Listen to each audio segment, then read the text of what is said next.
I think it's a lot of semantics, and there's different things you guys are discussing. But here's what I know about money.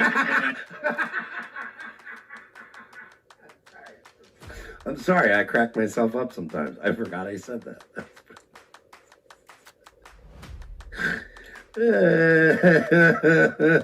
You know what? You little fucking assholes out there, these little cocksuckers that hate me, they try to pretend like I'm not funny. Let me tell you something. I am very picky about who's funny, and very few people make me laugh. All right. So when was that? When did he do that little gimmick? Honestly, I've now heard this 3 times, and I can't keep up with it every time because it's just so white trash in my But that's what I'm saying. I really have listened to this entire episode 3 times. I do that in preparation. I wanted to hear it. But I make me fucking laugh. Like when I'm drunk and I forget what I said, and then I see it, I'm fucking hysterical. I may not be the funniest guy in the world, but I am very good at, like, I'm a good tastemaker when it comes to what's funny. That guy's funny. That guy on the bottom. I'm so stupid. I forgot his stuff. Because at that point, what else can you do? I am very picky about who's funny, and very few people make me laugh.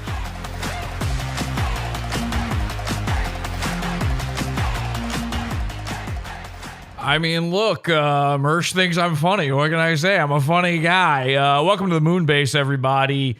Thing is with Mersh, he was on this, what are they called? Mere Musk, I think. He was on this Mere Musk show the other day, and I watched the whole thing. This was a thrill ride. It was an absolute roller coaster.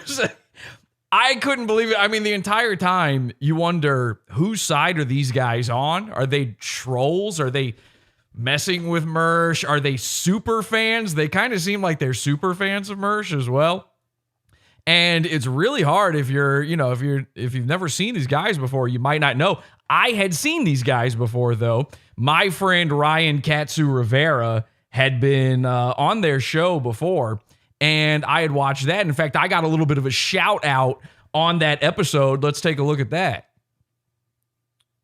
And like your spheres of YouTube and streamers that you kind of focus on, but speaking of Brittany, the last time I heard you pop back up was on Pod Awful. I think you called in recently, right? Oh yeah, I love that dude. Yeah, Jesse is he's the man. And I heard you and they said your name because I haven't been keeping up on your other show. Wow. And then I was like, oh, that's Gavin's dude. And then of course the Stevie Lou thing, but yeah, no, it's a small world because Jesse PS he's got a really good show going. That's so true. Wow, they're talking about me over on Mere Musk. I'm basically a celebrity at this point. Yeah, that's another guy. Like, I appreciate the I don't know. I just like, there's a show that I like that is basically like what we're doing right here, which is like PKA, and they're like total normies. No. They're kind of normies. I don't know. I like their show. Like, they're funny dudes. Ryan, no. God, no. They're not in like a ha way even. Right. Yes. Okay. Like a laugh at their face. They just like get along. So it's like a friend simulator sometimes. Oh, okay. Not. But I watch their stuff. Right? They're just fun. It's like lighthearted. Well, this is exciting, right? These guys Mere Musk and his bizarre Don Imus friend Dr. Chow. They watch Pod Awful. These guys are big awful heads. Good and good. And they're pod heads. It doesn't feel like the world is ending when you're watching it. You're like, everything's fine. Yeah, hang on. There's actually normal people about. All right. Yeah, I like that. I love, like their energy. But anyway, but Pod Awful, like is the complete opposite. It's like meticulous yet again. It doesn't feel like you're friends with me. Similar to Crime Report too. Even for Ryan, who is friends with me. Where we have a couple of things we want to hit, and there's a way to do it right and a way to do it wrong. It's not like, it's not just free flowing. He gets in and he gets out, and it's like produced well. He's got bumpers and shit like that. It's like TV, so wow. Yeah, I always like that sort of thing. Yeah, so these guys love me. So these guys, they know Pod Awful. They know the whole lore. Now, Ryan told me, you got to check this out. I was on the show. I gave you a shout out and everything. And, I kind of forgot about it for a while. But then I remember them. This was like 3 months ago, I think Ryan was on there. It was a while back. And I remembered them. I took another look at them because, we've got a friend of the show. I just put out a clip where I was on his show. It's this guy called Comedy Shaman. Comedy Shaman, we did a whole episode about him. And, this is a great dude. Listen, is he a goon of the show? Sure, anybody I talk about on the show is a goon. But he's also a friend of the show. We love Comedy Shaman. And he took his lumps in stride. He laughed along with it, and now we're pretty good pals. Comedy Shaman told me that these guys apparently pay guests to come on. They've had Andy Dick on their show. They had the world famous Donkey Lips on the show. Salute Your Shorts' own Donkey Lips was on. So these guys have had a bunch of people on, and the way they get their big name guests is they pay them. They give them money. Which means MERSH, when he went on their show, it was because they paid him.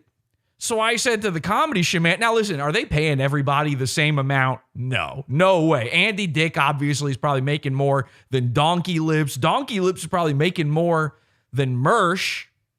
I could see them offering MERSH a little bit more money than the Comedy Shaman. But I asked Comedy Shaman, I said, how much did they offer you? And Comedy Shaman says, $50. So there is a distinct possibility that MERSH did this interview for $50, which means there's a distinct possibility that MERSH needs $50. Not something you would think about a world famous Hollywood celebrity once you're on the D list style like MERSH. I'm always going to be Big Dick Daddy. I mean, this is one of the biggest guys you know. So I asked the Comedy Shaman this. He says $50. Now, could MERSH have made $100? Sure. But that just means, and this is very important to note, that just means that MERSH needs $100. Which isn't great. He can't be doing that well if he really needs it. And that's the only reason he would have done it. That's the only reason possible that he would have gone on the show. And I have a feeling the only reason he would have done their show is because, I may have, through meticulous, tiny little petty micro manipulations, I may have been pushing them toward trying their hardest to get MERSH on their show. Now, am I saying that I was pulling the strings by any means? Am I saying that, I was behind the scenes telling them what to ask him, telling them what to do, setting up a giant fake fan troll interview? No, I'm not saying that because that would be crazy. But what I am saying is MERSH went on the show and it was the biggest train wreck I've ever seen, and I can't wait to show it to you. So let's check out an interview with the gay vampire. This is Pod Awful. Stuck in a rut, you wanna die, but awful makes it worse. On government lists, they won't leave you fly, but awful quench your thirst. But your future is near, happy to be here, but awful dreams come true. Space on the moon, just last lagoons, but awful's watching you. I'm living proof that the AIDS virus doesn't exist, okay? Okay.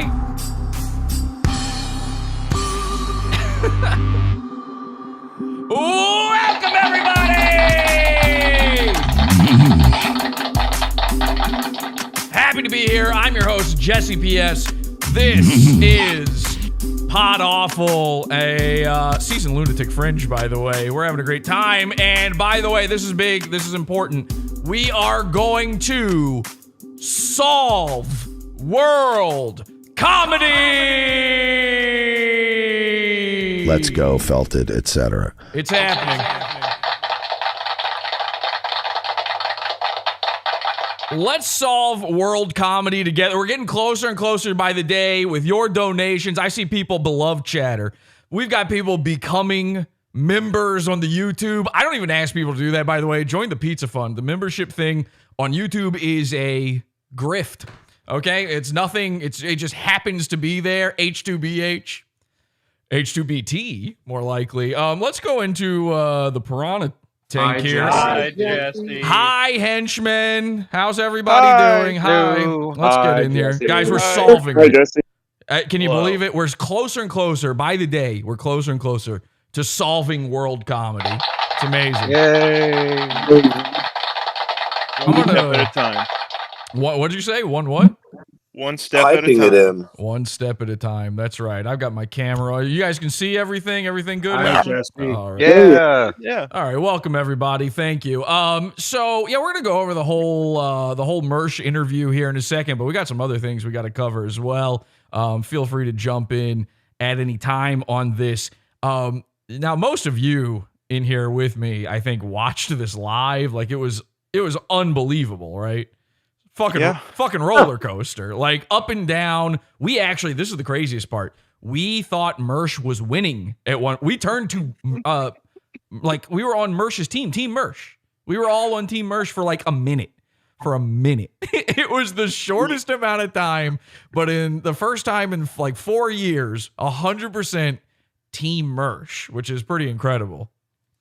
We've got No one saw it coming. nobody saw that coming. It's impossible to see something like that coming. By the way, MERSH is turning trans. I don't know if you guys saw that. This was posted on Twitter earlier today. Hard 9. A hard 9. That's right. People are talking about this. The hard 9. This is posted in Discord.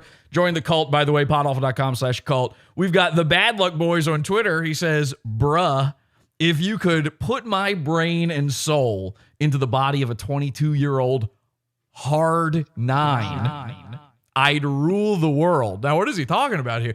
And all without more than some hand and mouth stuff. No, hang on a second. Okay.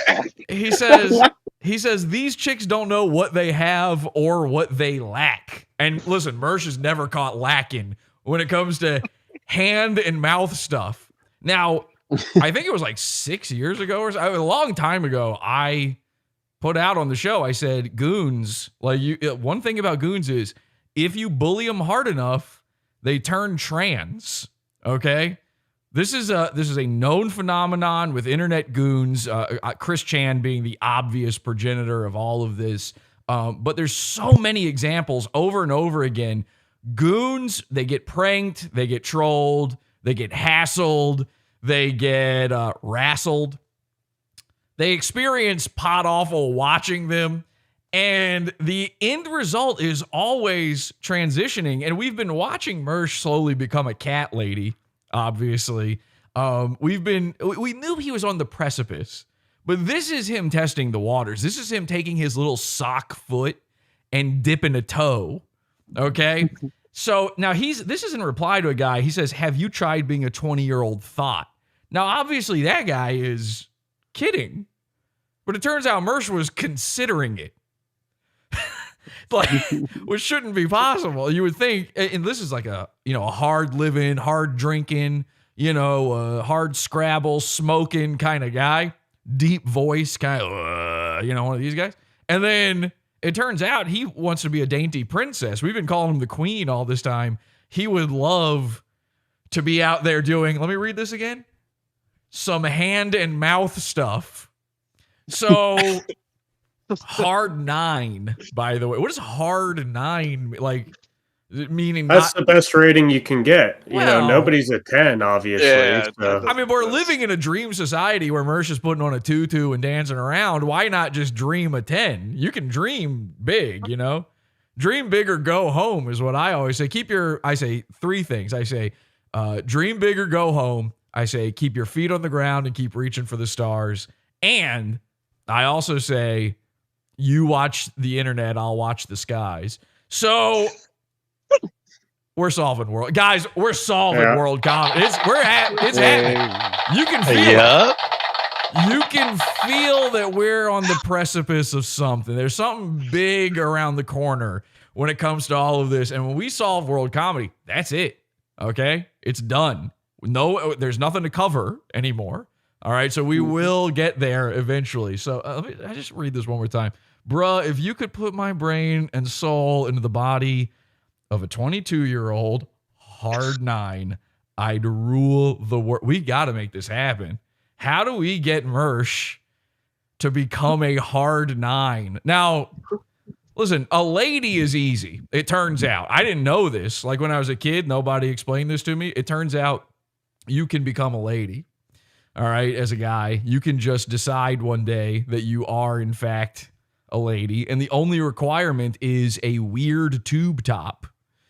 Okay, not even like a classic tube, not even like a denim. You know, you don't have to wear Daisy Dukes or not. Just a weird tube top, something like you've never even seen on the store shelves, where you kind of think to yourself, did that guy just sew that himself? Did he put? Is he a cosplayer or is he like really trans? You can't tell. Trans ladies and cosplayers are kind of the same guy at this point in a lot of ways, where a trans person, you know, a lot, sometimes I think they actually are dressing up like an anime character. I think that's what turns a lot of them to T.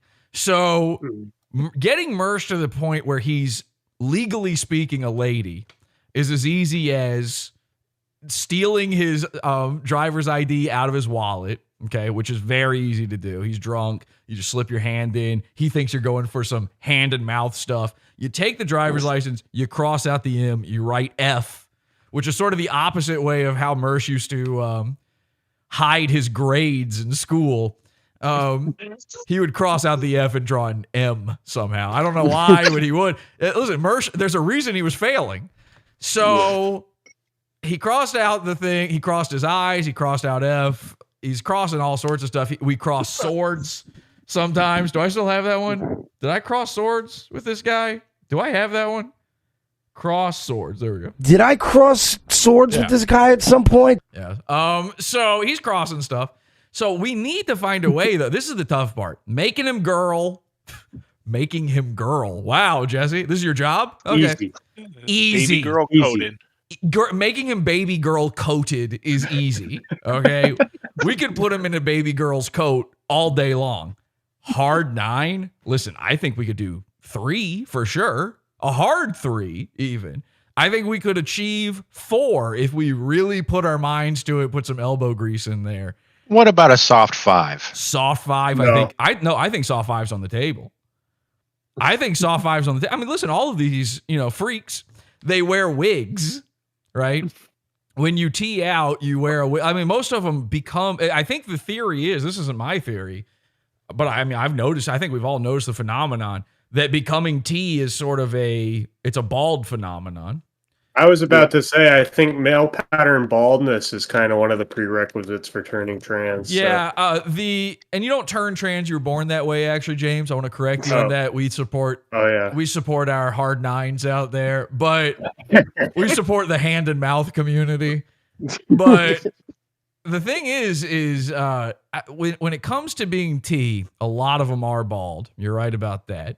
They start out bald. And then they start growing the bald, so you've got sort of a, what would you call it? Like a desperation mullet, maybe, where, it's, it's party in the back and it's like some of the most severe business ever in the front.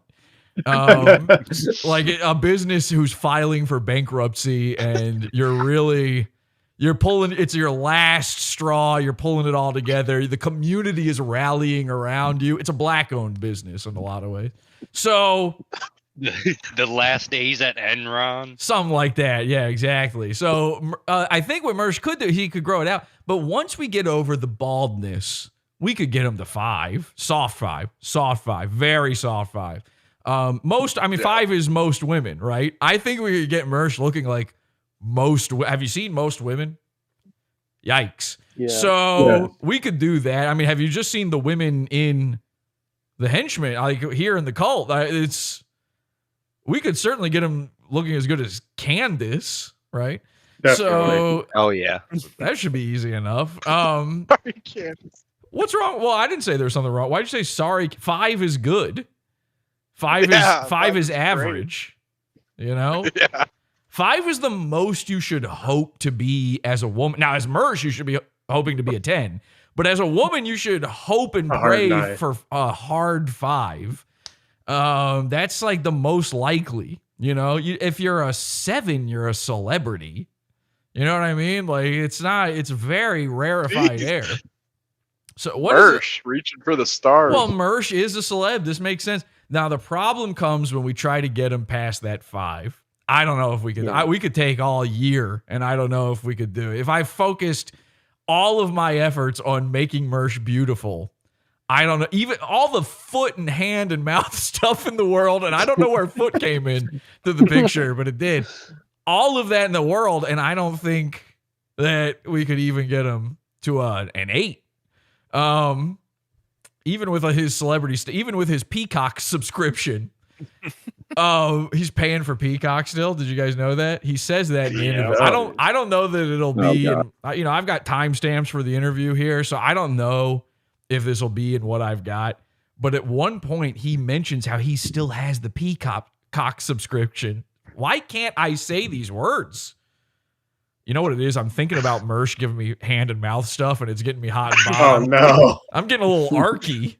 So he got Peacock a year ago because he was on Peacock for half a second, and he's just forgot. Either he bought the year-long sub, which I bet is what he did, or he is just forgetting to cancel at the end of each month, which is definitely possible. He rolls out of his beer bottles, doesn't remember. So here's the thing. I was thinking about this. He bought the sub to Peacock not because he wants to watch wrestling on it or whatever. It was to promote him. Isn't that nuts? Like, if you think about it, he was trying to inflate his numbers. Basically, MERSH, even when on a legitimate service, is buying subs. How crazy is that? So, and I wonder if he bought other, like, in MERSH's cross-eyed mind, he thought, like, oh, yeah, if I join Peacock, it'll look like the numbers are going up because I'm on there. Remember, he thought this was going to be Tiger King, his Peacock appearance. God. So Be the next Tiger King. How crazy is it, by the way, if someone doesn't know MERSH and they're tuning into this show for the first time? What are you even doing here? MERSH is a fat guy. That's it. We're bullying a fat, and you can take it or leave it. That cross-eyed dead Soon dude. to be a fat, strong 9. Soon to be a beautiful, and I'll be like begging him to come back to me. Like, can we please be friends? I'll leave my wife, my mail order bride. I'm going to leave her. So anyway, with MERSH, the Peacock thing, I was thinking, like, I wonder what I don't know how much a Peacock sub is. I think it's like maybe 50 for a year, 60 for a year, or something like that. Black Friday was 20 for a year, and yeah. Damn. So 20 for the year, but that's Black Friday. That's Black Friday. He didn't get that deal, probably. I'm going to assume he didn't get that deal. So, and it's been, I think it was 40. Yeah. 40 for the regular price. I think so. I'm not 100% sure. Okay, 40. So let's say I'm going to say it's 50. I think it's 50. Or I think it was 50 because I remember looking at it before. I never got it. We stole it and streamed the whole episode. So, and again, he only appeared in May. I would say we called him 3-minute MERSH at the time. That was generous. Yeah. It turns out it was less than 3, which is not me saying secretly that I love you, MERSH, because I'm pretending that he might one day be a hard 9. I less than 3 you. So I think MERSH a hard 3. No, not a very soft 3. Soft 3-minute MERSH. So I think the deal is let's just call it 50, right? Let's call it 50. Now he's had the sub for at least the second year now. Like we're into the new year here, right? So he's spent $100. Now what we need to figure out is how much money did he make, and then how much has he lost on subs. And again, I believe that he may have even gone as far as buying multiple subscriptions to Peacock to try to inflate the numbers here. So this is something we'll keep track of in the future. We'll keep an eye on this and just make sure. Let's do this, though. We got to check out another thing before we get this started. I made a big oopsie, all right? Now, again, we're here. We're solving world comedy. It's something Pod Awful does. Nobody else has done this before. So I have to call it out. When I make a big oopsie, I got to let you guys, we got to make a correction on things, right? The last episode of the show, it was our big Thanksgiving episode, Turkey Tom. We had Turkey Tom on the table. So think of this as a little bit of leftovers from Thanksgiving, okay? Because I messed up. I burned a little turkey. The episode that came out of Lol Cow Live, the podcast starring the Lol Cows known as Mutant Har, Big Fat Nick Dioreos, and of course, Carve That Turkey Tom, and also some other guys like Boogie, some other fat guy or something. Anyway, so this podcast, which again is called Lol Cow Live, despite the fact that it is never live, they put out an episode the same day as we had the Thanksgiving episode.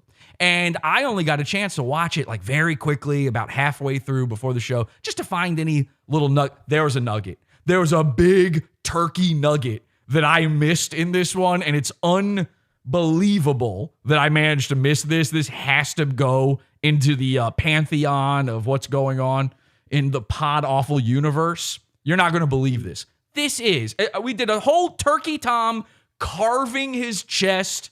He takes his girlfriend's name, he carves her name into his chest because she cucked him. He does this, right? And it turns out they talked about it in this episode. Oh. And I missed it. I missed it. Shit. They talked about it. It got brought up. And of course, it's being brought up by the cows. It's not being brought up by, it's never going to be brought up on the Turkey Tom side of things. In fact, I can't even believe that Keemstar allowed this to stay in the episode, but something very magical happened with this. Something like, I think we might have a mole on the inside. We talked a lot of shit about the editor on the last episode. We love the editor of Lolcow Live now. Check this out. You know, because like I've lost half my income from things that's happened. I'll be honest with you, Jordy. I think most of your trolls are concerned trolls, because a lot of times, okay, number one, I admittedly I might be biased. I've spent some time with you. I've talked to you. I've got to know you and your wife. I think guys are great people. That said, I think most of them aren't so fucking stupid that they believe the shit they're peddling. Okay, yeah, so I agree with you. Let's just start with this. I can hear Boogie's audio bleeding through into one of the other guys' audio. There's like an echo in there, so great production. This is good. Boogie. I don't think they say it. They just say it on purpose.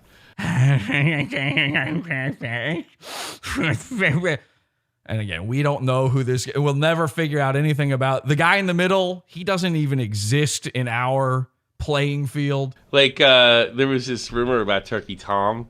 Okay, but now we're listening. There's a rumor about Turkey Tom. Can you guys can see and hear this, right? Yep. And this, Yep. Just making sure. Just making sure. So he's bringing it up. Turkey Tom. It's happening. They just say it on purpose. Like there was this rumor about Turkey Tom that I guess he broke up with his girlfriend and carved his name into his chest. I mean, okay, sure. Spread the rumor for us. Great. And again, it's not just a rumor. It legitimately really did happen. This is not it's not a bit. We didn't make this up. It's the funniest thing ever, obviously, but it's not a pod awful gay op, okay? And stuff like that, and it's just fucking horseshit.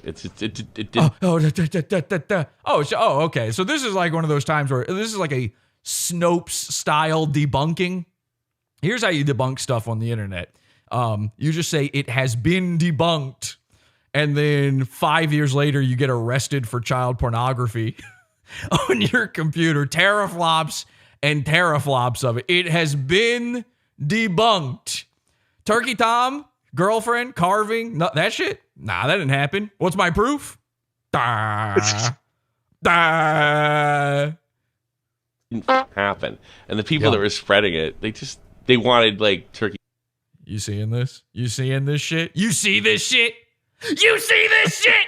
You see what's going on at the bottom of the screen here? It didn't happen. And the people that were spreading it, they wanted like Turkey Tom to be a bit. They wanted to be.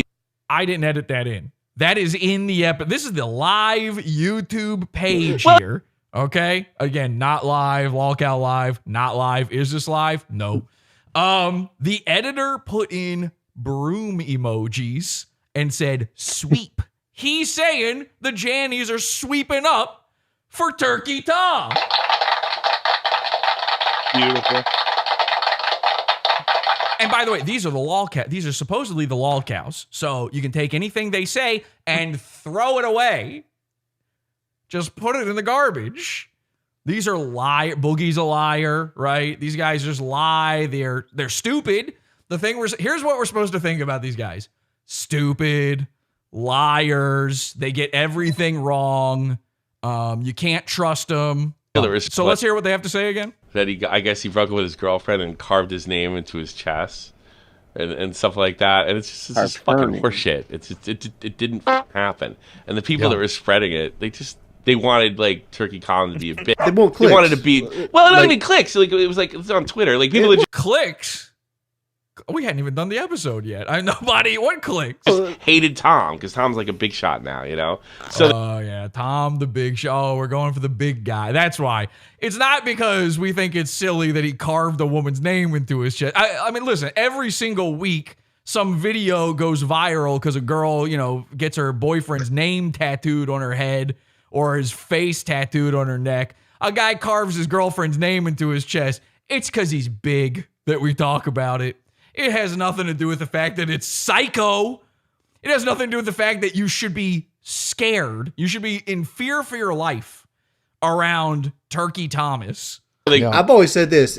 As long as YouTube is willing to pay these people for these opinions, they'll continue to have these opinions. Sure. And I think Lol cow opinion. There you go. That's a lol cow style opinion.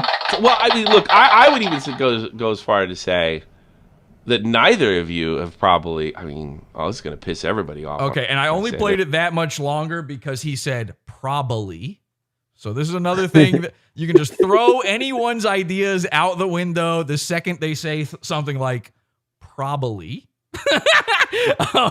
Which I believe is a brand. I don't know. I think it's cool to hear Renan on a podcast. Yeah, well, I'm pretty sure probably is just a brand of pizza crust, But anyway, throw that out. When you hear it is what it is, when you hear at the end of the day, when you hear probably, you're not dealing with a full deck of cards. Okay, we're going to get into the full interview here. Now, again, this is Mere Musk. I encourage you to go check them out. We can't go over the full interview here, but it's worth the full. You should go watch the full interview. We're going to go over the best parts, the highlights. Let's just check out a little bit of it here. We'll just do the intro and see where we go from there. Hey, everybody. Welcome back to another episode of Mere Musk, the MERSH interview. And I just want to say for the record right fucking now, you are the man, you are the fucking myth, you are the fucking legend. And it is an honor and it is a privilege as a podcaster to have you on here today. Just thank you so much for coming on, sir. It is just, thank you. For real. It's great. Is he fucking with me? Or? No, for real. No, like, that's it. I'm going to go back and watch if you've ever had Ray DeVito on and said the same thing. Yeah, well, I like Ray at first, and then he started to piss me off because he's retarded. But besides the point. We've had Ray on at least once, and it didn't go too great, No. He was oblivious the whole time, so. If I ever find out you called him a legend, I'm going to throw a drink. He's a legend of the mids, right? Let's just say that. Of the Cleveland mids, he's a legend in his own right. But he's a Cleveland guy? Yeah, he's a Cleveland Ohio boy. So wait a minute. So Ray DeVito's the second most well-known guy in the Dabblerverse from Cleveland. Yes. Debatable. Him and Zumock are, they're both I think Brennan called him the Cleveland Middles. The Dablin, and they've known each other for like 20 years. But Chad's way more well-known. He's got way more press, and he has a way longer rap sheet. Yeah, I would argue that too. He's because he'd been out in LA and he's pissed off way more famous people than Ray. Ray's just kind of just there, Yeah, I've been out to LA too. I had to fly to Mexico City. Stop there, refuel. Yeah, didn't Chad also open up for Bert Kreischer a lot too on tour with him or some shit? Yeah, they were buddies, and then he spazzed on him when he was all drunk or something, and now they don't get along. So imagine getting fired by Bert Kreischer because you spazzed out when you were drunk. Jesus Christ. No, but MERSH, man, I just want to say, thank you so much for coming on as always. I kind of want to just get into you as what your past history was, and how you became a podcaster. Because I heard you were a comedian beforehand, right? You were doing your dabbling in stand up. I just kind of want to let's just start from the beginning. So he wants to know about his past history as opposed to his as opposed to his future history, as opposed to his some other type of history. Now I got to be honest about something here. The reason I had to go off camera there for a second, I'm currently experiencing what's known as in the industry a medical emergency. Okay. Are you okay, Jesse? No. So I missed everything that was just said. Did they already bring up him being molested?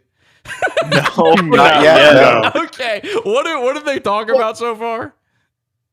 They love MERSH. Okay. Yeah, I just heard a bunch of butt huffing from MERSH. All right. Okay. A bunch He's of the butt best. huffing He's from a Something legend. about Missouri or something. Okay. I am experiencing a medical emergency. That is not a euphemism for I need to take a shit. Just to be clear. This is a medical, there's no urine, there's no feces involved here. But it's not a kidney stone, nothing like that. I am currently suffering from a medical emergency. So I just want to be honest with you about this. I need to go right now. Now, this isn't a show-stopping medical emergency, but I need like 6.5 minutes. Okay. That's not a poop amount of time, just to be clear. Nobody. Never. It takes me way longer than that to poop. Just to be clear, I had to go off camera to check, but I'm bleeding. I'm bleeding profusely. I need bandages all over myself. So we'll keep things rolling around here. Can we see? Here's no.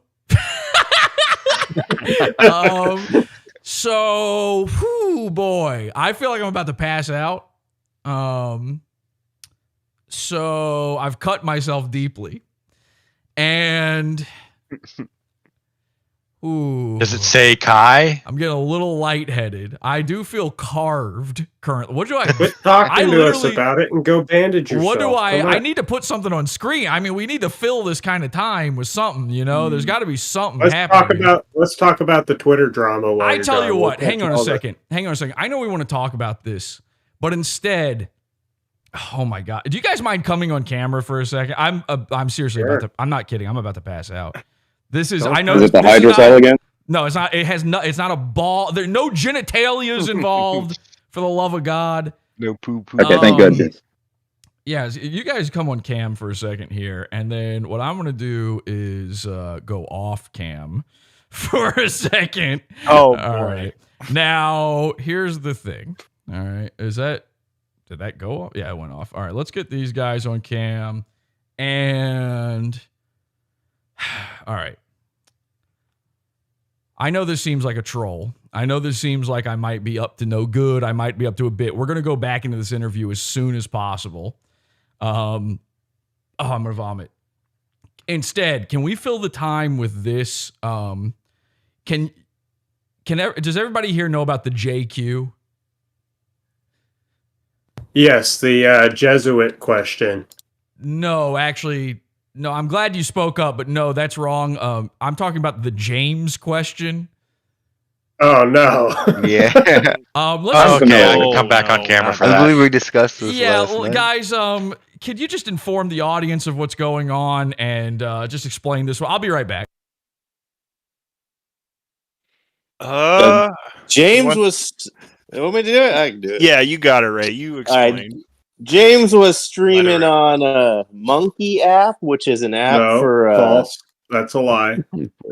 Okay, it was Ohm app. It was some app where you it's like Omegle, and he's telling Muslim girls to take off their hijabs, and if they're not wearing a hijab, he's telling them to put on the hijab. And then it comes to this girl who I thought you were doing it though. At most 14. And he was saying something like, "Yeah, it was at most 13. Come on, put on your hijab." And yeah, she said something like, "You want to see my tits?" And James was like, "Yeah." No, and James said, "Do First it." First of all, I didn't have nearly that much. You wanted to see enthusiasm. underage girls naked, James. No.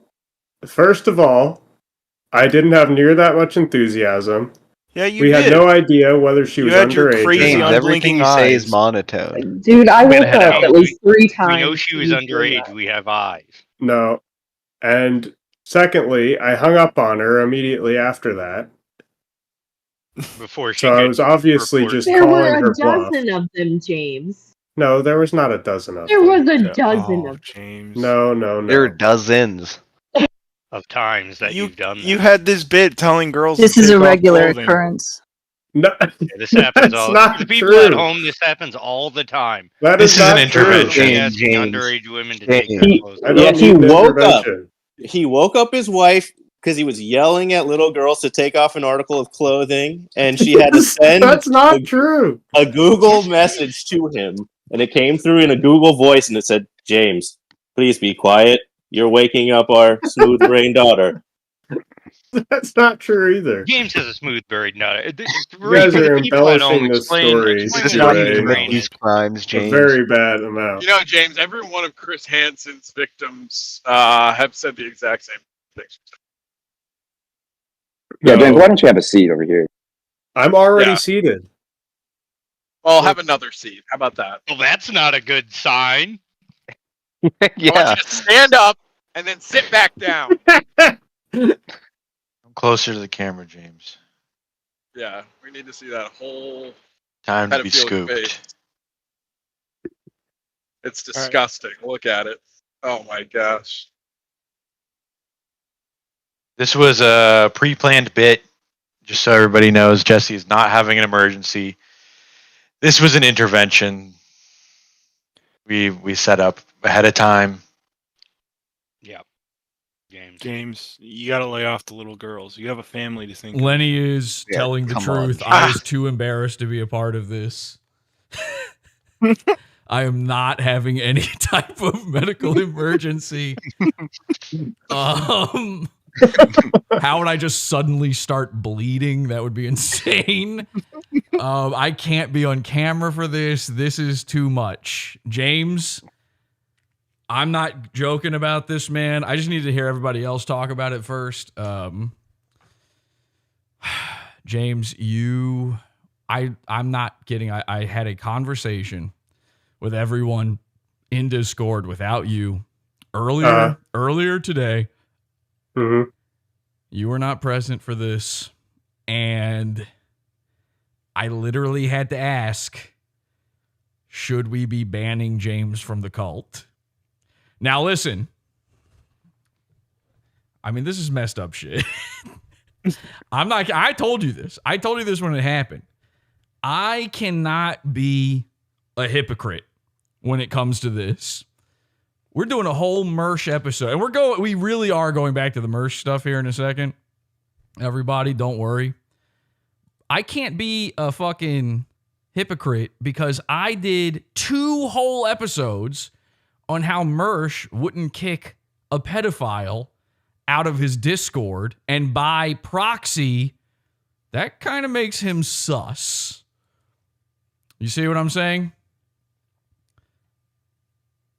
James? Yes. Okay, so you agree with me that you are sus. No, you're embellishing it, and you're I don't know. We have a jury. of your dragging my peers good here, name James. through the mud here. All right. I think they were embellishing when they called the lady 14. Here's younger. That's the thing. All right, let's go over the facts. And here's things I can legally say with no fear of repercussion about James Soren.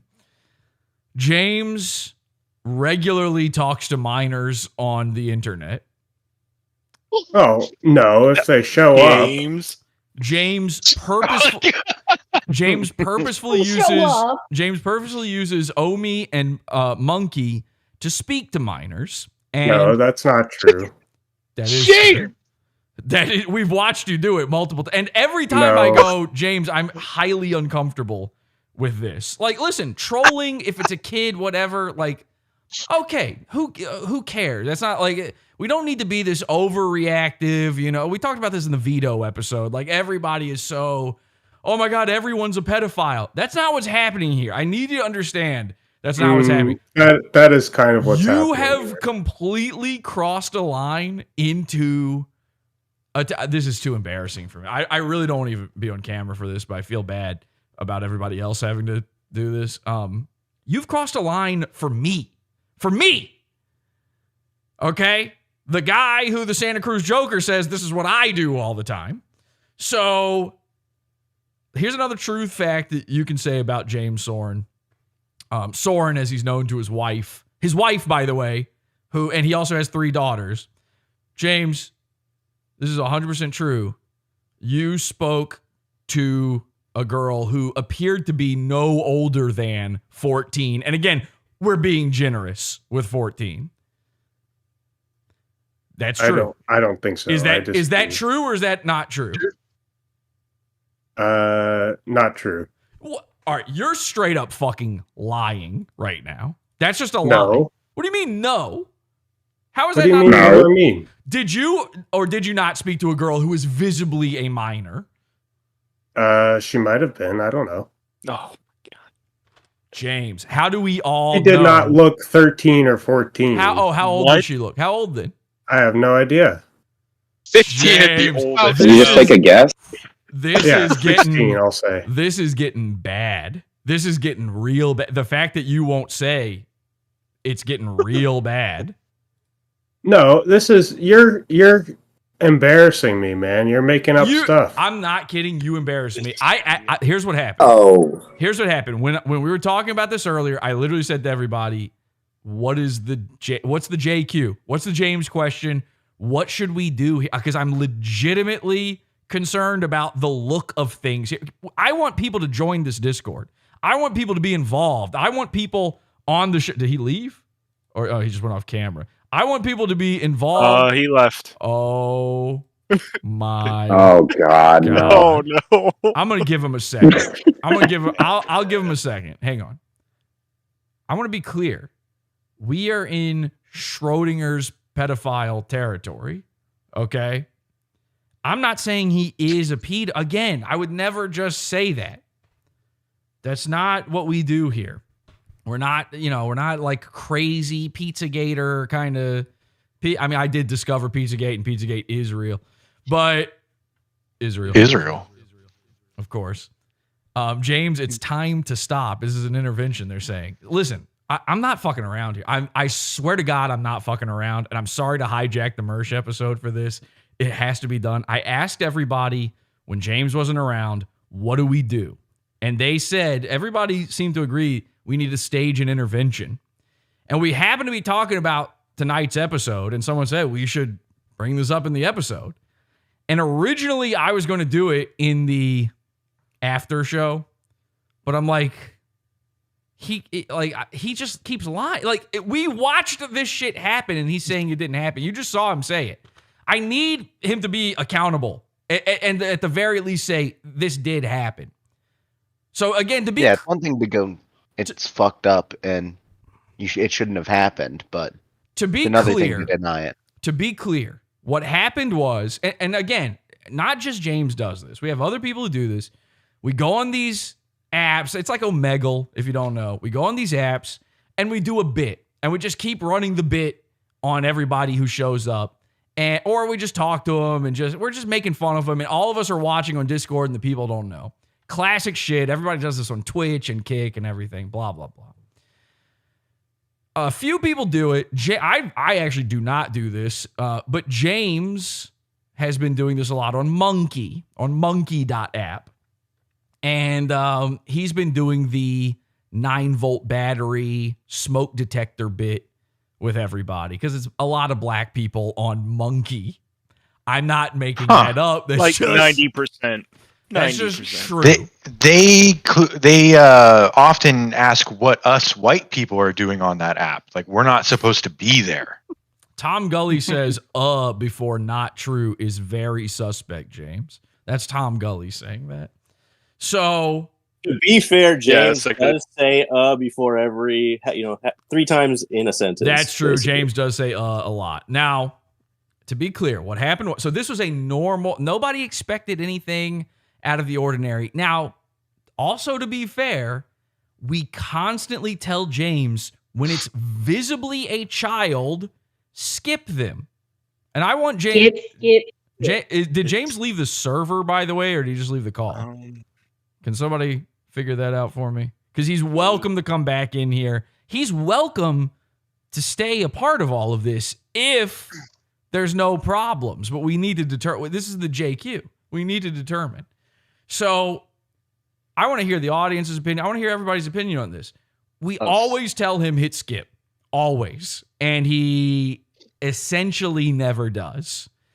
Now, it could be the case. You heard him just now. He's saying, I couldn't tell how old she was. It could be the case that maybe James just cannot actually tell. I mean, he is extremely autistic. You've seen his eyeballs. They're haunting. Maybe he can't. Maybe he doesn't know if someone is underage. Now, that I don't know how that would hold up in court. You know what I mean?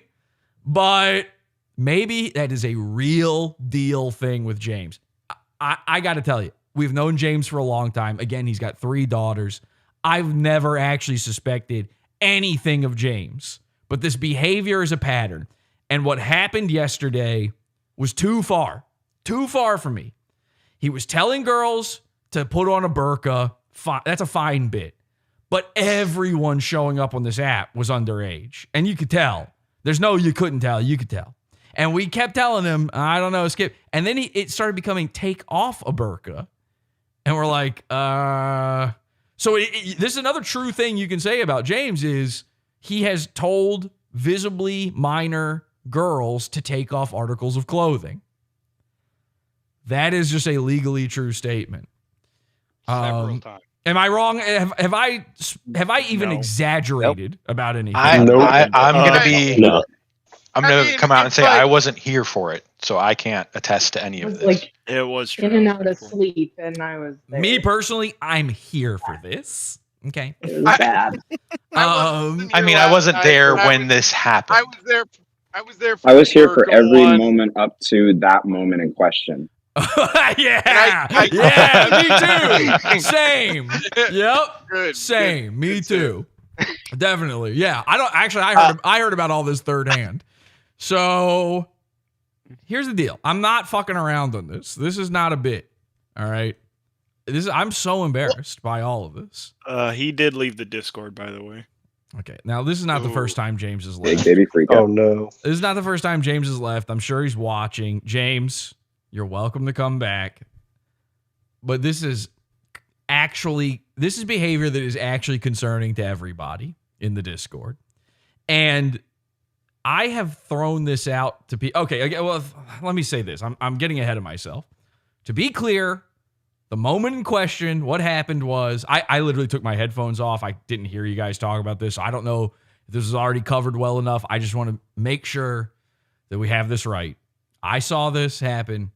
It's a girl. I would say 14 is, again, generous. I would say around 14 years of age. And James just did the burqa bit with her.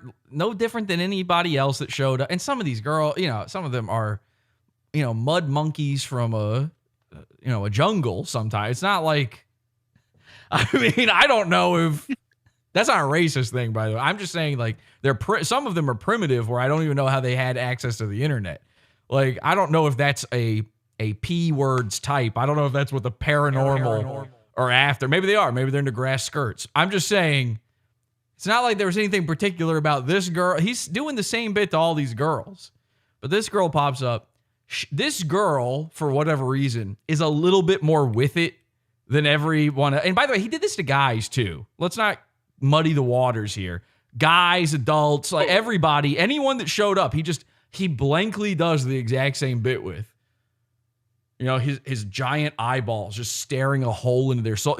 You can see it when James pops up on one of these things. People's reactions to him are like terrified. They're haunted by him. So, and he just says, take off that burqa. Take off that burqa. You're immodest. It's haram. Take off that burqa. So he just does that to the girl. The girl does like all the other girls where she's like, what? But then the second she understands what he's saying, I think wasn't he also doing this in Australia specifically? Like he had it region coded to Australia. So I think this girl was Australian. I think it was Malaysia. The He new had Malaysia. Omegle- He did a few. There was a few places. Okay. So Yeah. the point is she spoke English, but James is so hard to understand. James is so hard to understand that these girls are all confused by what he's saying. Take off that burqa. And so it took her a second to get it. But I'll say this about the girl in question is she was like more with it than the rest of the girls. And she was kind of joking with James. Now, this could mean good or bad. This is a very important thing to note here because if it feels like someone's kind of getting the bit and going with it, you could make the excuse, oh, we were like clicking and it's a joke, right? But you could also argue that he sees this girl kind of enjoying it. And again, she doesn't know there's an audience watching. So it's just her and him. He might, in his head, be thinking, and again, I'm not saying this is true. This is an argument that could be made. He might be thinking like, wow, this girl likes me. I'm just saying, like, that is a real possibility. So she says, like, why would I put on a burqa, you know, blah, blah, blah. And she's like testing it. She's like doing a shit test back at him. And he's just running autistically through the bit. He's not even thinking about it. And she's out, this is all in seconds, by the way, but she's outmaneuvering James. This girl is funnier and smarter than James, you know? And at a certain point, I don't remember what he said that led into it, but, you know, he's telling her to go get the burqa. At a certain point, she says it. She brought it up. Again, would that hold up in court? I don't think so. But she says, do you want me to show you my tits? Now, this is a girl trying to be funny. This is a girl knowing what the internet's about. This is a girl, presumably, the joke in the girl's head is that makes him a pedophile. She's trying to get him in trouble. Obviously, she's not going to do it. I think everybody who was there for that instantly recoiled. I think all of us were like, what? You could hear it. You could hear everybody in Discord kind of go, So, but this is all happening too fast. And before we could even finish, James goes, yes. Now, again, let me recreate this for you one more. In fact, could somebody say, let's do Stella. All right, Stella, can you turn on your mic for a second here? Stella, Yes. Can you be the young lady for me? And again, you're a with it happening 14-year-old girl with no tits. And and you are seeing me, the autistic creep, on the other side, and you're making fun of me. Could you deliver the line for me? Do you want me to show you my tits? Okay. And I'm going to be James. Do you want me to show you my tits? Yes. Yes. Now, James's eyes are always like, I have droopy eyes. I can't get my eyes this wide. Like, I don't know how to. So his eyes are already like this. His eyes grew 3 times that day. 3 sizes. So Stella, one more time. Okay. Stella, Do you want me to show you my tits? Yes. Like, I don't know how to do it, but he lunged forward in his seat a little bit. This is true. This is not an exaggeration. His eyes widened, and we're all going, no. Now, I think, and this is why, James, you shouldn't have left. I think she left the call, but it might have been James. And James really should be here to defend himself, because if it was him, I legitimately don't know. I assumed it was her. So this isn't me trying to make him look worse. I legitimately don't know, but I assumed in the moment that she left because she was freaked out. And we're all like, no. And that's where we had to hang it up.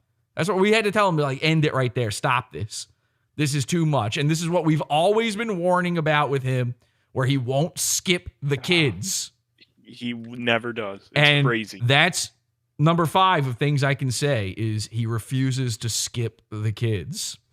So these also, are all. Scott has talked to kids, but not in like a Jamesian sort of way. But it just looks bad when new people are in there. It just looks bad, and I hate it.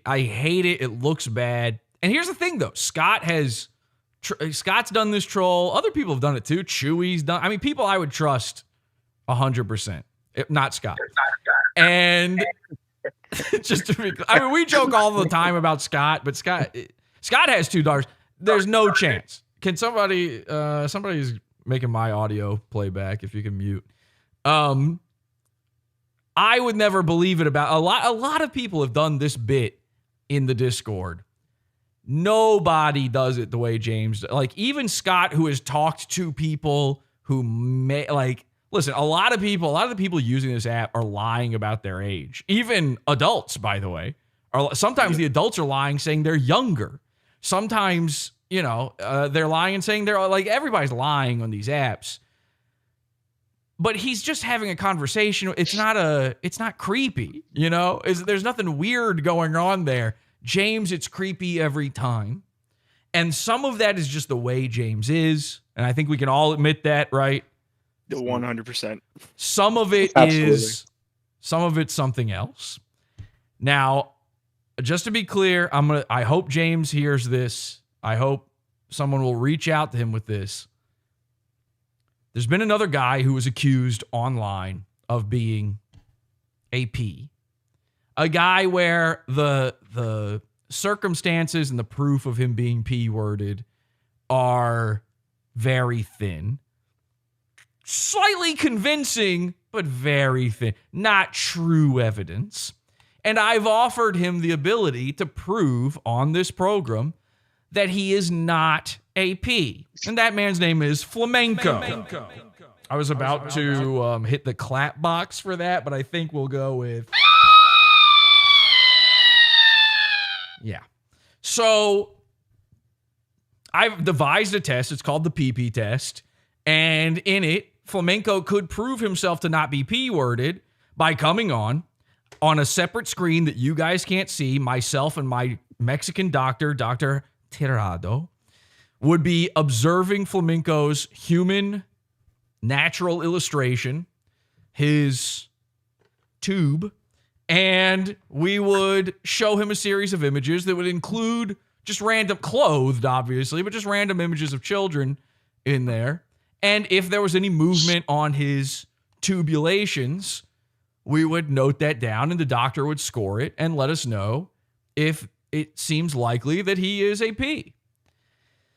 I now invite James to, Flamenco refuses to do the test. In fact, this came up again recently on Twitter. Flamenco has no intention of ever doing the test because he knows he'll fail it.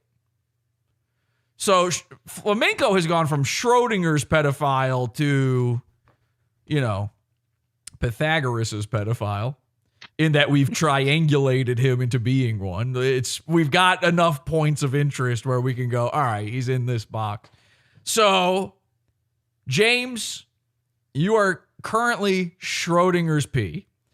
And ironically, James, what he does for a living, we've talked about this many times in the show, is he tests PP. So, James, I'm extending the offer to you. Would you like to come on the show? We'll do a primo episode. This will be behind the scenes. No one will see your penis except for Dr. Tirado, who you've spoken to in Discord before, friend of the show, Dr. Tirado, and of course myself, to make sure everything's on the up and up.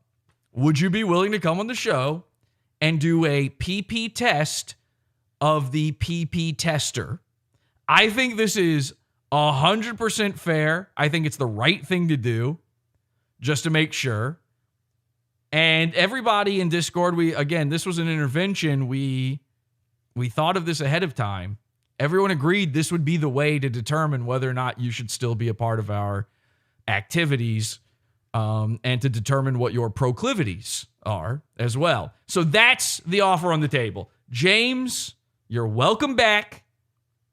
Would you be able to do the PP test with us? We want to make sure everything's on the up and up. Now, otherwise, you're welcome back to just defend yourself. Oh, listen, gather yourself. I know this is tough. People, guys, henchmen, message James, okay?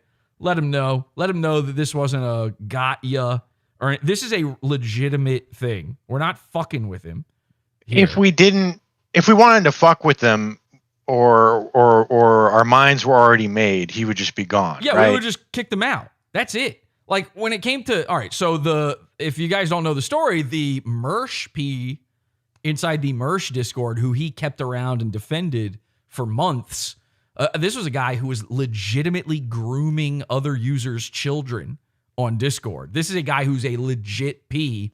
MERSH refused to kick him out. This guy, the reason we know he's a P, he tried to join our Discord. The second we found out he's a brony and he's up to no good.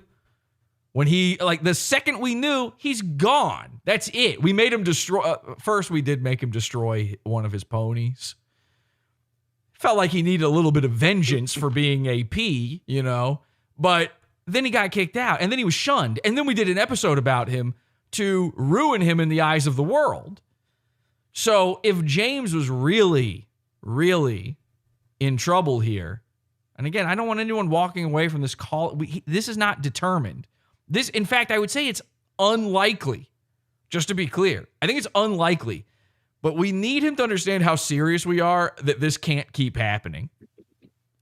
This is something that MERSH should have done on his show when it came to that other guy, Fisher.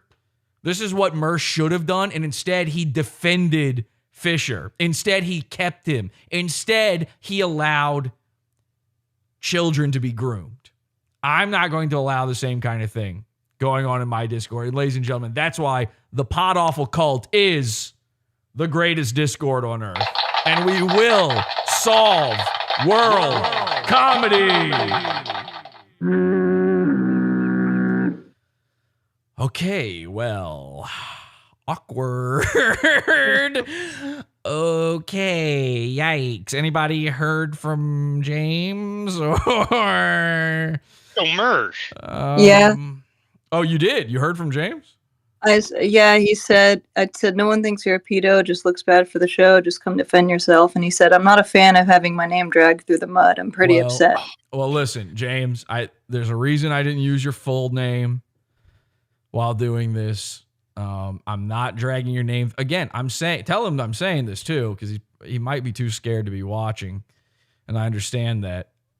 But tell him, like, I am not dragging your name through the mud. I'm being very careful here to say, I don't think it's even true. I don't think it's true, but it looks bad. And if I don't say this, then I look bad.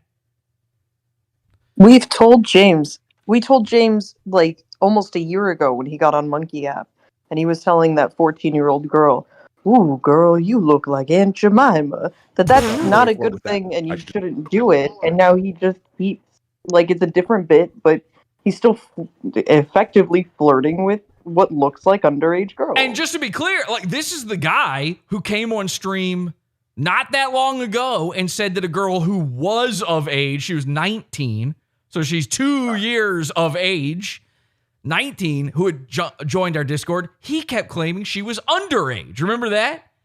And he sent her a friend request. And he sent her a friend request. And this is why, like, it's just when these things build up like this, it starts looking bad for me.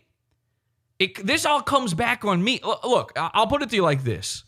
All right. And I'm serious when I say this shit. This isn't a bit. We now own the r/MERSH Discord. I'm not Discord. Reddit. We own r/MERSH. For years, people thought I owned it. I had something to do with it. We didn't. Now we do. We stole it. Okay. And which is pretty cool. Pretty, honestly, red-pilled and based of us. But thanks to Angie for that. That was an Angie straight up. Now, I know there are people who won't like this in that Reddit. But listen, there's two things going on if I own the MERSH subreddit, right? Number one, that's instantly funny. That makes MERSH hate that subreddit 6 million times more than he already did. That's number one. Number two is anything bad that happens in that subreddit looks bad on me. So I don't just get glory in that action. And by the way, I don't really own it. Angie owns it. She owns it, in the name of Pod Awful. I'm one of the moderators on it, but Angie owns the subreddit now. But people aren't going to look at Angie's name. They're going to look at Pod Awful Cult and go, okay, anything bad happening here is Pod Awful. When we talk about MERSH, we're talking about a guy who called the police on the internet, a thing he's going to bring up in this interview, by the way. So when he goes tink, tink, tinkin', and something bad happens on the subreddit, he's going to do it about me. Tink, tink, tink, tink, tink. Tink, tink, tink, tink, tink. These are things I got to think about. So somebody yesterday posted a thing where they had reported his Twitter. Well, we hate that. We want MERSH content. And if you're in the subreddit, you should also want MERSH content. Getting him kicked off of shit is the opposite of content. You idiots. Now, I know the arguments. I know all of the arguments on this because I've seen them before on the subreddit where people will say, well, but when he gets kicked off, he'll have a spaz out and then that's more content. That's not what happened. We've already been there. You already tried that one and failed. Okay? I'd be willing to hear that out if I hadn't seen it already. The last time he got kicked off of something, you know what happened? There was no content. To the point where the subreddit died. There was nothing. When he got kicked off of YouTube, that was a gigantic fucking blow to content. Huge. No one wants to watch Rumble. We all know that. We all agree with that. The guys on r/mersh make those jokes. Now, the same guys who are willing to get him kicked off of platforms, they're the same ones who would never clip something. They're never going to go find the stuff. They're not like @_mersh, who made the intro that I used in the beginning of this episode, by the way, who's clipping stuff all the time. There's guys out there clipping stuff all the time. They're not those guys. Hitting report's easy. It's fucking coward shit. Now, I don't care, and I'm not going to... Here's the way I'm looking at it. I didn't remove the post. I just said, we don't support this. And I think the rule should be, I haven't spoken to Angie about this. I think the rule should be somebody post that one time, you get the warning. We don't even take the post down. You get the warning. You do it a second time where you're laying claim to reporting MERSH, we delete the post. We don't get rid of you. We delete the post. A third time, you got to go. And I know deleting someone off of a Reddit is mean. They'll just make a new account and come back and do it even more. But I'm trying to be nice about it. But I can't have my name tied to that. So in the same way, I can't have my name tied to this shit. Somebody new comes into our Discord and sees this type of behavior going on. Listen, we allow a lot of terrible things in our Discord. I got to draw the line somewhere. That's all I'm saying. You know, and I'm trying to be nice. I'm trying to be fair about it. This intervention thing was not my idea. In fact, I believe it was Lenny's idea. Right, everybody? That was Lenny's. That was Lenny's. You know, call. if I can claim solving world comedy, I also have to be able to claim the more rough ideas sometimes too. Exactly. So, and again, just to be clear, like in the same way, I'm not calling out James really in this. Like I'm asking him to. This was supposed to be a question. The JQ. This was supposed to be we were supposed to be asking him something. He ran away. So in the same way, I'm not calling out the guy who made that post on Reddit right now. I don't even remember his name if I wanted to. But it's not me. This isn't me talking shit about anybody on either of these subjects. Because maybe you just didn't know. Or maybe you thought it was a good idea. Maybe you would understand why it's not a good idea. Maybe people will want to do it now just to get me in trouble. Fine. There's nothing I can do about that. Was the risk we took when we took over the subreddit. But we could also close the subreddit at any time. And then there's no more MERSH shit. And then MERSH, the only person in charge of making fun of MERSH is me, which a lot of those guys don't like. Like half the subreddit doesn't like me. So, you know, they're uncomfortable right now. You really want me to fucking close out the game on the whole deal? You want me to... we see what happens when other people try to open up subreddits about it too. When r/mersh went down for 2 months, there was just nothing. People opened up new subreddits. No one went to them. It's there's no chance. You're just not going to do it. It'll just be dead. So we could kill it. So I'm just saying, let's all play nice. Let's all play nice. Let's keep the MERSH content coming for everyone. I'm not out here trying to stop Patrick Melton from making fun of him or anything like that. And I'm not out here trying to stop James from doing funny shit in Discord. Sometimes these things he does are funny.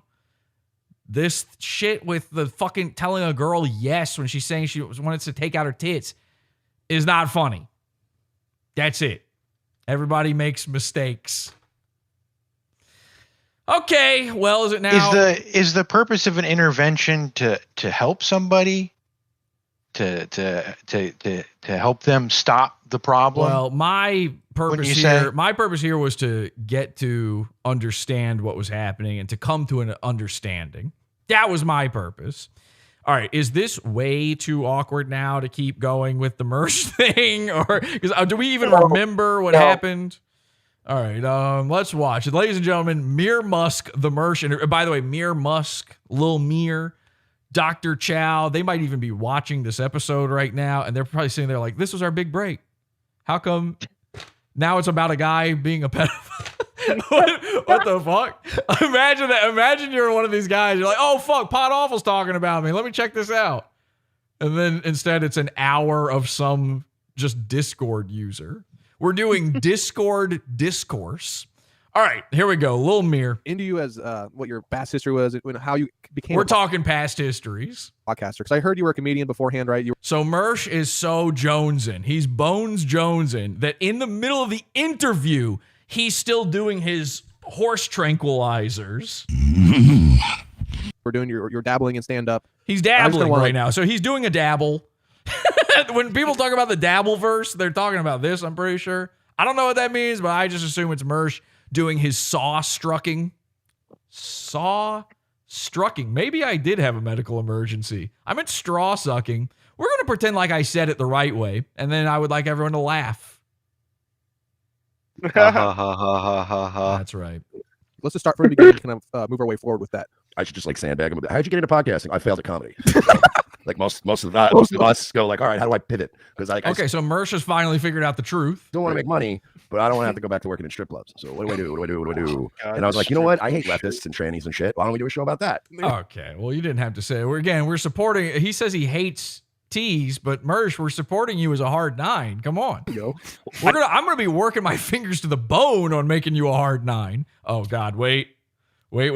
No, don't do that, Jesse. Bad idea. Hang on. I think I heard about you first from Stanhope. Like I used to listen to Stanhope's. Not possible. That cannot be. So okay, this is the thing. A lot of you guys saw this already. Let's go ahead and take bets now. In fact, should I run? I want to run a poll, but every time I do, it fucks up the chat over here. You know what? Let's just do it. Let's do it. All right, let's run a poll, and I'll hear from you guys in Discord too. Do we think that Mir Musk are trolls? Yes, and I feel stupid now watching this. At this point, I did not. Okay, so you guys, now if they are, it's really, really bad. Well, yeah, while watching it, no, I had no idea. Now I'm going to ask you, I'm going to go ahead and put the poll in the chat here, but maybe you should wait in the chat if you haven't seen this yet to answer. I'm just going to put it up now, though. So there's the poll. We'll figure it out. Are these guys fucking with MERSH? I have my feelings on it, but we'll explore that as we go. Podcast, and he started talking about you, and then that's hilarious. Isn't that weird? Yeah, like I don't know if you had been doing a show or something, but somehow you would come up, and then start showing up everywhere. He was probably talking about because he knew me when I was like really fucking mess too. But yeah, I got to open for him at From Across the Street when we recorded that album, and that was pretty lit. Yeah. And then I guess we had him on Revenge of the Sis, but like it was a complete accident, and we only had him on because we were bugging Shane Gillis to come on. Yeah. And then the COVID shit happened. And Shane Gillis got like trapped at Stanhope's like fucking weird Davidian compound that he has in Bisbee. So like he was just getting fucking hammered with Stanhope every day, and he's like, oh yeah, I gotta do this interview with these two guys. So he's like, is it okay if Stanhope comes on too? And we're like, yeah, I think it'll be all right. I think it'll be okay. I mean, kind of fucks up my plans, I guess. But yeah, so we ended up getting a bonus Stanhope, and they were just hammered. I think they were on acid too. Oh, good men. Yeah, Stanhope's a fucking nut, man. So let's get into and again, the interview they're talking about there is the time MERSH stole my prank call, my Bam Margera prank. He told Shane Gillis and Doug Stanhope that he did my bit on his show. Early childhood. That's this is good. Okay, so now we're going to talk early childhood. Fucking nut, man. So let's get into your early childhood. That's how far you want to go back. Wow. I feel like I touched a Starfield artifact. Going way back, huh? Getting in the universe. I just kind of want to understand you as a person first, because that's how you are. Good luck. That's how everyone's developed is in the early childhood. The trauma that we've all experienced in life. That's what molds us into the human being we are today. And I have it all, dude. I got diddled as a kid. Really? There's a lot of drinking growing up, a lot of fighting, a lot of like. Okay, so he's starting off with the diddle. MERSH's life story begins. Listen, a lot of people, it begins at conception. MERSH diddling. He's doing some Western diddling. So, okay, this is how now the chat room for this, by the way, is insane. The chat room is nothing but Mersh hate. I think like halfway through this interview, a guy shows up and he's like limply defending Mersh. There are factions of Mersh haters, people who are pod awful guys. The cult was out in full force. I think there's some nobody likes onions in there. There's people who don't like pod awful but do like making fun of Mersh. That's a whole type of guy, by the way. There's the people there's probably 200 people right now watching this show that hate me, hate pod awful, but love Mersh coverage and specifically my coverage of it. So you had everybody in this chat. This whole chat is filling up. When Mersh says the diddled line, a movement was started. And this movement needs to take off all over the globe. r/Mersh needs to do this movement. We need this in the Rumble comments. We need this everywhere Mersh is. If you're not blocked by him on Twitter, everyone needs to be talking about this. Mersh and diddling. It's fake. Mersh is doing molested, stolen valor. It's just 100% true. Mersh is trauma. He's lying about being molested to seem cool. I know that sounds crazy, but think of who all of Mersh's heroes are. Doug Stanhope, Jim Norton, all these degenerate comedians. Every single one of them's got a I was molested story. So I believe that Mersh is stealing molested valor, and I think it's his attempt to say, like, I'm not a virgin. I've had sex with someone who wasn't a prostitute. I think that is what he's saying here. Is like he wants, because otherwise you would wonder. I'm not a guy who ever accuses people I don't like of being a virgin. I think having sex is so easy. You can just knock a woman over. It's so easy. So to call someone a virgin that's virginal thinking, But Mersh knows that like everyone online would assume that he's never squirched with a lady. I mean, we know the Show Me Kitty story. So what does he do? He formulated a cross-eyed plan. He sat there and he went, well, what if I was Ray? And he said, okay, but look at me. There's no way. There's no possible way anyone could assume. I'm a soft 3 at best. So there's no way I was. Oh, wait, what if I was a cute little kid? These are his thoughts, not James's. These are not James's thoughts. They're Mersh's thoughts.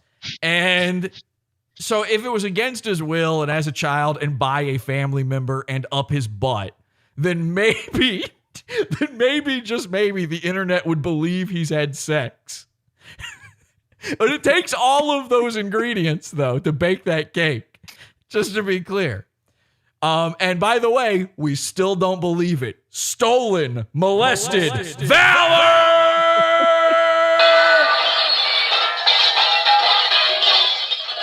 So Mersh stole molested valor. So that's what's happening here. He's pretending he was diddled to sound cool. Good fight too, like none of this pussy ass, I'll kill you. Yeah, whenever they have you'll see a YouTuber and they're talking about domestic violence and they get that really corny B-roll of a guy going with his fist up and it looks all fake. Yeah, I'm talking chair swinging shit. I'm talking ECW shit. You would have. And we're into wrestling. There it is. 4 minutes 55 seconds. Mersh managed to sneak in some wrestling. They're going to ask him straight up about wrestling. Now, I feel like you'd have to be a troll to ask Mersh about wrestling because he's going to bring it up anyway, and they did it. Does that make them troll? I don't think they are trolls, actually. My belief is they are not trolls. If you want to know the truth, people have already been voting in the poll where it's 71% yes, and no one's even seen this yet, which is pretty good. Mersh manages to slip in some wrestling. They're going to fully talk wrestling in a bit. And we are going to completely skip that because, of course, we are. Fuck that shit. No one wants to see it. All right, Mersh was diddled. That's how he starts off his big interview. This is the biggest interview he's ever been a part of, by the way. Interview with a gay vampire. All right. Oh, by the way, we have I guess I got to read super chats for some reason. K-Vibe says, Pod Awful show is greater than Dead Tooth comedy. Kraut Cat says, don't forget to follow Mersh for fitness and hot slot tips. Yuck. The phrase hot slot tips involved with Mersh is so disgusting. Krautcat again says, I also love how Mersh said that the Bad Luck Boys was supposed to be a wholesome content channel, and then immediately starts spurging out on Twitter on that account. Oh yeah, his Twitter. Yeah, he's always talking about the Jews and stuff on there, which is very funny. That's again, but why would you want to stop that? This is why I'm saying don't report that. How funny is it that there's a cat Twitter that is having a meltdown about Vivek Ramaswamy? I don't even know who that is. Dreadnought says, James, this is an intervention. It's time to stop. The Tom Gully show. Oh, we read the Tom Gully show one earlier. Lucas says, towards the PP test for James. $10 toward the PP test for James. And Only Following Men says, thank you for cleaning up the server, 07. I don't agree with that. I would like James to come back. I just want him to not be P-word coded. Okay? All right, let's go. Let's go with this part. We just brought this up, actually. Nobody believes that he's ever had sex because we know about the Show Me Kitties thing. Well, guess what they asked him about? Stand up guy, man. Like I look up to him, I'm like, don't do any of those things. Like don't do that at all. Right. That's what me and Royce always preach on our show. Is like, don't fucking fall for any of these internet heroes. Don't make anyone your internet dad. That yeah. Oh yeah, the internet dad. That's his thing. By the way, Night Daddy. His thing is to not be an internet dad. His thing is to be against e-dads and the simps who follow them. But make sure you go out to the chat room of Mere Musk and defend the Queen's honor. It's us. And if you try to make us your internet dad, like we've chased out so many people. Not Fisher. I seem to remember one guy you refused to chase out. Who got a little, they get a little too familiar. You know, some people can put up with that. I can't put up with that when they start being like, yeah, bro, like we're bros, dude. We're pals. Oh, God. Yeah. And Yeah. like, Yeah, that doesn't actually happen to you at all. Nobody thinks of you as their bro. If they get a little too groupie with you and they think you're actual friends. Yeah, and you really have to nip that in the bud early. What's the correct? Is that what's happening? Because you're on these guys. This guy is telling you he's like your biggest fan. And you're like, oh, yeah, let me come do your show. Now, again, I know you needed the $50. Zen Rhino doesn't have that kind of money, but he's got 15. Craziest motherfucker you've had to deal with that with. You're like, dude, you gotta fucking chill, bro. Like, what the fuck is going on? Oh, jeez. Oh, let me go through my Rolodex here. There's so many. There's so many that it should be easy to instantly pluck one out of my memory. Really, whole subreddit of them. There's an entire subreddit. Now, okay, listen. Actually, in fairness, a lot of the people in the subreddit are former MERSH fans. You got to be clear about that. We used to have this art guy that used to do art for us. Everybody know who we're talking about here? Everybody? Bally Song. That's right. Okay, so Mr. Bally Song, a guy we love. Great artist, by the way. Mr. Bally Song's an incredible artist. His Thanksgiving one with MERSH was great. What? Oh, can you put that in Piranha Chat? Can you find that? Put that in I don't remember it, but I'd like to show it. So yeah, Bally Song. We all know the tale. We had him on. Mr. Bally Song, Pot Awfuls, Sven Stuffles. Draw you naked or some shit? No, yeah, he would draw the cartoons. He'd make like t-shirt graphics, thumbnails, shit like that, you know. No, that's cool. And he lived in Poland, and so we were always cool with him. And one day he just fucking melted down on me on Facebook. Really? Because we remember that differently. I believe what actually happened was he called you gay because on Facebook in public you were acting. How can I put this? Gay. So I'm pretty sure he didn't really have I think what happened was you asked for style tips. You needed to get a stylist. You were looking for someone to style you. And he said, MERSH, by the way, there were 4 comments. One of them was your sister. 2 of them were Mr. Bally Song. And in both of those, he was saying, you're acting gay. And the other comment was MERSH saying, no, I'm not, no, I'm not, no, I'm not, no, I'm not, no, I'm not, no, I'm not, in the longest paragraph of all time. Like, had a fucking full-on meltdown to where, like, all our mutual friends were going, are you okay? Like, you didn't do anything. Why are you so angry at him? Excuse me, I was nice to you, etc. He was just melting down on me. I tried to reach out in private. I'm like, you all right, dude? He's like, fuck right. yeah. It was just this weird thing. Hey, yeah, come to find out. Yeah, it is weird. It's always weird with these guys. Things you don't like aren't weird. Okay? Please get this. We need a new vocabulary for all the goons. Can we gift MERSH a thesaurus, a dictionary for Christmas, something? I don't know, maybe just a book to read. It's not weird because you don't like it. It's not weird at all. It's not weird to tell a guy, on Facebook publicly saying he needs a stylist and a makeover, that he's acting gay. There's nothing weird about a man who threads his eyebrows. Not weird. He was e-dating a chick that we I were got it like, in that the was Toronto tank, by the Oh, way. great. Yeah, I'll bring that up. a fan of ours. And when I was in Vegas, like me and her, like almost hooked up, like we were fooling around. And Yeah. Yeah, because, hooking up's like horseshoes or hand grenades. Yeah, they were close. Close enough. Listen, it was no diddling, but, it was something. All right, let's go to, this is Mr. Ballysong's Thanksgiving MERSH art. Look at that, smoking a bone. So a little pot awful shout out there. This is from a real image of MERSH. There's an actual image of MERSH doing what was he doing in it? Like hula hooping? He had a hula hoop? Yeah, he was hula hooping. He was with his dead friend Megan. Sure wasn't dead at the time. And who was a hooper, and his belly's hanging out in the image. That's real. He's like, Ballysong didn't add this detail. That's an actual thing. So it's MERSH as a turkey. And it says here, have a fun Thanksgiving, ya pussy slayer, best bud Bally. So this is the guy who MERSH claims had a meltdown. He's just having a little fun with it, drawing some pictures.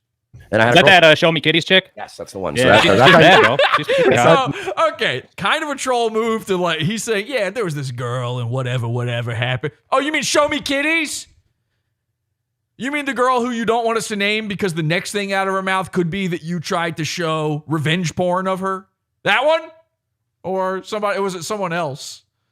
melted down, and he was it Fisher? Did you meet up with Fisher in Vegas? It's been still coming after me ever since. Did he ever hit it? No, they were never even in the same country. Which, by the way, you were, and you didn't hit it. You were in the same room. You were in the same city, in the same weekend, in the same room with her tits out, and somehow you didn't hook up. So you're laughing at the guy who didn't hook up because he literally geographically couldn't reach with his penis. Now, again, I mean, to be fair, same room, MERSH probably can't geographically reach with his penis either. But what is your excuse at that point? He bought her like Steam games and like Dead by Oh. Daylight DLC. You know, he's one of them. They gamed together. And that's sad. That's just sad. This is fan fiction. Because Show Me Kitties bought him Steam games. Ballysong was given free games by his e-girlfriend, okay? Listen, I mean, kind of a consolation prize to pussy, I suppose, but you ask me, that's pimp shit, okay?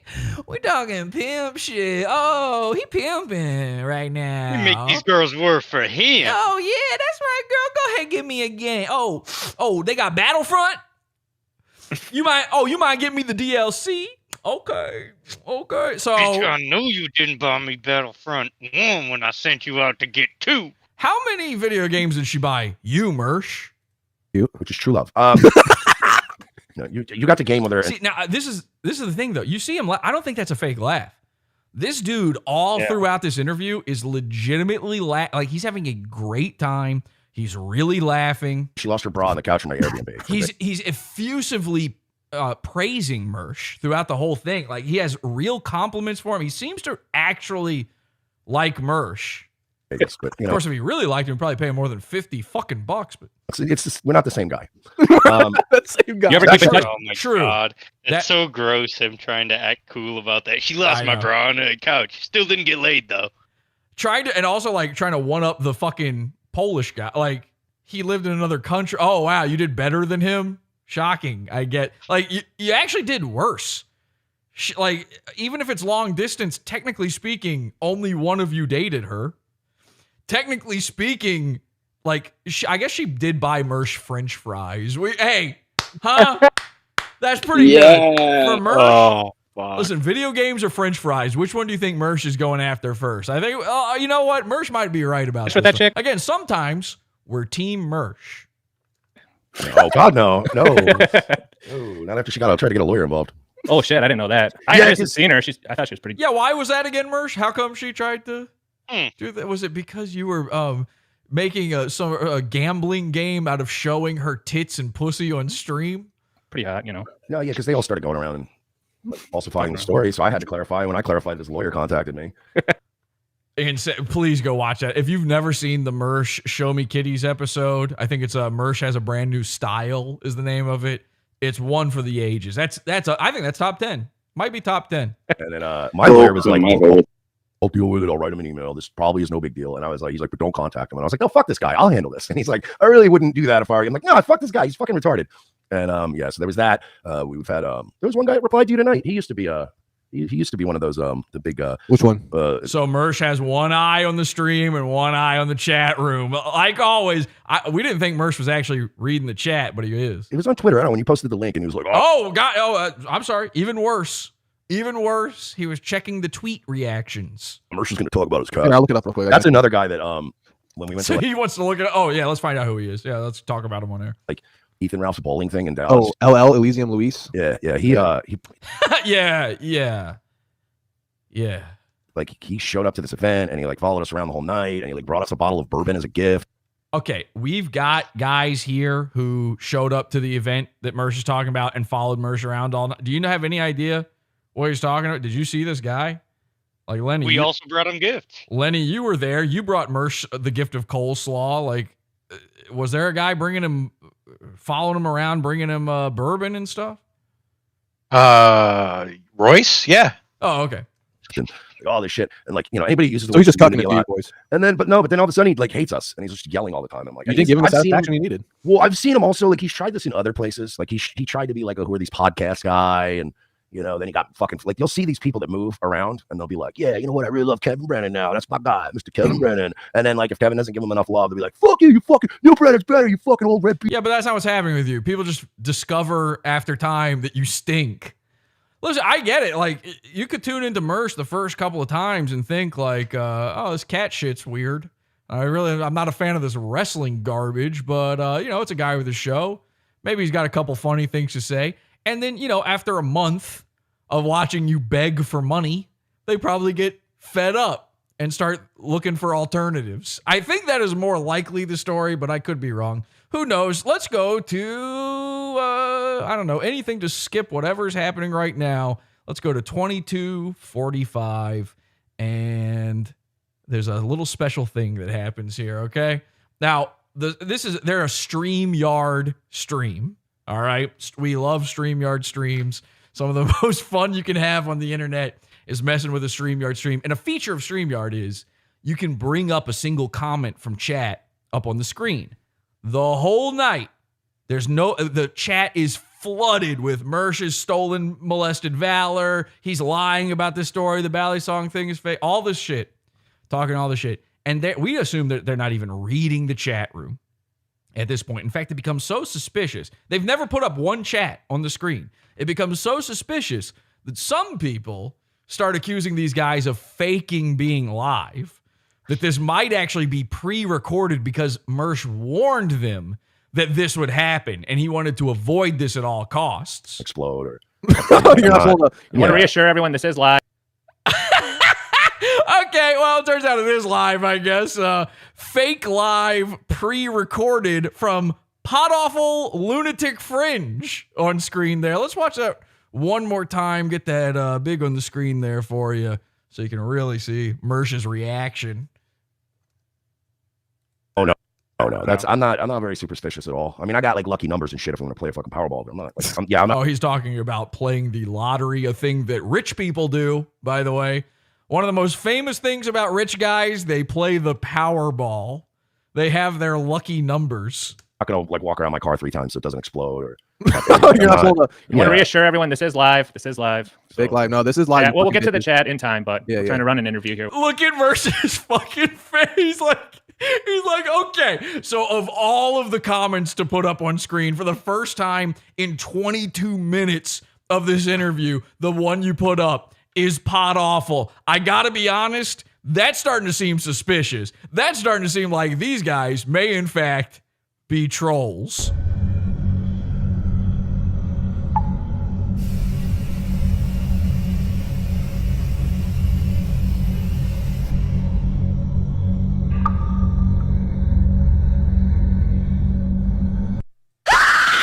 God entered my body like a body my same size. I know all of God's secrets. Would you like to know what God thinks? One apple is our God now. And I do see non-stop visions from God. Do you want to get an answer on what God thinks from somebody that doesn't have God, or do you want an answer from somebody that does have God? Click on the link.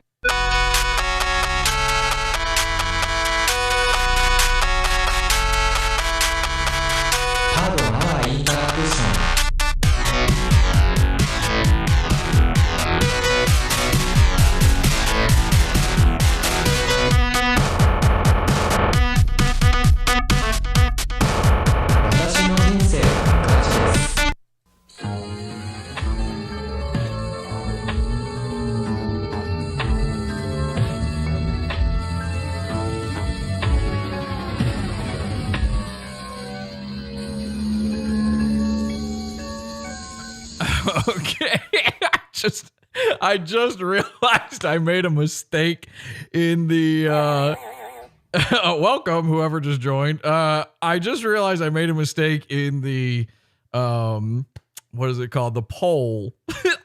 I meant to say are Mere Musk trolls, and instead I put are Mere Musk ? Are they? Yeah. And so people have been voting on whether or not they are, with 66% saying yes. So, okay, that's good. 34% say no, they're not. Mere Musk, you may want to work on that. You know, a fucking goddamn. A third of your audience believes that you aren't. So you may want to look into that, see some. Okay. Anyway, let's bring out the big board, shall we? Big board. Woo! Everybody's favorite part of the show, the big board. You guys like the big board, right? What do you guys think? Big board. Pretty good big board, or okay? Looks great. Thank you so much, Captain. No bezels either. Not a single all right. one. Yeah, it's okay. I mean, listen, we could improve it for sure. All right. Just a couple of tweets. Let's go to 3119. Little treat here for you. Oh my god, that's fucked up. But I really want to dive into like how you kind of transition from a. I don't want to say. Whoa! How you do what now? Okay, we're talking some hard 9 kind of shit. Failed stand up because you did have some success there. You worked. I got this on I got this at like 1.75. Is this too fast? Should I slow it down a little bit? Because I was worried that it would be a little too boring, slowed or at normal speed. We might be missing some of the stuff you say. You don't get a lot of the, and I think it's going to be more important the further we get into it. Is a little bit slurry at the end. Yeah, okay, you're right. Let's we'll slow that down a little. But I really want to dive into like how you kind of transition from a. I don't want to say a failed stand up because you did have some success there. So, okay, now that could go either, that could be bad interviewer or that could be troll. I mean, I don't know. Like at this point, we're all watching this, right? And we are, I think we all think he's trolling at this point, right? Like when we were watching it live, we thought there's no way. Like this guy can't just be that dumb. I'm not saying he is dumb. I don't know anything about him. Might be a nice guy. But there's just no way you say to a guy's face that you're a fail. I mean, look at MERSH's fucking face here. Like, you can see the look on his face where he's like, what is happening? All right, I'll tell you this much. At this point, MERSH is starting to think he's being trolled. 20-some minutes in, 30 minutes in, he's like, hang on a second. Should I leave? I really want to dive into like how you kind of transition from a. I don't want to say a failed stand up because you did have some success there. You were killing it, but some success, and MERSH is just petting his cat.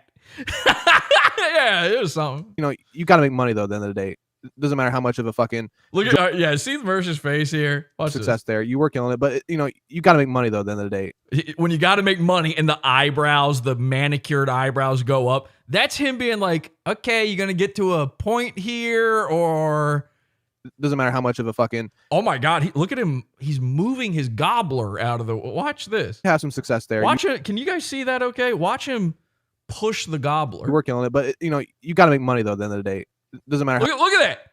Look at the amount of movement happening there. Holy shit. Can you guys see this? Wow, that is a lot. What the fuck? Look at that. For Thanksgiving. I mean, listen, could I do that? Probably. But I'm not doing it right now at this moment. So MERSH looks stupid, right? Isn't that how that works? Even though I'm just as fat, if not fatter. You don't see me doing this, do you? Okay. Fail stand up because you did have some success there. You were killing it, but you Okay. got to make money though. At the end of the day, it doesn't matter how much. Whoa, shnikes. The fucking Yeah, at the end of the day, you have to make money. At the beginning of the day, not so much, I guess.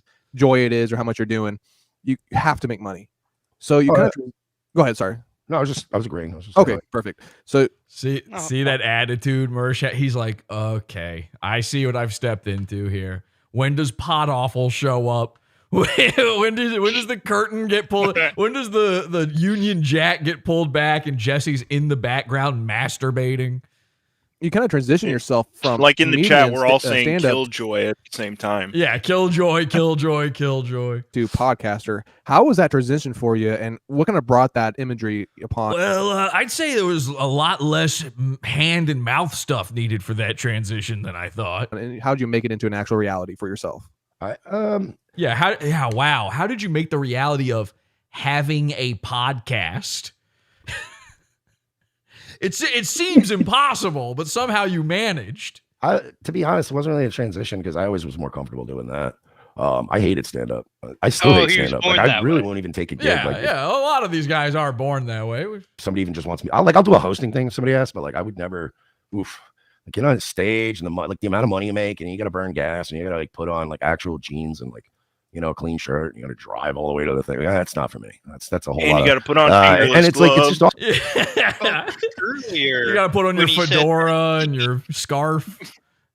awkward up there. Like I like being conversationally funny. I'd rather just like watch a video and react to it. When are you going to or start? Sit there with another person and just riff with each other and talk.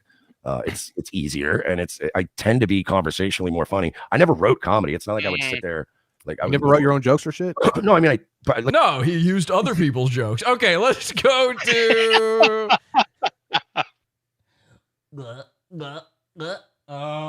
what's the fucking time code? I didn't think of this setup here. Okay, 3750. 3750, we got something interesting happening. And be sure of yourself and always pivot when some things are changing. Because if you want to be successful in life, you never just go with one thing. Successful. Always have plan A, plan B, plan C, plan D. That's a little bit like probably. And that's what I love about you. And you're very honest. Whoa. What? Whoa. Okay, and I know the people out there, so many people voted are Mir Musk. Yes. If you think he's a troll, I'm assuming you're colored thinking that this is trolling here. I took this live as real. A troll could never be brilliant enough to tell MERSH that they think he's honest. It's just, that's like an Oscar-worthy troll performance. I Which is appreciate portraying. that. No, I'm being serious. And MERSH is like, yeah, I appreciate that. Well, yeah, of course it's the craziest thing ever said.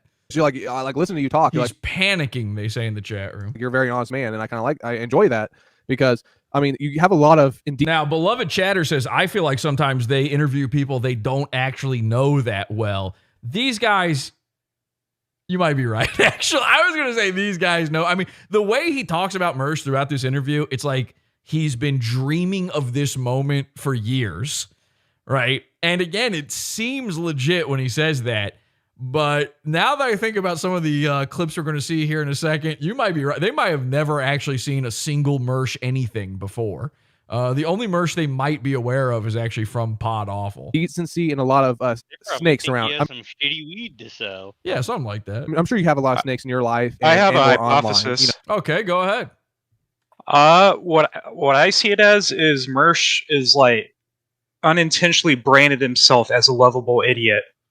And then some people who tune to his show are legit fans of MERSH because he is a lovable idiot. They might think it's intentional for MERSH, but it's not intentional. Well, I got to say, I disagree. I don't think he's lovable. Well, besides that part, I mean, okay. other people might see it. As Okay, you're saying he's branded himself as an idiot. Okay. Oh, then I He's agree an with. insufferable idiot. Yeah. Okay, that makes sense. Yeah. You're probably right then. If that's what you mean. Yeah. That actually adds up in a lot of ways somehow. No. Oh, yeah, look, your chat is lit tonight, by the way. The chat is lit. Really? What does that mean? It must be like Applebee's. That's what he means. There's a lot of sexy Latinas dancing on the floor at Applebee's. The chat's lit. I'm sure you have a lot of snakes in your life and or online. You know. Oh, yeah, look, your chat is lit tonight, by the way. Yeah, they're fucking. I'm trying to watch it, but it's hard to keep up. It's hard. They're calling me gay for fucking saying some honest shit here. I mean, you all want me to shit on this man here, but he's not a horrible person like you fuckers want. It's not black and white. It's no, by the way, I don't think MERSH is a horrible person, despite, again, having a contest to reveal revenge porn, despite calling the cops on everyone who's ever laughed at him on the internet, despite being only 13% of the population. I don't think that MERSH is bad. I just think he's funny. Salt and pepper. He's to make fun of. Sorry. To make fun of. Sorry. He's a good guy to some extent, and I'm gonna be honest here. Like we did with Michael Ray Bauer, I've done with multiple people. It's not just I would say, what's the word I'm looking for? Gay. It's just not what you see. Vampire. I mean, what you guys watch on media is not what is in reality, and you don't know this person. So I mean, some of these people know me. They should know me by now. There's some people in your chat that have been obsessing over me. I'd say the people who talk shit about MERSH know him better than he knows himself. Actually, that's a lot of why they make fun of him. Not even kidding you. Going on 5 years now. See, that's insane to me, man. No, and fun fact, like a handful of them really all started off as like fans. Like they loved us. So here's that cope again. We're going to talk about Bally Song, Mershy 2 times. Most people loved me at one point. They're like insane. some of those people fucking loved me at one point, and And I was nice to you. They're cyberbullying me to death. They felt the rejection of their internet dad's love. Dav love. Okay, this is crazy. You guys can't see it. Bex. Do you guys know the internet? Yeah. Ugh. Do you guys know the internet's Bex? Boy. Yoinks. Woof. Oh, woof. Bex. Bex is the person MERSH was describing before, where they jump from E-Daddy to E-Daddy. They're a homeless drifter. You know what they are? Ladies and gentlemen, we're inventing a new term.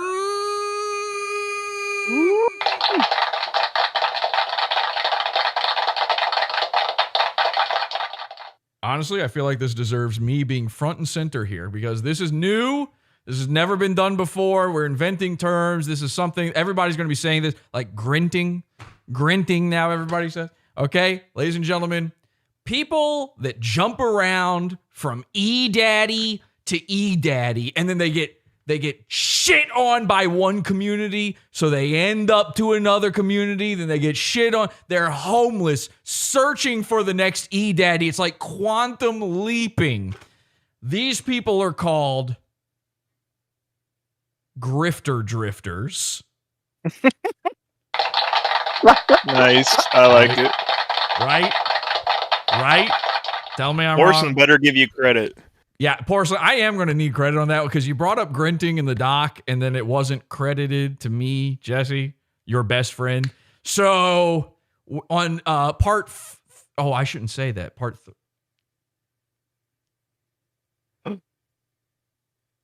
If you were to ever cover MERSH again, fuck.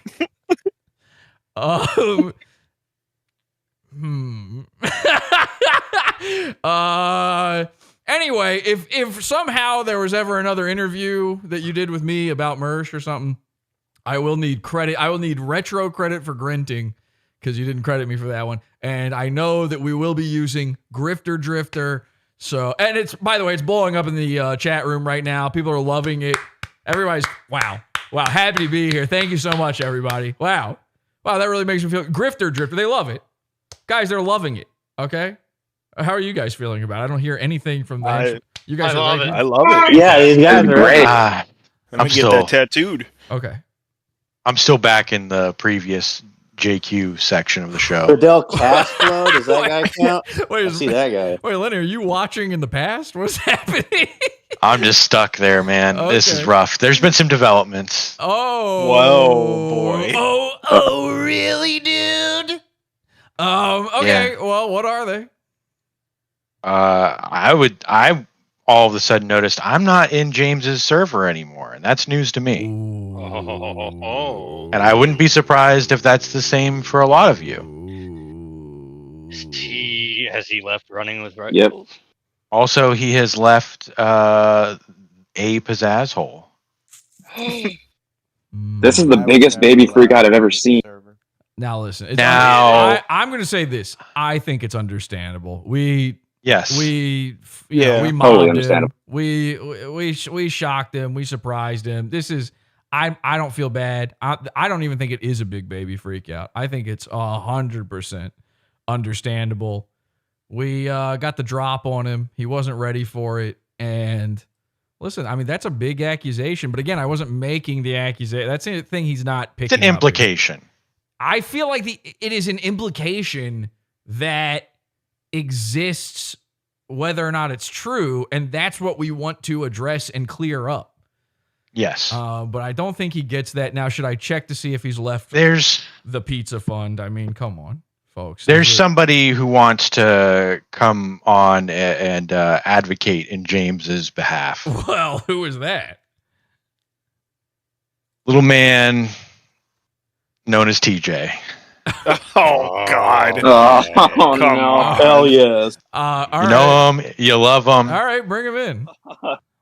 All right, TJ, you heard. Explain for the folks at home who TJ is. Yeah, I mean, this is guys. TJ is a former fan of Pod Awful. He was on an episode, actually a MERSH Effect episode, the Millhip one, the Millhip MERSH Effect. I couldn't remember his name for a second. Millhip MERSH Effect. By the way, Millhip going through a terrible time right now.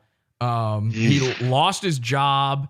He has no money. And this was caught. I tweeted this out. Go check my Twitter. Was it at Pod Awful or at the N-word? Right. Well, follow them both. At Pod Awful, at the N-word. Go find my tweet. There's a screenshot. He was on his stream and he was Googling something and it auto-completed his last searches.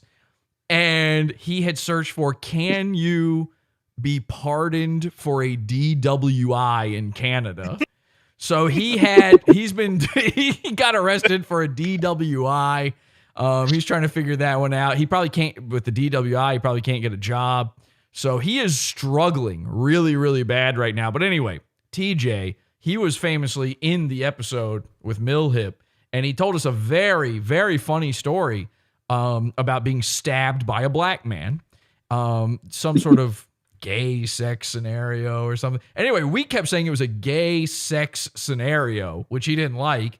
So he had a big baby freak out and left the cult. So TJ would like to come and advocate for James and wants to defend another big baby freak out or so. Again, I don't think it is a big baby freak out, but is he in here? Is he coming? Yeah, he's here. He's here. He's here. James Got has this camera blocked raising me on upside down. Twitter. All right, what's up, TJ? What's up, Jesse? You know, it hasn't changed. This is a bad idea. Yeah, this is a terrible. Hang on a second. Which No, one? it's Oh, there it's you a are. great idea. I got to turn you up. Hang on a second. All right, sorry. I still have you down to like 16% from years ago. That's a safety protocol. You were right to do so. Thank you very much. Now, TJ, you've done a lot of exploring in the past few years that you've been gone from the show. You've been finding yourself as a man and learning new things about your own life and about the universe at large. You're a learned man, and you have ideas on the James situation, the JQ. Go ahead. Well, we all are learned men in our own ways, In our own ways, and sure. and that's what I'm here to say. That James is a learned man in his own way. So you gotta think about these events through the James lens. Okay, You know, well, and- I could and never listen, possibly listen, possibly do that. Hey, I gotta say, I don't know the details. Wait, TJ, let me turn you back down about 50%, okay? Go ahead. I gotta say, I don't know the details of what happened, but through the James lens, I'm sure if you put the James goggles on, you would be able to see things more clearly. So you were watching this episode. You saw the whole deal go down. I mean, I saw what you put on YouTube, if that's what you mean. Well, we're Yeah. on YouTube. You understand we are on YouTube right now, live. Yes. We are in YouTube or on YouTube. All over it, baby. We're up in it. We're up in its guts. We're as deep into it as that knife went into your back. So yeah. Okay. So with the James, so hang on. Your James thing, your whole take on James is we just got to understand it from James's point of view. Well, yeah, it's like you painted the picture that like this was a watch party type scenario, right? Where it's like, and if it's a watch party, then somebody's got to be, holding those reins, running the horses. And if James is running the horses, then it's gonna go how James running the horses is gonna go. You know? No, I don't understand anything. I feel like you could boil down what you're saying to something along the lines of, I wonder what James would think about this, which is what we wanted to know from James. I mean, I don't think it's I wonder what James could think about this. What I think is people make mistakes, and James just makes a mistake under this pressure, Do you think we should that's all I think it was. All right, let me ask you this. Do you think it should be a full pardon, that this was a big misunderstanding?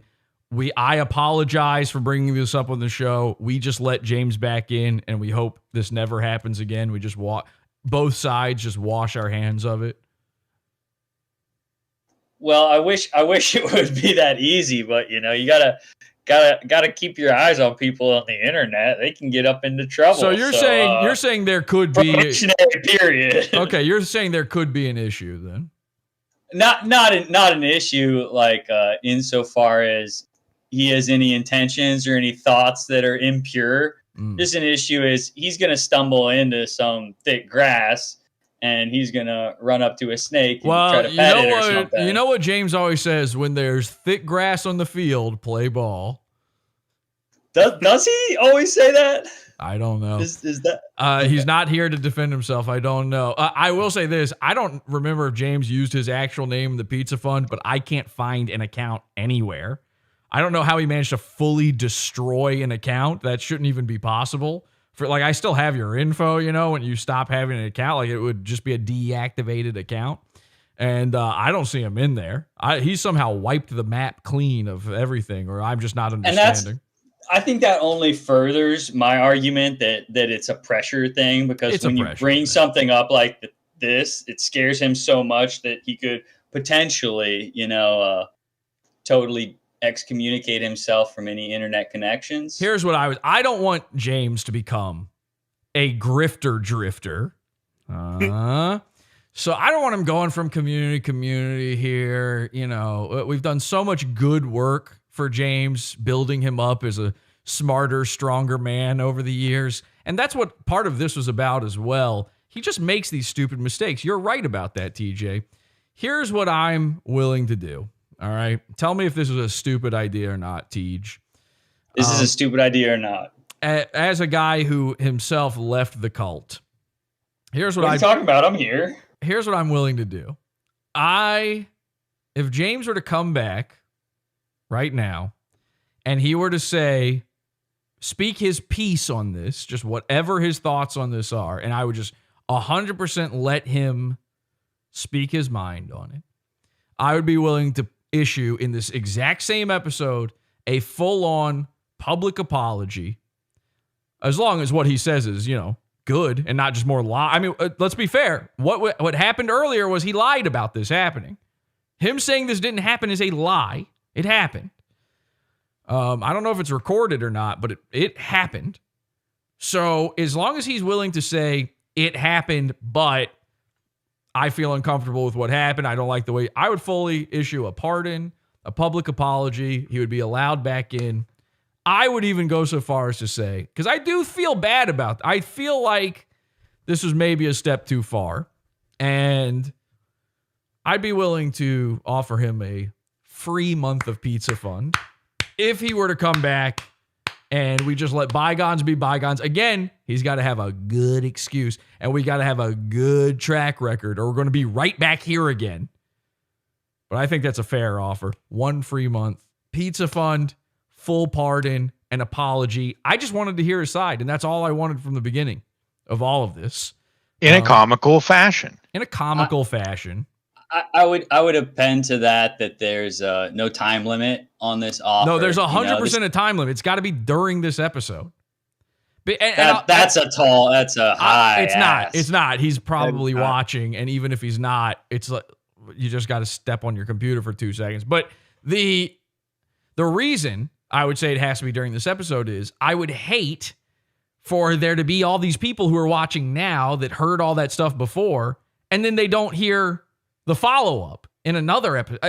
It's for him that it should happen this episode.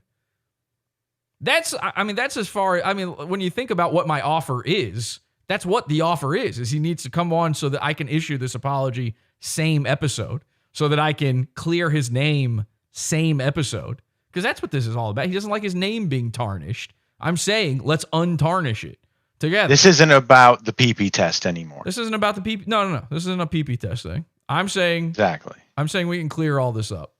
That's it. And no gotchas, no. Again, this whole intervention thing wasn't even my idea. It was Lenny's. I'd love to tweet at him, but he blocked me on Twitter. His posts, he went protected. Oh my God. He straight up blocked me.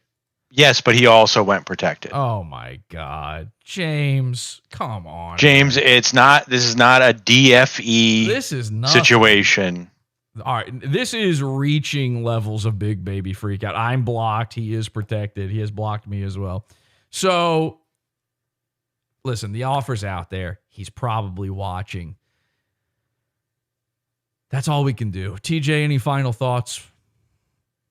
I think you should extend this offer and give him the chance to give his own response. Listen, he will still if have. he provided that to you. He will have that I offer. He will have that offer, but okay, that's fair then. The public apology, same episode / Pizza Fund offer will no longer be on the table. The Pizza Fund part is there as the carrot. That's to do it now. The whole offer is let's do this same episode so your name's not fucking sullied. That's for him. That's not for me. That does nothing. It just interrupts the show further. We're just interrupting the content here for this. So that's it. The offer's on the table for him to come back and explain himself whenever. Why would it matter the time frame for that? I'm just saying the rest of it. There might not be an episode where I can pause the show and go, oh, by the way, James isn't a P. Anyway, moving on. Here's a Alex Stein video. So, and I know that the thought there might be, well, how come you were able to do it with this episode? And my answer is because this episode blows. All right. So, Bex Rock, Grifter Drifter. Let's go back to that. Bex Rock. Everybody hates Bex Rock, right? All my niggas hate Bex Rock. Bex Rock. Hell yeah. Bex Rock. Hell yeah. Yeah. Bex Rock has left a comment here saying, this Thanksgiving, I am thankful for MERSH. So that tells you everything you need to know. She's a grifter drifter of the highest order. She's been in the Pod Awful Discord. She was a Salvo I met her through Salvo. Then she comes over to Pod Awful. Then she goes over to MERSH. Then she goes over to Millhip, a literal drunk driver. That's a murderer. All right, a guy driving drunk, that's someone trying to kill you. That's why you get arrested for that. So that's a murderer. She's probably in fucking Turkey Tom's audience, another murderer. So Bex Rock is one of the stinkiest women out there. She's dated about, 50 guys I know from Discord. Bex Rock attempted to get with, and this is not a joke, the comedy shaman. Woo! Yeah. I got excited, very excited to see all of this. Was I not supposed to say that? Is that a secret? Trying to get in on the ground floor, man. I don't know if that was a secret. I apologize if that was a secret. I literally wasn't thinking. Sometimes when we're talking, here in Discord, you can just say whatever in the Discord, but I just forgot we were live. And so if that was meant to be a secret, Comedy Shaman, my apologies. That was not intentional.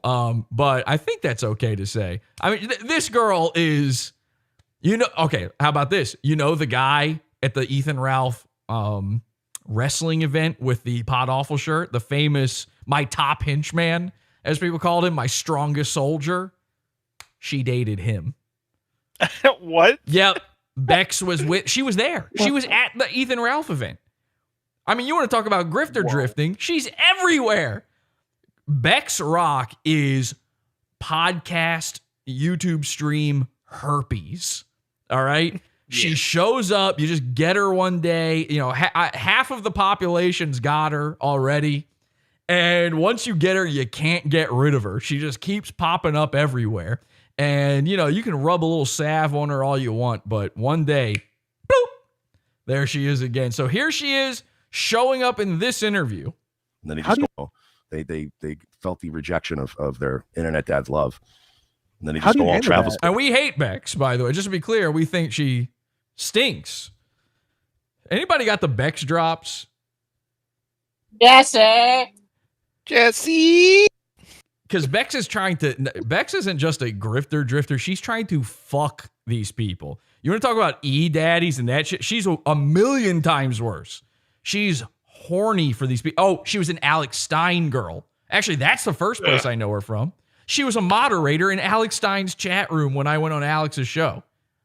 Oh, yeah. And she was trying to fuck Alex Stein. I completely forgot about that. She has tried to fuck every internet guy you've ever heard. And she came into our Discord super drunk one time.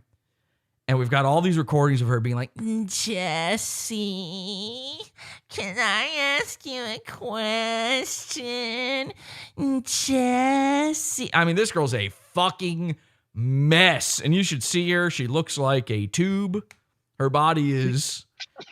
I know I already used tubular. Totally tubular. She's totally tubular. I said it earlier about a penis. It's also, she looks like a penis. She looks like Mersh's penis, okay? Which is, oh no, wait, that's a triangle. She looks like... Cockzilla. She's a cockzilla for sure. And we hate her. She stinks. I don't really go out. I don't do anything. Like, what are they going to do? I'm at my house. I have guns here. I just do my shows. I occasionally go play poker or something. Right. And I'll go out like to eat and stuff, but I'm not like, where are you going to get me? I'm not like sitting at the VIP booth every weekend at the same club waiting to get shot like a hitman mission. And these people have no balls. You know what I mean? No, the best they can do is yeah. send Uber Eats or do some cowardly shit, Okay, this is the problem I have is everybody thinks I'm so evil and I'm doing all these gay ops and stuff. Well, Mersh just boiled it down to all they're doing is sending Uber Eats. All they're doing is giving me coleslaw. Okay, then what's the problem? What are you crying about? I agree with you. I'm just silly. I'm not like a terrorist. You're the terror spurg, remember? You're a terrorist, man. I'm doing imagination terrorism. This is just things happening inside your head. So you can't boil it down. You can't be calling the cops on people when you boil it down like all they do is send me pizza. Who cares? People have no balls. You know what I mean? No, the best they can do is yeah. send Uber Eats or do some cowardly shit, Oh, just cowardly. Okay. Well, you're a big, strong man with guns. So it's like, look, it's this or go back to working in strip clubs. Bex Rocks or Bex Clips are asking. It's Bex Rocks. BEXROCS. Bex, or it might just be Rock. I don't even remember. All right. Fuck Bex. Listen, all my niggas hate Bex. Okay. Everybody, we are Bex haters. I wear every episode of this show, and this is true, hand to God. Every episode of this show, I wear a condom just in case Bex shows up because I don't want to get anything. It is nasty, and I'm sure she's been in. I mean, there's chats out there we don't even know. Name a show. She's probably been there attempting to implant herself as a wart in their life. And I'm not doing that. Jesse. Whoa, Jesse. Oh my God. I forgot. Oh my God. I forgot I asked for that. You freaked the fuck out. I thought she was in here for a second. Play that again. Hit that one again. Jesse, Do the second. Jesse. Jesse. Oh, I got a hard sick. 9 now. Yeah, not me, man. My condom just fell off. You persisted for so long doing it. You know, it is somewhat admirable that like 10 years you've been taken down by different platforms and you keep going, man. So I just commend that. You know, That's not admirable. Yeah, I don't want to go back. Look, I expect many years. By the way, I don't even remember when, but at some point during this chat, we just gave up on even caring about making fun of MERSH, and the entire chat became chair chat. I became at a certain point. This guy stands up, and I noticed this chair. This chair is unlike any chair you've ever seen before. It's one of the most fascinating. I don't even know how to describe. It's like it got the longest metal tube. And again, I'm not talking about penises. The longest metal tube going up to the headrest I've ever seen. It's so bizarrely shaped. And I became obsessed. I've been looking for a new chair. And I needed to know what this guy's chair. So the whole chat becomes about chairs to the point where after about an hour and a half of nothing but chair chat, he had to come into chat and address it. And then he addressed it on the show as well. He needed to tell us exactly what the chair, so we would stop. We were chairists, actually, in that moment. This guy is calling MERSH DSP pretty much. It's pretty insane. Well, I don't know anything about DSP, so how so? Well, because didn't he just call him a cockroach? Or that he's able to scurry to different platforms and just exist? I mean, listen, that is what you got to do now. Even people who aren't like MERSH or me or whatever, saying the stuff you're not, just constantly breaking TOS. It's so easy to break TOS by accident now. It's like that's not really much of an insult to say you got to scurry to a new platform. That happens to big name people too. Well, he's basically just saying his accolade is that he just simply exists on the internet. Decline host says no, you were about the chair chat and being annoying. Nah, the chair shit was annoying, he says. Oh, I'm so sorry. I'm sorry we made the chat for the MERSH interview annoying for you. No. What did you want to happen? Do you know how fucking funny it is for MERSH to be sitting there sweating bullets, panicking that this show was entirely set up by Pod Awful, which maybe it was. This entire thing set up by Pod Awful. We know for a fact at this point that he is watching the chat. Now imagine nervously looking over to the chat every few seconds and all they're talking about is a chair. What, he won't even know what to do. This is a guy who believes he's a legit celebrity. He believes he has stalkers and obsessors over him. To suddenly make the entire chat about a chair? That is... But I just need to know the chair. So Decline host, you're gay. But I did find out about the chair, so actually I just kind of win that one. That I found out it's not, by the way, I can't use the chair. Unfortunately, I like the chair. I need armrests. So I can't, it doesn't have armrests. You can't even attach it. In fact, the whole point of that chair, it turns out it's like a gynecological chair. Why this guy has it, I don't know. There's like something an orthodontist or something uses, and the whole point is that there's no arms in the way of it. You can move around easy because you're a doctor, you're sitting there. I want to ask you a question, though. I always wonder this about you because... This is crazy. What he's about to ask is crazy. And again, if he's trolling, it's too genius. Your aesthetic is amazing. No. Come on. What? Oh, fuck. No, actually. No. Wait, why isn't it playing? I always wonder this about you because your aesthetic is amazing. You kind of got the 80s Polaroid, dark vibe going on with the Nightwave shit. And I always love that about you. You kind of... Yeah, MERSH basically invented Vaporwave. It's just insane to me. And I love your neon lights going on. When you were doing Return of the Sis... Yeah. So this is my favorite part of the whole thing. And I again, is it a troll or not? This is why I said that the guy before might be right, that they just don't actually know anything about MERSH. He calls his show Return of the Sis. And by the way, from this point on, that's all he calls it. The rest of the show, they got it right earlier in the show. He said Revenge of the Sis. At this point, it becomes Return of the Sis, and Mersh is too pussy to correct him. How did you come up with the concept of Nightwave, and how did you develop that aesthetic for it, and what kind of inspired you to want to, push towards like in the 80s kind of, 2016 Trump memes. Next. Okay. Bye. Goodbye. Show's over. Bye. Let's hear what Mersh has to say. vibe with it? What kind of inspired you with that? It was more like the color scheme I always enjoyed. I've Neon. spent enough time in well, not just neons, specific colors. Like I'm a purple, pink, teal guy. Like That's a hard 9 purple pink, if you're asking me. I'm a purple pink teal guy. What does that mean? How were you that before Nightwave? Were you, your finest chiffons? What are you talking about? I'm a purple pink teal guy. I mean, is anybody here a certain color guy? A certain tri-color guy? Have you ever even thought of that? I'm a purple, red, gray guy. Oh, okay. Yeah. Me personally, I'm a red, white, black guy.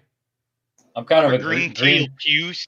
Like for instance, if I had a flag. Okay. So I get it. Thank you. I actually don't believe you. You don't believe me? I don't believe that you get it. Well, was it referring to a certain political party in the Europe in the 1930s? Oh no. Well, I mean, they sort of sprang up at. Yeah, I meant the anti-fascist movement. Oh yeah. You can kind of get those two confused. What a little did bit. you think I meant? Probably some other like group, like somewhere similar to that, using similar tactics. Can't remember the name right now. Okay. Well, me personally, I'm a red, blue, green guy. I'm a red green guy. I like when he builds shit. Yeah, I like when he goes fishing. Does he do that? I don't know. All right, so purple. What did he say? Purple, pink, teal. I'm a teal, by the way. I'm a purple, pink, teal. Is he just saying that because he can see his own background? Did he have to say that? What is the fucking cause of saying? You can't just say that. Listen, I understand everybody's got their favorite color. Mersh has 3, and also, and this is most importantly, he's an adult man. So you can't be a purple, pink, teal. I mean, what are you, Johnny Cash? You're a color man. I'm the man in black. it's a good. I'm the hard 9 in purple, pink, teal. It's an eye-pleasing aesthetic. I spent enough time in strip. No, it isn't. Everyone hates your aesthetic. In fact, the thing that I would say unifies Mersh hate the most is people dunking on how stupid your shit looks. It's so bad. Clubs that my eyes are naturally adjusted to those kind of colors. So yeah, no. Oh, it's not working. It's strip club colors. Oh, that's the actually it's hetero that he likes those colors.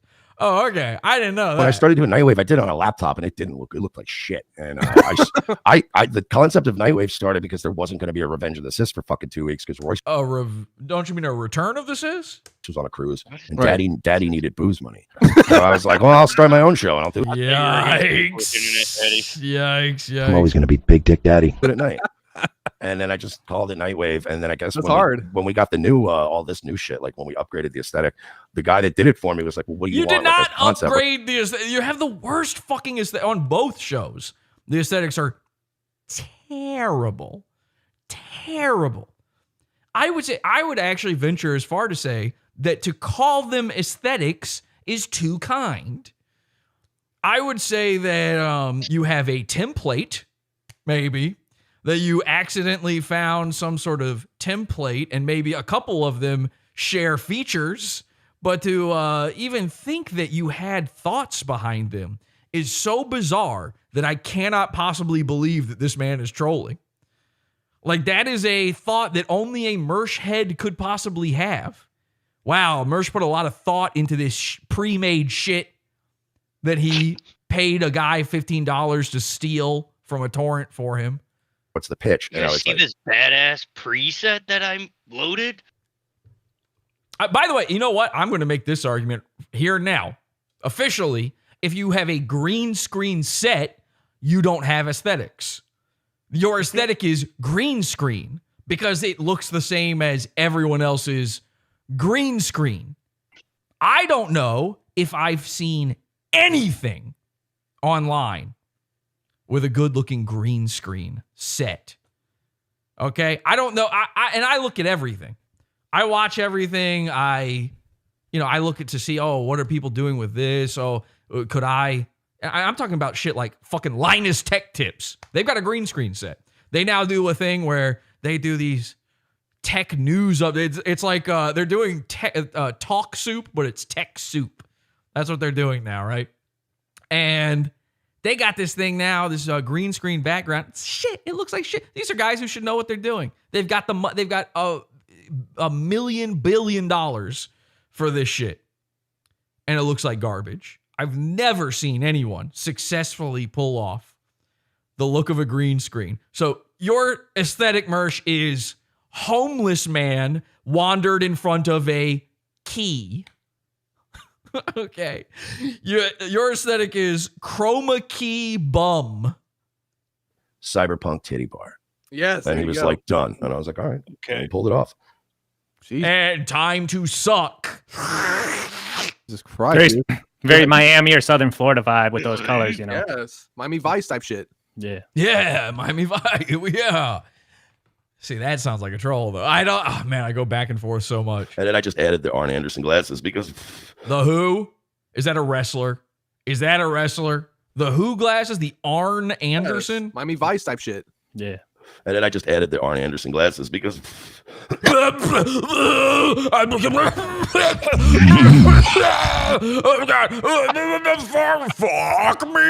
Oh my god, I have bonitis. Owns to make us feel good. Owns to make us feel good. I would vape some pussy juice, yeah.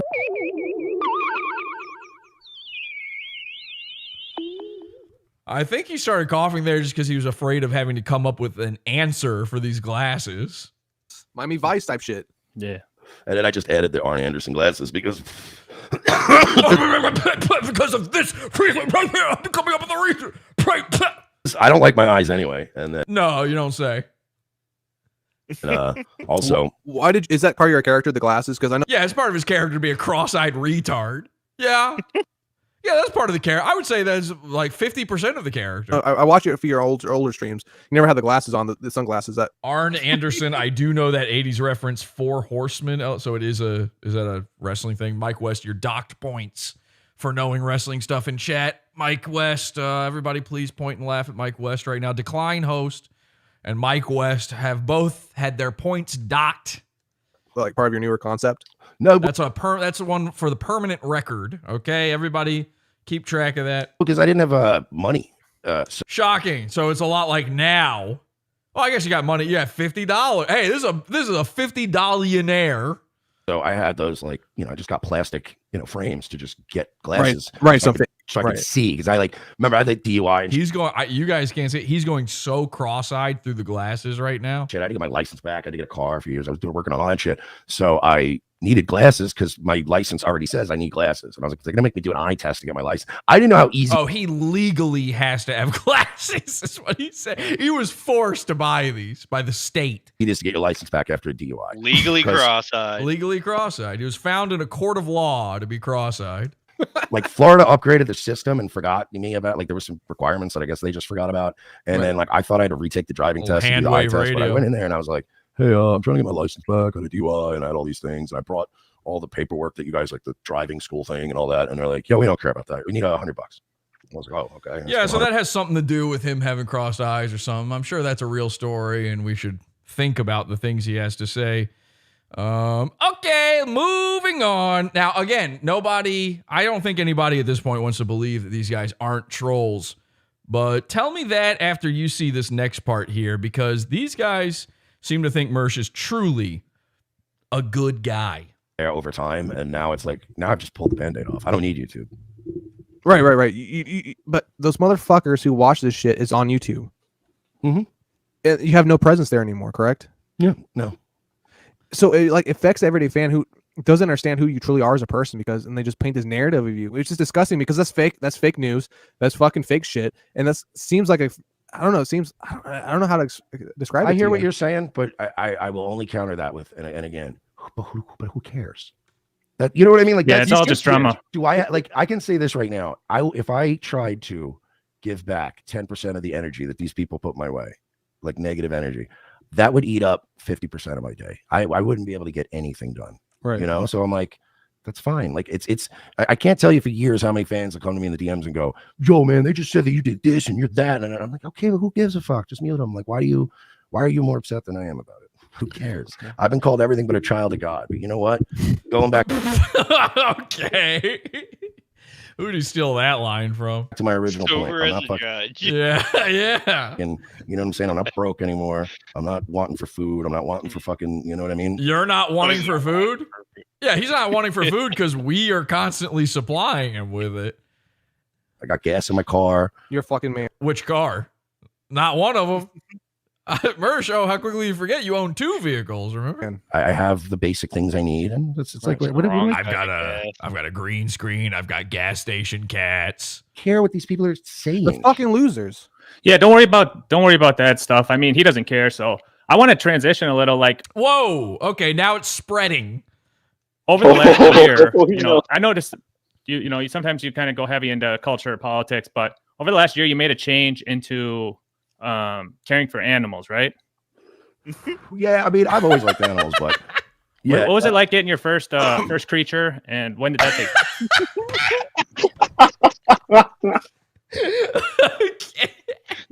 By the way, these cats aren't his first creature. I mean, he had roaches and mice and possums and raccoons. I found Louis. It's just over 2 years ago. It was starting to get like, you know, it was like fall. It was starting to get cool out, you know, whatever. And I was drunk, and I had to walk up to the Circle K because I needed cigarettes. And it was like 3 a.m, and it's like, yeah, just throw out Circle K. Everybody knows what Circle K is, so just say Circle K. I gotta go up to the Circle K. MERSH in his head thinks it's saying Circle K instead of gas station. This is a comedy trick, by the way, a way to be funny as a comedian. And again, this is me solving world comedy here. The way you do that is, and this is what they tell you, when you go to the comedy boot camp that I'm sure MERSH went to learn comedy, they say use details, use specifics. So don't say gas station, say Circle K, say Wawa, you know, say I don't know what you guys have, but anyway, so he says Circle K because he thinks that's going to get a laugh. Instead, what it's going to do is Circle K. I know what it is. I've been to Florida. But Circle K is regional, very regional. So you hear Circle K, and some people in this audience are, of course, thinking Jewish people. So you're telling me you went to a Jewish guy and got cats? Okay. Fluffy ass cat was just walking around outside, and he's I thought the Circle K was a ranch in a 1930s Western. doing the whole, you know, rubbing on my ankles and shit, right? I know, like, I was never a cat guy. I never liked cats. Yeah, you were never a cat guy. You are a cat lady, though. All right, but let's hear about dogs. We've heard enough about cats from MERSH. Let's hear about dogs. This one is going to floor you. All right, let's MERSH's take on dogs. Show to where we have to go to places now, and dogs, it's really unfair if you have a dog and you're frequently not home. It's just it's not a good thing to do to a dog.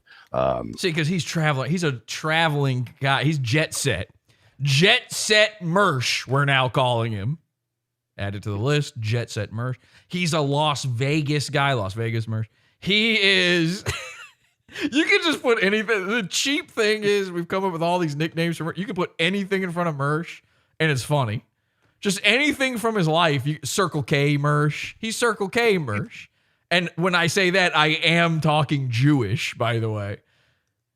You know, coming and going. Once so he can't have a dog because he's all over the place. He's coming and going. He's wheeling and dealing. He's linking up. Understand if you have a fucking job, you got to leave for a few hours a day. But if you really are going on 5-day trips, like at least once a month, I wouldn't recommend. So MERSH believes that anyone with a dog doesn't leave their house. That they just have to constantly stay home. And you get a dog, unless you have like a wife or a girlfriend that like. Oh, right. Oh, there is that other thing where you could have someone in your life where you could have people who love you and care about you and even live with you. What do you call that again? Trips like at least once a month. I wouldn't recommend you get a dog unless you have like a wife or a girlfriend that like, like you guys live together. It's your co-house. You know what I mean? Oh yeah, your co-house. He says it's your co-house. What the fuck is Mir wearing? Look at that shit. I don't know. They both wear bizarre things. Listen, I can't focus on the sleeves right now, although you are right to point it out. Mersh just said co-house, which is a term that I could see Rufio saying. I could see a child saying co-house. He just heard the prefix co for the first time and is looking for the words to say that people are married, that people are, partners, or I don't know.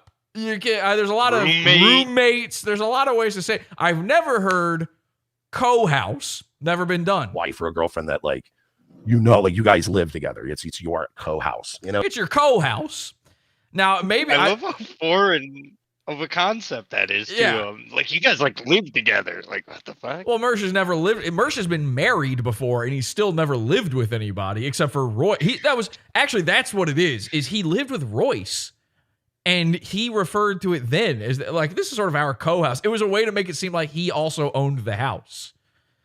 Oh yeah, me and Royce, we live in a co-house. We're sort of co-house owners. Like Royce is having to sit there and be like, yeah, Mersh. While Mersh is telling people, yeah, we have a co-house, or it's our house. We both live there. We're not roommates as adult men, as 40-year-old men where one is married. It's a co-house situation. Also, when Mersh when he had a DUI, when he had a Mill Hip style DWI, he was borrowing a guy's car. It was their co-car. Mersh has driven a lot of co-cars. He's bummed a lot of co-cigarettes. He's eaten a lot of co-meals that were left on the table after someone left the Applebee's. There's a co-meal, there was a co-table. Yeah, no, I won't be staying. I'll just be having this appetizer here at this. I wandered in off the street into the Applebee's. I'm enjoying a nice co-meal from the people who already paid. Yeah, I'm just going to eat the rest of the meat off of the riblet bones. It's a co-riblet, really. You know what I mean? He eats co-family style, But yeah, if I'm, well, that's the thing too. You got to exercise them way more. Cats are more like independent. Dogs, they're just so much more work. Like when you travel, you either got to pay to board them or have someone come do all the stuff. Yeah, he enjoys a nice plate of co-slaw. They're saying in the chat. That makes sense. And even then, it's like because really, it's sort of all of our slaw when you think about it. We're all even leave them home for a day because I have a crazy. They need to be on people. I have a crazy question for you, Mersh, real quick.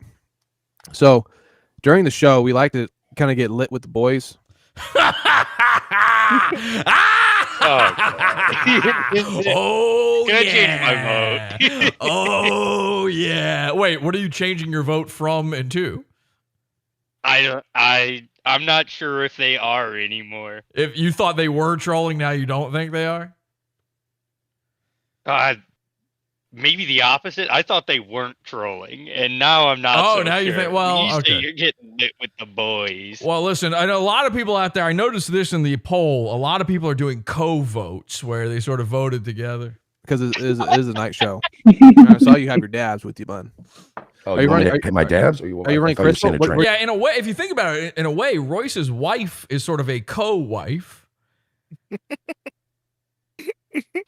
So, there's a lot of people who share her. So she's kind of co-sexual. Yeah. Well, Royce is co-sexual for sure. Are you running Crystal or what are you doing? Wait, what did he just say? Oh, are you running my dabs? Are you running Crystal? Are you running Crystal or what are you doing? You're running Crystal. So he thinks Mersh is smoking meth. That actually makes sense. Mersh is comedy she-man. No, I just have a Luca. Okay. I was gonna ask, like, You have a Luca. Isn't that what you wash with in your co-shower? You know, Mersh actually lives in a co-house now. Like, Mersh's house is literally a co-house. It's a duplex where an old lady lives on one side and he lives on the other. That's a co-house. He's kind of right. Are you down to take a? I mean, I'm gonna take a poll with you if possible. I kind of. Homeowner. No, I'm co-housing with an old lady. Okay, so this is why I see Cole. I go the other way with this. This is why I think this is real.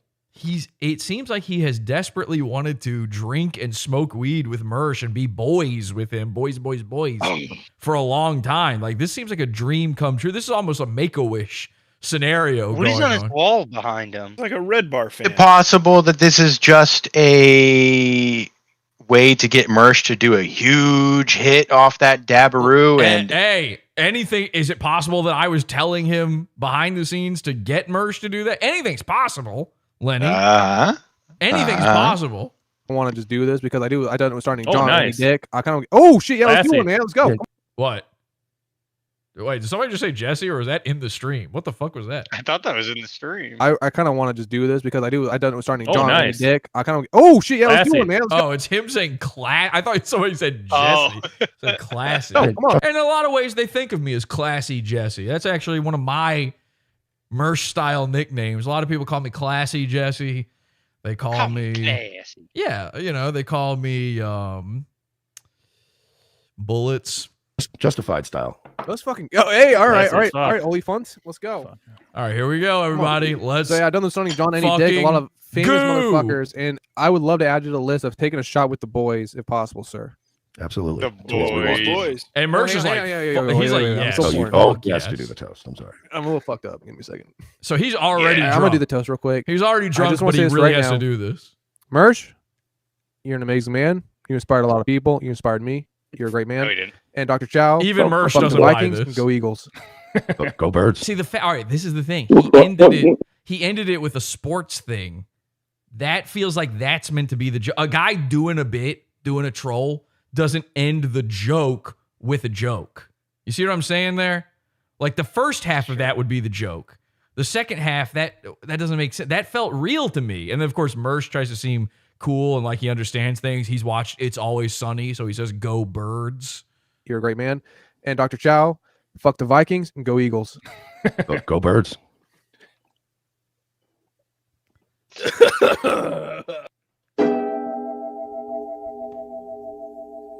Ladies and gentlemen, this is where everything starts to change. Here we go. Okay, let's fucking show. This moment right here was a big mistake on Lil Mir's part. A big mistake on Mersh for sticking around. I mean, we're an hour and a half in. He could have left. That's plenty of time. But it's a huge win for you, the audience, and we here at Pod Awful, because the next events, everything that happens after this is insane. All right? It all goes downhill and then uphill and then downhill and then uphill and then downhill from here. Now, I'm going to skip a lot of stuff here. And again, it's all worth watching, but we're just going to have to find a few points of interest here. Now, this is something that I brought this up on the show by accident. I saw somebody chat this earlier in an episode where they said fish lunch, and I didn't know what that was yet. And apparently, fish lunch is the nobody likes onions bones style joke about Mersh. All right, that's their little meme about Mersh. Now, I have no problem with that. I was like, oh, fish lunch, that's funny. Then I started thinking about it. I remember when he said fish lunch. You know, I didn't know this had become like a meme, but it didn't make any sense to me that why would that, like, bones make sense as a meme to me? Fish lunch, I didn't get. No hate, I just didn't get it. Mersh is going to discuss fish lunch. And this is where I started going Team Mersh, where I'm like, wait a second, he's starting to make more sense than the drunk guy here. This is not going the direction we had hoped. And I know people out there are going to disagree with me. They'll think it's like sour grapes or something. It's not. I legitimately had this thought already. Watch this. How's chocolate? Yeah, see, there's people in chat right now. We got a fish lunch. They love this, and I understand why the phrase is funny. But hear Mersh out on this, okay? Chocolate ice cream. What do you think about? What do you think about pizza when you're drunk at 3 a.m? Are you 3 a.m. drunk? You're pro or anti pizza? Throw it at me. Yo, Mersh, I gotta ask you something that the chat keeps talking about. Are you a big seafood guy? Like, are you into like fish or something? Because everyone's talking about this fish lunch. What's this all about? So he laughs. That feels trolly, but it also could be that he's just drunk. You know. So this is another thing. Like I guess some of the shows that like to fucking whatever, like make goof on us. I take exception with this running gag because I wonder if Mersh even knows it's Nobody Likes Onions bit and not mine. The way he's kind of dancing around it there makes it seem like he doesn't want me to have any shine here. It sounds like that. I feel like he would mention Patrick Melton if he knew. So I take no credit for this whatsoever. It's a running gag that me and Royce started, making fun of ourselves. Okay. And then other people I have no idea. Is he all right? See, and this is where he starts getting wait a second. Is the joke I'm getting sus over here? Mersh is like, why is this dude laughing so much? I honestly think he's just high and drunk. All right, He's go. He's fine. Like, but yeah. Now, I know Mersh loves to tell the trolls how to make fun of him. He thinks that he's the master of all. I mean, we saw at the beginning of the show, Mersh thinks that he's the funniest guy. He said, I don't laugh at anybody, but this guy is funny. And he's pointing to a video of himself, which is, I mean, you know what? He's right. That's actually what you should do as a comedian. But I think Mersh is right here. Hear him out. This isn't just, we made fun of it first. This isn't like, I said I'm fat, so you can't make fun of me for being fat. It's not that. He's going to poorly explain it, but his actual point is right. So it's a thing where it's a thing. If I make fun of myself, right? If I go like, I had a small dick or whatever, and then you start going around telling everybody, oh shit, he's got a small dick. It's like, no, I was kind of my thing. See, that's wrong. If you tell everyone you have a small dick, that's hilarious. You have a small cock. That's funny. I'm going to make fun of you for having a small cock. He's wrong about his example is wrong, but the point stands. So the whole thing started when we felt disrespected at Rumble, and we didn't think they were going to renew with us anyway, and they just weren't being nice, and they kept like freezing us at us. We were nice to you. Stuff and not like we were on the pay no mind list at Rumble for some reason. Like they were paying us good, but it was like, all right, but like, come on, man. Like, what are we doing here?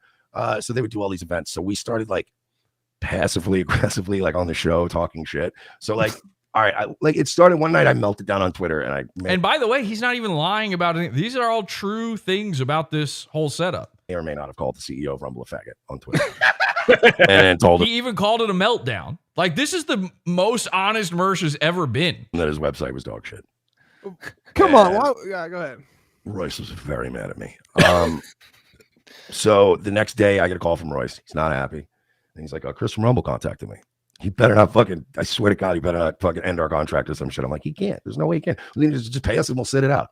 But like, we thought he was done with us. So like, no, he called us and he's like, look, man, I actually talked to a few people at Rumble and turns out I mean, watch Mir too. Like you can see he's faded. He ain't here. This is a guy, his soul has left his body. I've been ignoring you and I feel like shit now and blah, blah, blah. He's like, we went out and met him and we did a show at their studio. And by the way, I mean, I think Ray said this after we watched this. It would be an incredible bit to be a show where you pretend to be a streamer who gets drunk and you don't actually get drunk. And you use that as an excuse to shit on the guest. That's somebody needs to take that bit. I feel like it's me. I feel like I need to take that because I'm the only sober streamer that exists. Everyone else is too nervous to be in front of you without drinking. Fucking Millhip's getting a DWI just so he can do his show. Somebody needs to do that though. I don't feel like asking for guests, and I've already got a reputation. People wouldn't take me seriously. They know I don't drink. Somebody sober out there needs to do this bit. He ain't kidding. Like, this is not, nobody can act like this. This man's drunk. Why is it not? It keeps not letting me hit play. There we go. You and I feel like shit now and blah, blah, blah. He's like, we went out and met Mersh is starting to astral project. I think Mir is starting to astral project. They might have actually Freaky Friday'd from one to the other. And we did a show at their studio and he took us out to this. It is a nice restaurant. It's on the docks. It's this like seafood place. What'd you order? What'd you order? I don't eat seafood. Okay. This is the linchpin. This is the linchpin in everything. fish lunch guy doesn't eat seafood. Now, I don't eat seafood either. Seafood is disgusting. Seafood is the Beck's Rock of foods. You understand? It's no good. You're eating from the toilet. Especially lobster and crab. These are bugs. You eat bugs. Anybody who eats seafood can't be doing the they're going to make us eat bugs meme. You already do. You already eat bugs. That's a bug. It's a toilet bug. A fish is a toilet creature. The ocean is a toilet. And everything, I mean, listen, go to a seafood place. Fish stinks. Go to the market. Go to the fish section. Tell me that smells good to you. And I will say, enjoy your salt life, sir, but I must go. You're too stinky for me to be around. Seafood is disgusting. And if you say you don't like seafood, you don't like seafood. Because people hate hearing that. Seafood, toilet eaters hate when you tell them you don't eat from the toilet. It's like telling a pothead you don't smoke.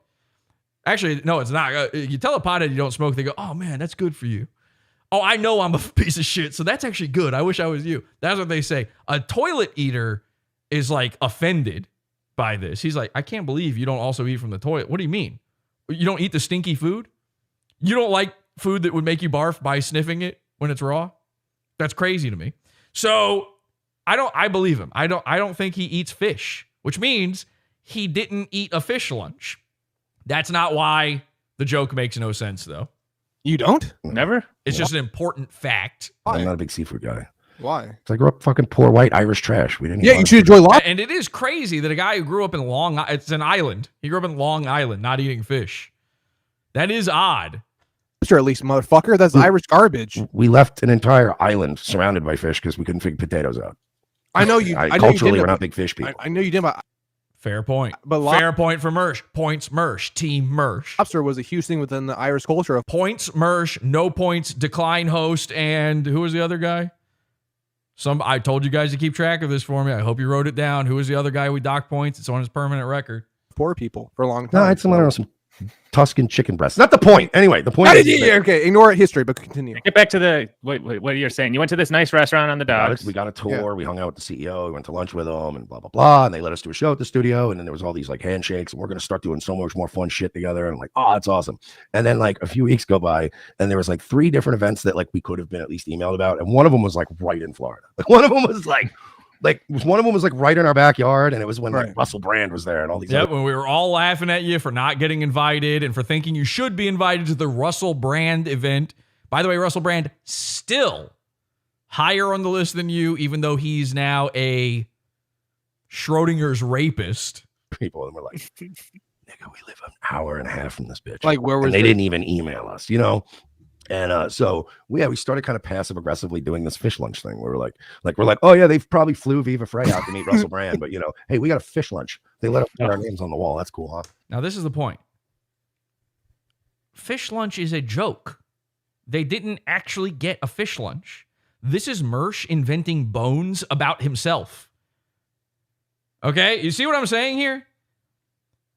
No disrespect to, I don't know, I think it's Patrick Melton who came. No disrespect on this. You can't do his bit about him. You can make fun of him for having cross eyes, even if he makes fun of himself for it. You can make fun of him for having a small dick, even if he makes fun of himself for it. You can make fun of him for not getting to go to the Rumble event, even though he makes fun of himself for it. You can't use his joke, his made up hootenanny. So this is just a warning. Listen, I'm trying to help everyone out there. This is just a warning. If you've been doing the fish lunch thing, you're a MERSH guy. Technically speaking, this is a joke that MERSH people would say.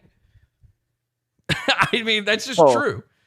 And by the way, it's actually worse than that. Watch this. Holy shit. So it's a running bit of like it's been our running bit, and then somehow these other motherfuckers have been trying to twist it into it's been us goofing on you, and we're like, no, it's not.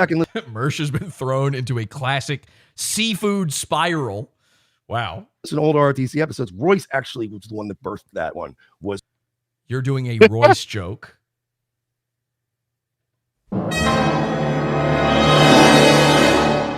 You're doing a Royce joke. The unfunniest freak ever. the mutant known as co-husband Royce, Mr. Mike Lopez Royce, the internet's flesh boulder Royce, a man that I don't think I wrote the time code down for this one, a man that Mir claims he thought was Indian. Royce. That's real. There's a moment where he says, I thought Royce was Indian. I don't know if it's in here. Royce invented fish lunch. Now ask yourself out there, I'm sorry to kill your fun. Ask yourself, do you really want to be going around doing Royce jokes? Do you feel good repeating Royce jokes? I'm sure there's sound drops and memes and everything. There's probably an emoji somewhere about a fish lunch. Now you have a choice to make.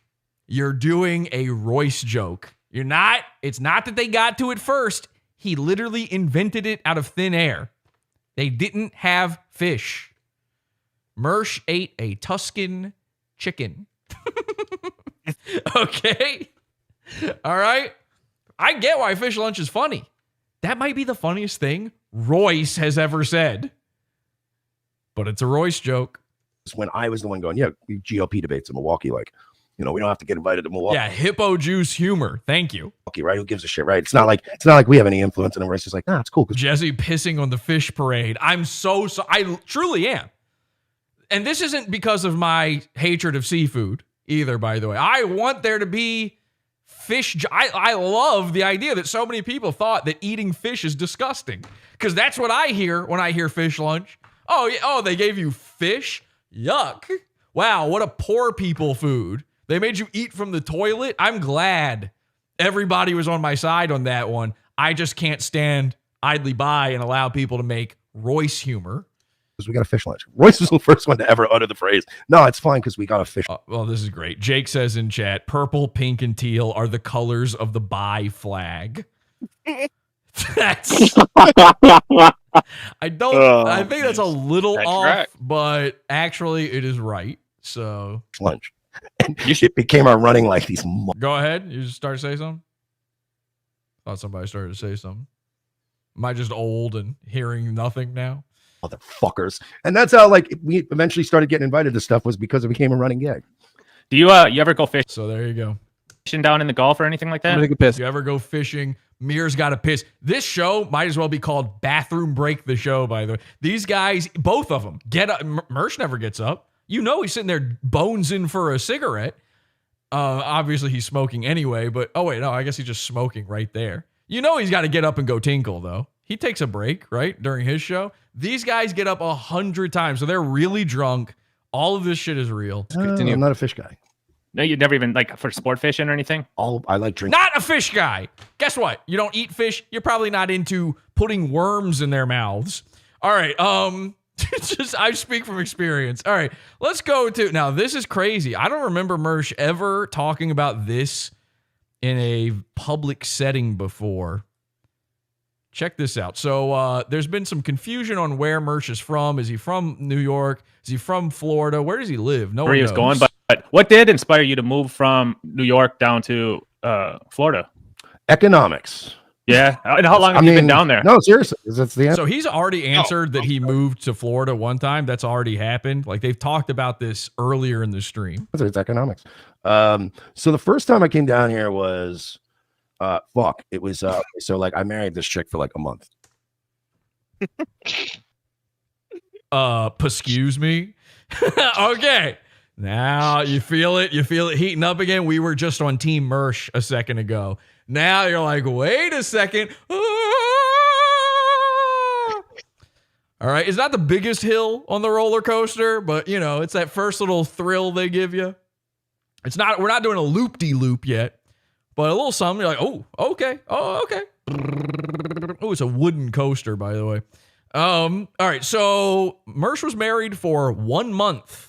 Oh, nice. I was actually going to ask you if you've ever been. Oh, nice, he says. No, not nice.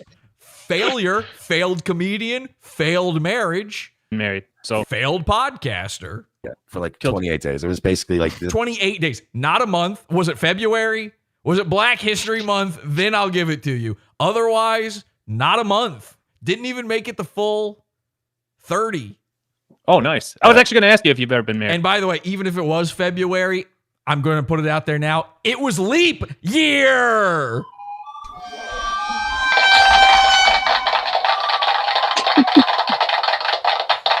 I thought the deleted leap year because that guy shot all those kids.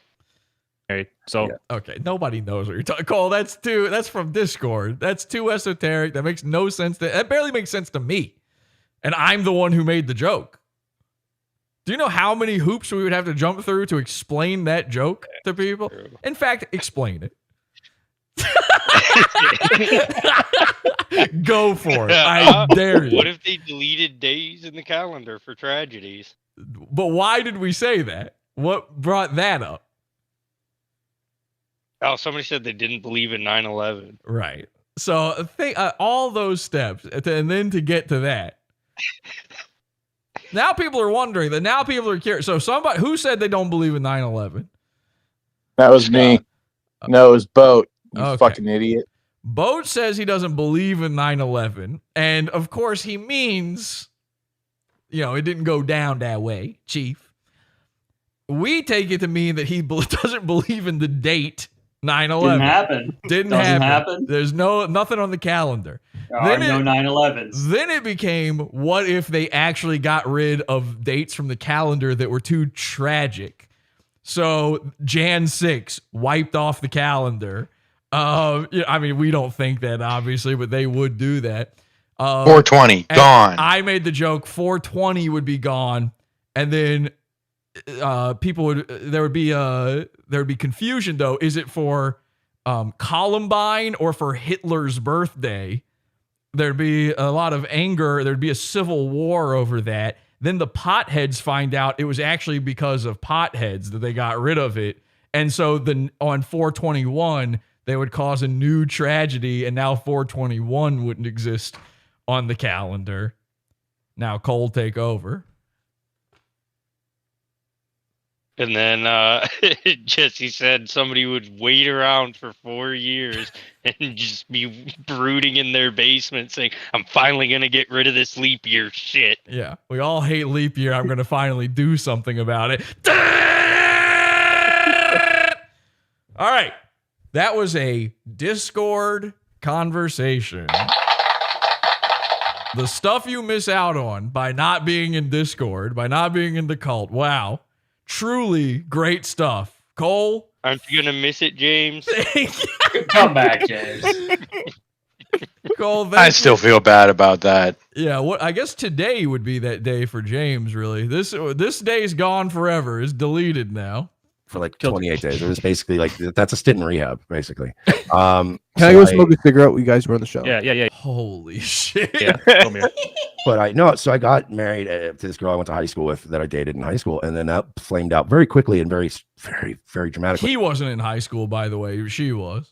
And then, so when that ended, he says it ended in flames. It was very dramatic. To be clear, number one, it was he says she was in high school. It was a mail order bride. He ordered her. Again, he was an adult. She was in high school. He ordered her from Cambodia or something.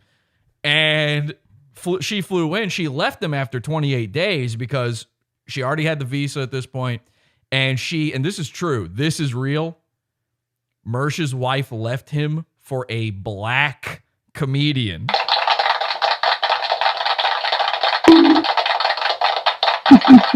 So that's something you can throw at MERSH anytime you want. This is now, you've heard this story floating around before. MERSH is here confirming it. He got cucked by his co-wife with a black guy. Why does MERSH fuck every black prostitute, every ghetto gagger he can get his grubby little gremlin claws on? It's because he thinks that somehow getting her back. Remember, everything he does is getting someone back. All right? He fucks black prostitutes because his wife cheated on him with a black guy. He thinks that gets her back. It doesn't make sense, but it's what he thinks. It's cross-eyed thinking. He got the cat, and he became a cat lady because he thought it would somehow get back at Show Me Kitties, We uncovered this before. We realized this. The whole thing with Show Me Kitties, that's where the cat grift comes from, to get back at her. He talks about how tiny his penis is and the triangle and is a gay vampire live on air to get back at his dad for not molesting him as a child and stealing diddled valor. All right? These are all, that's how MERSH operates. Life was ruined. I ruined my life a few times. And then people... I ruined my life a few times. Okay, we'll gloss over that, I guess. And then, so when that ended, my life was ruined. I ruined my life a few times. And then people always think it's like drugs or alcohol. No, it was every time I could trace it. It's always back to like some chick, which is why I'm going back to your old Oh, really? Like Show Me Kitties, maybe? thing. That's why I'm calm about dating and I don't look for like passionate love because you could never find it, because it would be a fool's errand, because it would be a wild goose chase. I can trace because it would be a snipe hunt. 3 major life ruination moments I've had in my life, and it's always some chick. And then drugs and alcohol. Yeah, thank you. Decline host, points re-awarded. He says if she was named Show Me Puppies, he would be breeding dogs. Okay? You're back. You're back in black. I'm doing some crazy shit. You're back in pink, teal, and purple. Like without that element, I'm usually pretty chill. So, but no, so I fucked everything up, and then a buddy I started doing comedy with, like when we were doing those shitty bar gigs, fucked my wife. He's a black guy. We were just good friends. We were stayed in touch, and he's like, dude, I got a nice spot. He's like, I got a bedroom, an extra bedroom. He's like, he lived like on the boardwalk on the beach in Carolina Beach, in North Carolina. So I was like, oh, that's dope. So I spent a summer just like selling weed and like hanging out and living with him and like co-living, sort of co-house, co-boardwalking. Trying to get over my ex and like just banging like a bunch of like beach tourists and stuff and like trying to. He didn't say beach tourists. He said beat tourist, just to be clear. Bunch of beat tourists. Get some mojo back. And then my other buddy was like, hey, I'm in Miami. Come check it out. Went down there. I liked it. And then I just, because I'd had strip club. Oh, really? You liked Miami? Crazy. Experience. I just started going to every strip club being like, you need a DJ? Like, I'll take shitty day shifts, whatever. And yeah. Okay. He's going to get into his strip club origin story. So we are going to rocket past this. Just go ahead and do a big skip to Malou. And instead, let's hear about MERSH's sexual experiences, shall we? You go in the women's room, you're going to get, somebody's going to narc you out. But they I'll just guard saw us you. go in there. I'll guard you. I'll guard you to the end of time. That's what I'm saying. Dudes are more like walk in and go, nice. And then they go take their piss. What were you drinking that night? You remember that? JMO. At that time. Ooh, JMO. JMO. I love when these retards call it JMO. JMO. MERSH calls it JMO because someone on Opie and Anthony called it JMO. That's it. That's it. Could have said Jameson. What if these guys don't know what JMO means? They might not. I don't know. You never know. Clearly they're drinkers, but maybe it's a regional thing. I don't know. Listen, JMO. That doesn't make it sound cool. In fact, it sounds gay. You tell me. JMO? It sounds JMO was a Jack Black thing, I believe, and then an Opie and Anthony thing. I seriously doubt that. I'm not going to look it up, and I don't care if you do, but I would bet money that is not the case. I'm sure he said it. I mean, he calls himself J Bulls. I would be shocked if he didn't call Jameson Fligagoo.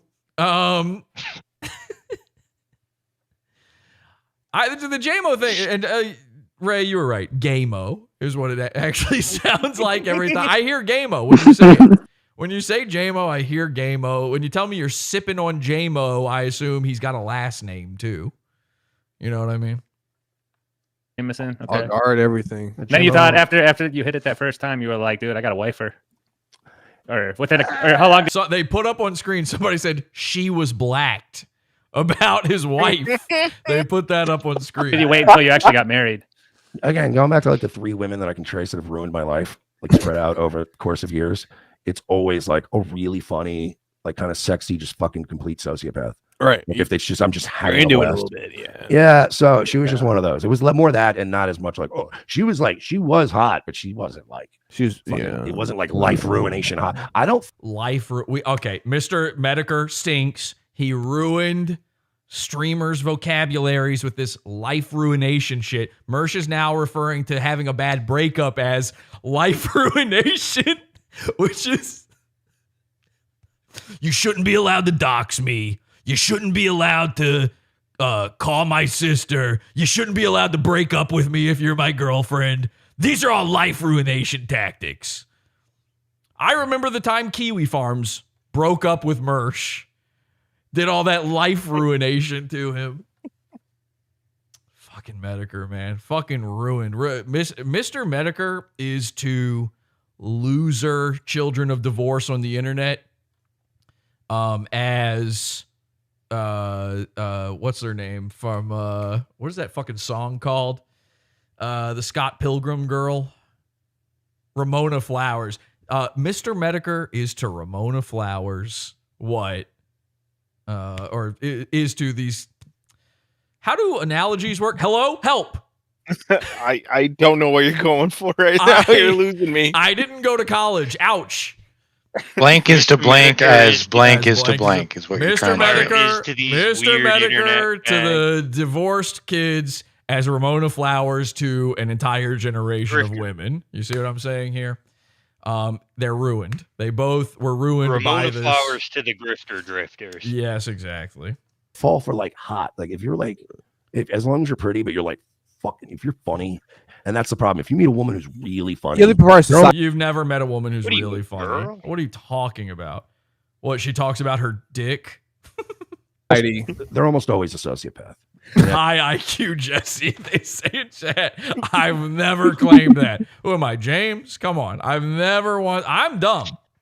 I'm real dumb. I just know what's right and what's wrong. That's what I'm talking about. Society sociopath. So it's like and funny gets. Yay, we got there. I wouldn't even say that. I'm not sure we did. Mr. Medicare is a manic pixie dream girl for children of divorce who want to smoke to be cool.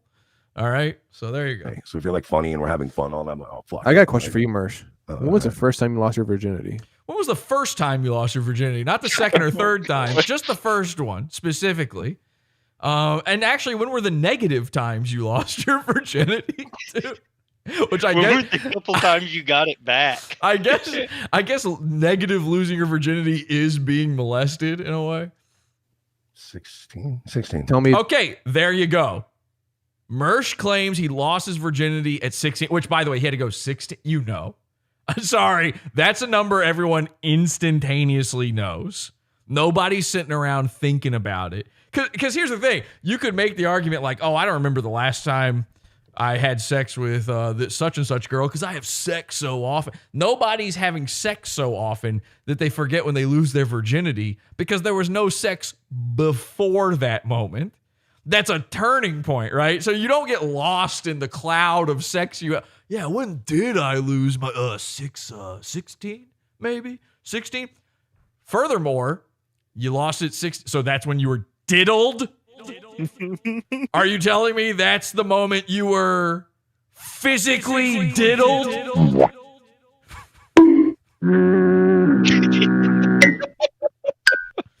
Okay. String sound effects for that. We're having a great show, huh? What a great episode. Absolutely. This is everybody having fun. This is fun. All right. I'm happy to be here. I think everybody is H2BH except for James right now. I mean, fuck, Yeah. we even got TJ back. How crazy is that? I'm still arguing on Twitter with those ladies. All right. Well, right now, nobody knows what you're talking about. This hasn't been brought up. Anybody explain for the folks at explain for the folks at home what's going on Twitter. Some lady said she had a fat scapula or something. I don't know. Fuck yeah. Yeah, we're dealing with some fat scapulas. Again, follow me at Podawful and at the N-word. A lot of my tweets have been deleted over the past over the past 24 hours. I had some tweets forcefully deleted. Okay, so you can't follow along with the whole story, and I'm sure all the best parts are gone. Ooh. Well, now they're saying they want us to get shot for saying the word retard. That's awesome. That is awesome. Yeah. Again, the show never ends. All right. Pod Awful, when you're sitting there going, how come Pod Awful doesn't do 5 days a week like all of the shitty podcast? I do. It's just sometimes it's on Discord. Sometimes it's on Twitter. Sometimes it's on Backpage. So yeah, follow me at Twitter. Okay. And I got 2 accounts. And right now I'm having to use the backup because of fat scapulas. About that time. Why? Because I want to. All right, so he wants to know about when Mersh lost his virginity. Mersh was either diddled at 16, which to anyone else that's just having sex. Well, I guess if it's with a guy in your family, it's not. How do you get diddled as a 16-year-old by a dude in your family? Because this is what Mersh's claim is, that he had incest. Mersh's claim is he had gay incest. Okay? What? Yeah, he says that he has admitted to having gay incest before. So if he lost his virginity at 16, that's when it happened. To me, listen, I'm not a James guy. I'm sorry, I shouldn't say. Too soon. Too soon. I take that back. That's a joke. I 100% take that back. Listen, I'm not a flamenco guy, okay? A guy who has actually already said he will not take the PP test. I'm not a flamenco guy, but 16 for a guy, and you're having gay incest with your family members for the first time, that's a choice. Yeah, what are you, black? Like, you could just walk away, instead of having the penis in your butthole. Just move your butthole away from your uncle's penis. Like, fucking turn your sheets into a rope ladder, throw it out the window, and go. Okay? So either Mersh's hashtag stolen molested valor, or he was fucked as a 16-year-old. These are the worlds we live Virginity. in. 16. Tell me about that time. Why? Because I want to know. No, that's a little weird. How long do you guys grill people for? Whoa, so Mersh is now uncomfortable. He's like, how long do you grill people for? I thought he said groom people for at first, but now he wants to go. Mersh is ready to leave. So we groom people usually around. I guess he said groom as well. Okay, we've heard the same thing. No, we usually go a couple hours, 2 to 3 hours. I don't know, but yeah, I mean, you don't need to get into that specifically. I'm like, now if we're already down to like, tell me about your first sexual experience. I mean, I don't know. I feel like I'm in like a backroom casting couch video. No, but yeah, I'm sure you do. You felt that way at 16 too, right? Why would that be uncomfortable for him? Yeah, wouldn't that be cool? The guy, it's not the guy in the backroom casting couch that's having the bad time. He set up the camera. Remember? You see him do it at the beginning, where he turns it on the desk, and then he tells you about the girl who's about to come in. He reads you all the fake information about the actress who's coming in, who pretends like she doesn't know they're about to fuck. Backroom casting couch, by the way, is the white ghetto gaggers. Okay. If you think about it. When we were talking about, like, I guess the ghetto gagger it's a white guy in the ghetto gaggers, but it's black bitches. Obviously, from the name. Like that ass, and you're not a big meaty tit guy, so I disagree with that. I believe Mersh is one of the meatiest tit guys to ever grace this nation. What ethnicities are? What's your power rankings for ethnicities? Hell yeah, brother. Let's fucking go. For females. By the way, I was gonna say, I was one of the few guys trying to talk Zia Anderson out of getting fake tits. Is he Mr. Oh yeah. Yeah, she was with. By the way, hers look great. Yeah. I actually feel like I was wrong on that one, but just to still show you where I stand on fake tits, I'm usually the one going, don't get them. She's a dime piece. Yeah, she's just actually the hottest one in that whole little circle. All right. I don't really rank races though. You don't have like a preference of like. No. Yeah, if Mersh, actually, to be fair to Mersh, if he was on backroom casting couch, it probably would be uncomfortable for him because that's where he sleeps. It's sort of a co-backroom casting couch when you think about it. Yeah, Mersh actually used to be roommates at the backroom casting couch guy. Used to sleep on his couch.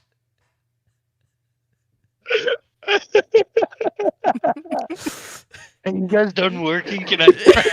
Yeah, can I crash now? Hey, you see the sock on the door? The socks on the door, man. You know how it is in a co-house situation. Sorry. You mind if I watch? Latina. I mean, down in Southern Florida, you got everything anyway. So white dick over black dick. I've seen all that. Mersh, you want a sheet for that couch? No, I'm good. I'm fine. Just leave it. That shit, but like I date black chicks, I date white chicks, I date Jewish chicks. But mostly black. Whoa, Jewish! Circle K, anybody? I date I date Indians, some Hispanic Asians. girls. I would no honestly. You date some. He's look at him lie. He's like looking up. Like you just named all of them. Like you had to think about it. You named every type. Chicks, I date white chicks, I date Jewish chicks. Yeah, I date teals. I date pinks. I date some Hispanic girls. I would no honestly. Indians and Asians don't like me, and it sucks. Really, and neither does anyone else though. So I didn't stop you with any of the other ones. What happened there? You mean they have standards? Asians know martial arts. You mean that Indian and Asian girls have standards? Oh, okay. Like Indians are really hit or miss, right? Like 70%. Definitely. Agree. Big agree. Team Mersh, score point. Indians are really hit or miss. 10 of them are just dog shit. Dude, but well, I wouldn't say dog. I don't think Indians are dog shit. I think that's too far. Street shit maybe, but not dog shit. 30% of them are gorgeous. Pussy, bro. That's just insane. Yeah, like the 30% of Indian girls that are hot. Wow, they're hot. Fucking nut. And Chica, baby. Yeah. Asians, it depends. Like, because it's like Japanese girls are all right. Chinese girls No. Go Korean girls are all right. Who's giggling on a blown out mic? That could be. You could be naming about 15 people on Discord or any of the people on screen. I don't know, man. Man, South Korean bitches going to hug dig it, bro. But yeah, they don't really like me. So like, I've dated black chicks, mostly black and white chicks. Mostly black though, actually. If you want to really narrow it down, yeah, I've dated like everybody. I've dated every single type, except for Asians and Indians, except for mostly black and white, except for black. Except I didn't date them. Except it's only called dating as a euphemism for being a John to a prostitute. Actually, I didn't even do that. Actually, I've never had sex. Actually, I haven't even been diddled. Actually, I just came in my pants right now on your stream. Dude, black chicks are fucking dirty, bro. I love if I was gonna settle Did he just say black people are fucking dirty, bro? down, I'd probably settle down with a Latina. Why? But again, that would require one to want you. Now, I'll tell you why, why he's really saying that, because his, I believe his sister is with a Latino. So Mersh, being one of the gals, being one of the sisters in Clan Sheely, he assumes that he's going to have the same results, you know? In fact, and this is the weirdest part, I believe Mersh's sister's family, I believe their last name is Lopez, much like Royce. Royce and Mersh may be related. I don't know how that works, actually. I've just always noticed that there are Lopezes in Mersh's family. So when Alex Jones introduces Mersh as, Mrs. Lopez, it kind of makes sense. That's the way to go. Yeah. Yeah, you did that. The mestizo is the future. Somebody says he mostly dated his hand. I would actually argue that even his hand would reject him. Have you ever seen it? It's like going like this. It's like the reason his hand looks like this, the weird misshapen claw. You know how when they put spikes on a bench so that homeless people don't sleep on it? It's anti. This is anti-Mersh jacking off. The hand installed this so that he can't jack off. Yeah, I am Latino. What do you want from me? Yeah. Anti-human architecture or whatever they call that. I know. Yeah. So what do you mean? I did that. All right. Who cares about that? Let's go to. This is where we start getting really, really good. This is off the rails completely. Roller coaster has left the track. This is Cuban. I think it's just because he's kind of fat. Yeah, he's Cuban, but he kind of. Here's him talking about Royce being Indian. No, Royce is Cuban, and he's like, my grandfather came here with like $8. Isn't he Indian? Isn't he from India? No, Mir. Mersh just told you Indians reject him. No, Royce is Cuban. Oh, Cuban. He's Cuban, but he kind of. He gave me Indian vibes. Yeah, no, I think it's just because he's kind of fat, you know. It probably. Yeah, you know how all Indians are fat. I mean, what? The classic stereotype of Indians being fat guys. Might have been, but he seemed like a bigger. He's losing it now. I wouldn't call him that now. He's been fucking. I mean, no offense, but no, I know. Oh, by the way, I don't know if people know this. I was thinking about the co-house thing again for a second. Do people know the rumor going around about MERSH's living situation and how that's handled? Like, obviously, MERSH has no money. He needs $50. Do you guys know what I'm talking about? Anybody? No. Okay. There is a rumor going around, and there's stuff that to back this up. You know how Royce's dad bought Royce's house? Royce doesn't own a home. God. It was purchased. Oh, no. It was purchased for him, and obviously Royce's dad would have to be involved in whether or not MERSH could co-house there or not. Right? Royce's dad allowed MERSH to live there. Apparently, this is the rumor going around. This is on the treadmill, unlike MERSH, and unlike Royce. And unlike Royce's wife, co-wife, apparently Royce asked his dad to pay for MERSH to move out. So the Section 8 housing that MERSH moved into, Royce's dad actually was paying for that. So MERSH lived with Royce's parents. He doesn't have parents, so he lived with Royce's parents. These are the rumors going around. And his new place, Royce's dad helped him move into. Apparently, MERSH pays like half the rent on it or whatever. He asked Royce's dad, like, would you be the, what do they call it? The creditor on there, right? Like when you get a guy to sign for you because you have bad credit. The cosign? Cosign, that's the one. Yeah, he's the cosign, co-house, co-dad. Royce's dad is MERSH's co-dad. So, yeah, he co-signed it and pays half of the rent so that his son doesn't have to live with MERSH anymore. There's evidence. I can't post the evidence because it's like doxing, basically, but it's out there. It's out there for you to find, and it's certainly worth saying, typing into chat rooms and spreading that rumor. Sometimes you know how like we're both thick boys, but yeah, no, he lost like 80 pounds. And Oh, yeah, you're both thick boys, you and Roy. I mean, no offense. You're co-thick. No, I know. Just sometimes No, you know how I'm co-thick with my co-host. like we're both thick boys, but yeah, no, he lost like 80 pounds, and he's That's good. working out. He's terrifying. He's actually Yeah, he is terrifying, but not because he's like built. I mean, again, he's got turkey legs. No, wait, those are big chicken legs, and he's 5'6". Flying again. He's like a power lifter too, so Yeah, he's a little scary. MERSH, you're Italian, aren't you? Okay. Now, you may recall that this was already brought up earlier in the show. This guy cannot keep track of MERSH's ethnicity, as in I don't know. I'm Irish. no, he said Irish. You're Irish. Yeah, he made the joke about being on the island. I could have sworn you were Circle K. How the fuck are you Irish? Tell And me for the right sake of keeping the bitch going, and Jewish. Oy vey. So MERSH accidentally said keeping the bitch going. He meant bit, but MERSH finally admitted to being Jewish. On the island. How the fuck are you Irish? Tell And me for right the sake of keeping the bitch going, and Jewish. Bitch going. And let's take a hard, close look at those eyeballs. Okay. And what's going on there? You know, MERSH, I got to tell you, stop doing the bit where you take the glasses down. We're always going to be pausing on it. We're always going to be inspecting you bodily when you do this. And sure enough, he went cross-eyed. There it is. It's for only a few frames, but officially cross-eyed. Because here you could make the argument that he's just looking to the side. But once you're here, ooh boy, that's a problem. Ladies and gentlemen, we do have a Jewish man. Jewish. Are you Jewish? Really? Yeah. His bank account is. Oh my God! I'll drink to that. Not, okay, and that's where I draw the line. No, it isn't. Maybe his spank bank account. Love Jews. Cheers to that, man.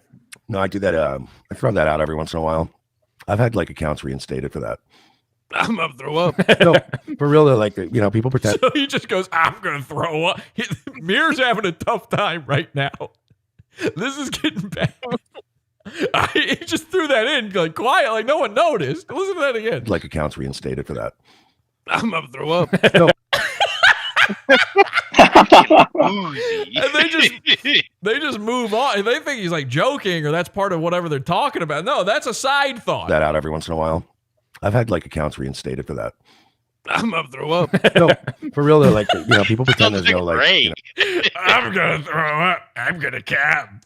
Pro kind of Jewish like mean on social media, but I have wriggled out of things by like when they're like, you're an anti-Semite, and people who don't know me, and I'll go, hey, I'm Jewish, asshole, and they'll back off without doing any research, and I'm like, see, we cooled off that situation. I want to talk with you real quick, honestly. Here we go. When we get honest, this gets good. Lil Mir's got something honest he needs to discuss with MERSH. Now, what do you think it could be?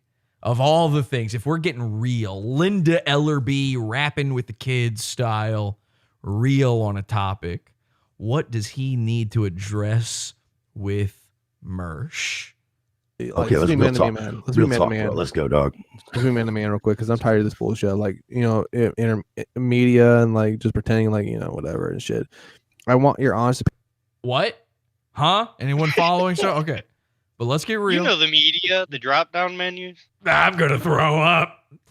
As a man on certain aspects of life and what's going on in our world today, because you seem like you're talking about, and you portray like you're talking about.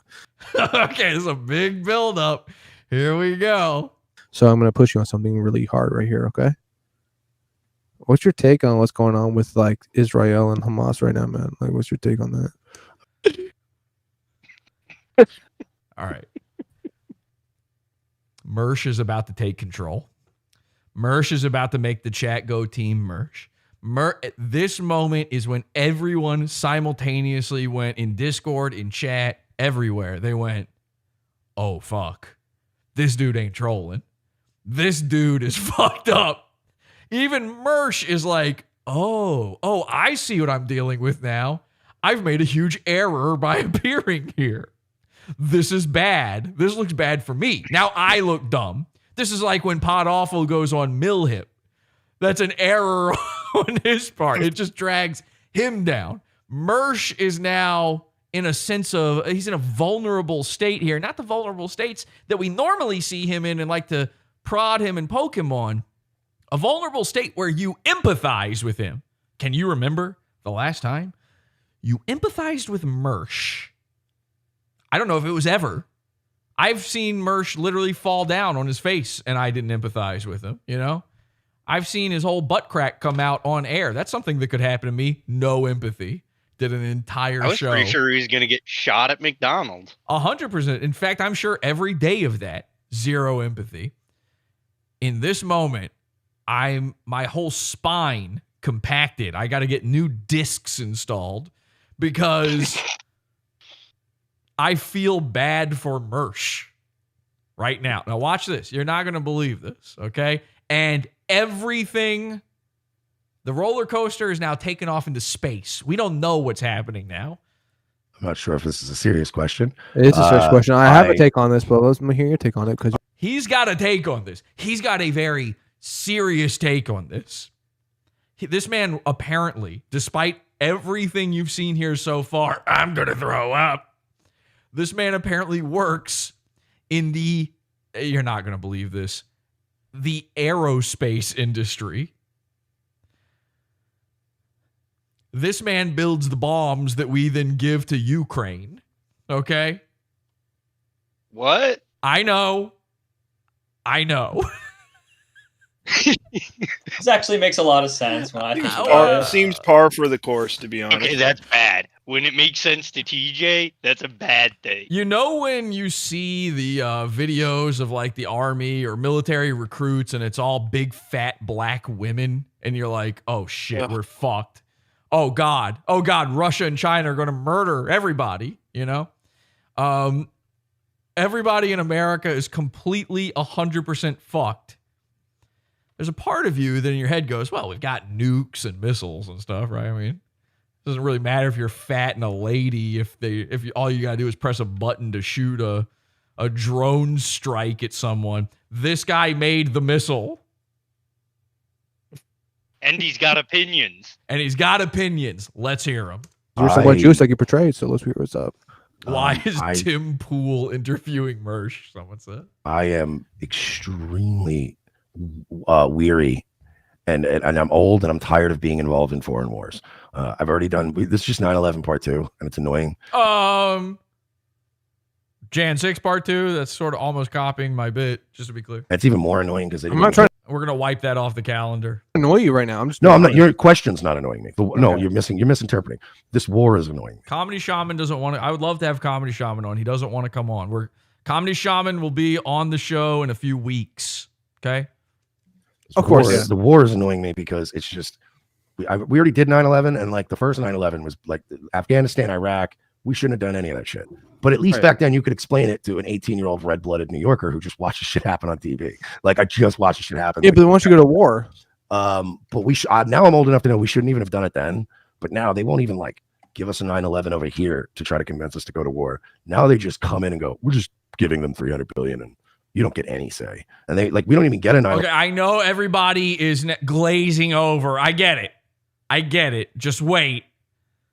None of us want to hear this topic. That's what makes it so funny, by the way. This has gone into such again, it's chair time. Chair chat. In fact, keep your spirits up in our chat right now. Just talk about the chair. You can talk about my chair, his chair, Mersh's race car chair, vroom vroom, anything you want. Keep your spirits up. Just keep it going. Hold with it. Trust me. 11 to fire us up. So my point being, like, I don't like how easily everybody just wants to support Ukraine and support it. Yeah, that's what I'm talking about. I got a buddy from former Yugoslavia, bro. I'm just like, America gives money to both sides of everything, and they if own we just Ukraine stopped, now.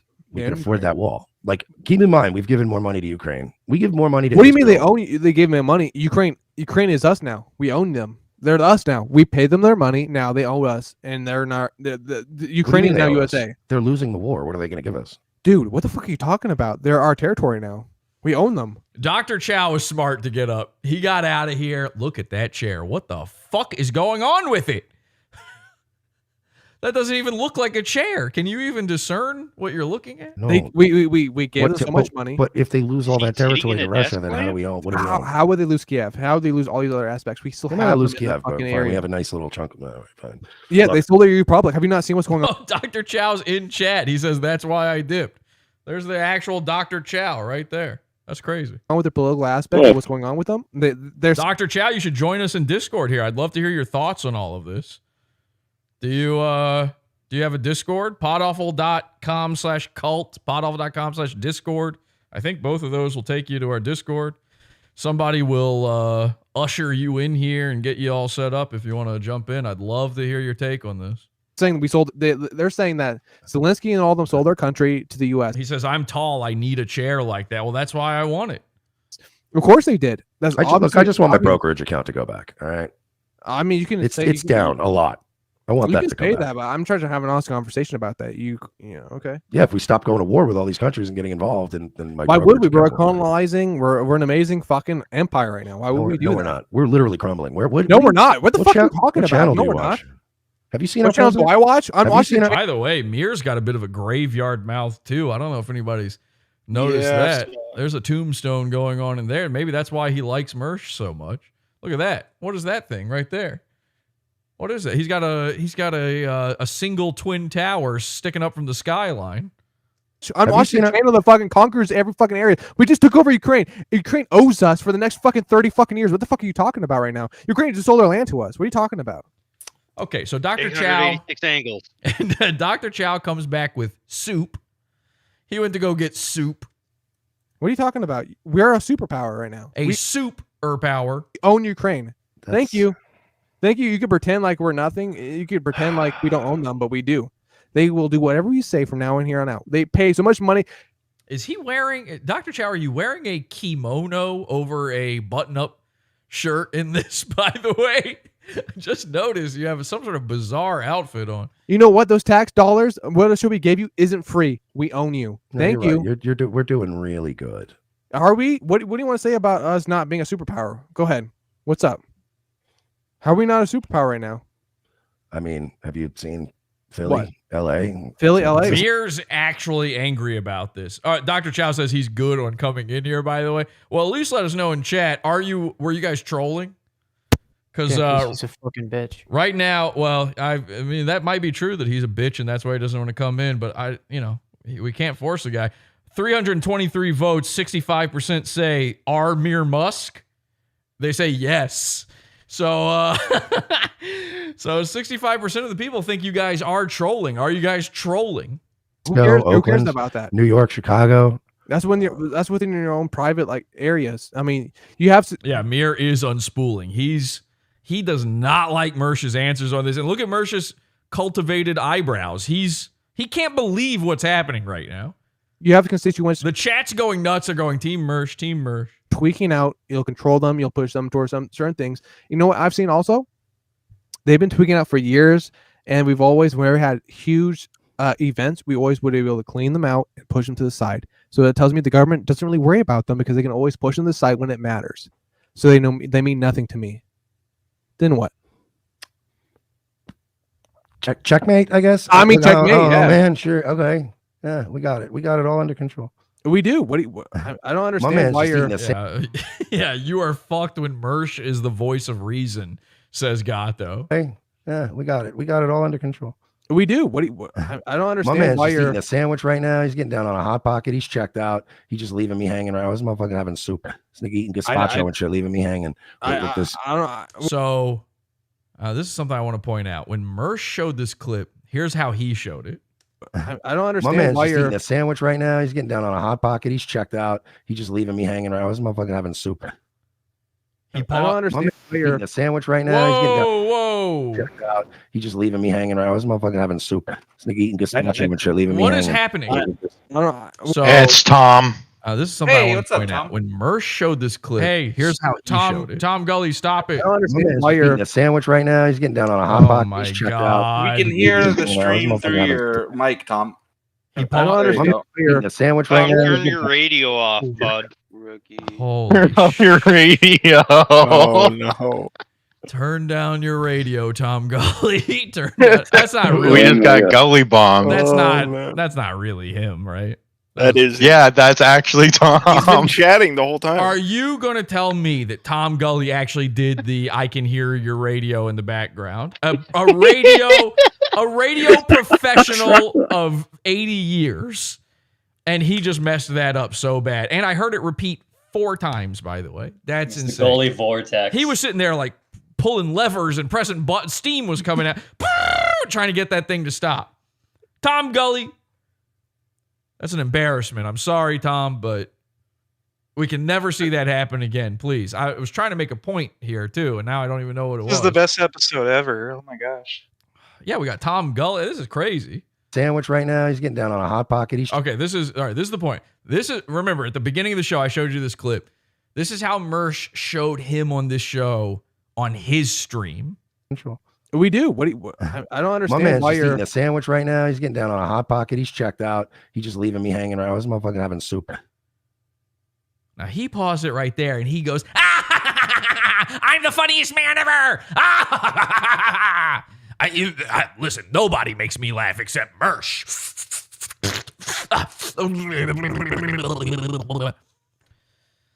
Okay, now that's how things went in his head, that he did the funniest line. Now, listen, that line, making fun of the guy who eating soup, that could be a great line in a guy with confidence, a guy who knows how to be funny, a guy who can, do a little take the camera, talk to the true audience out there and really mess with that bit. But that's not Mersh. Mersh is a different guy.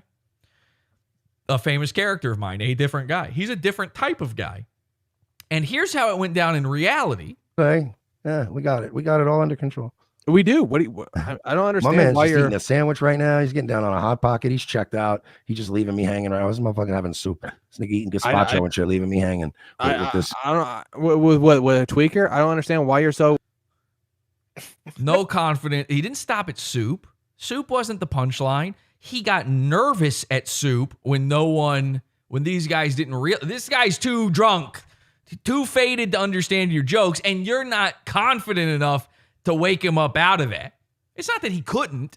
It's you. It's your delivery. And I watched him do this multiple times through this stream, attempt a joke, and it go over their heads, not because it's the best, highest IQ joke of all time, but because he can't deliver it.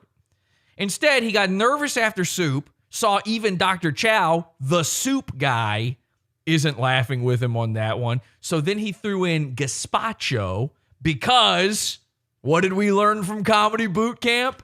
Use specifics. Funny word. Oh my God, gazpacho? Wait a second. That's probably not what he's eating. Gazpacho and shit, leaving me hanging. He's just leaving me hanging. I was motherfucking having soup. It's like eating gazpacho and shit, leaving me Gazpacho. He doesn't even know how to say it right. hanging. Leaving me hanging. This is not he didn't do a joke here. He's attempting humor, but it's not a joke. He paused it at soup for his audience as if there was a punchline and then gave himself a studio audience of laughter. I don't with a tweaker. I don't understand why you're so against our government and how we're doing things right now. I don't understand that. And I get it. It makes sense to make this joke, right? He's in a world of bizarre, like this is a miasma of unreality going on around him. He is now in the twilight zone of streaming. So it makes sense to try to make light of it just in case a MERSH guy is watching. Me in the same scenario, I'd be doing jokes for my audience. I just feel like maybe somebody else would be aware of them. Because our government sucks and they're doing No, it doesn't. terribly. What do you fucking mean it doesn't suck?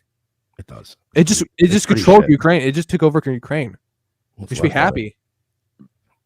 And now he's right back sucked into the political vortex.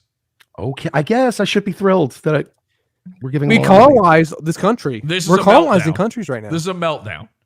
What are you against? I don't understand this. Like, And aren't you fucking? unspooling. You're a jokemer. I'll have No. Hang on. I'm tired of these fucking people. I'll have some You're a soup, jokemer. Yeah, he's talking. I didn't catch it all, but he was talking about the I don't fiscal understand policy and the monetary stuff, like the money being spent, and then interest rates are going up. No. all that type of shit. Hang on, Dr. Chow. And then he just Before you started fucking- singing "And I'm Proud to Be an American" by Lee Greenwood at me, and I'm like, No, okay, no, fine, no, I get it. no, Oh, no, so no, you hate no, our no, troops? no, no, Oh, so no, you hate no, our no, troops? no, Yeah, I no, do. They're no. all trans now. I hate. No, dude.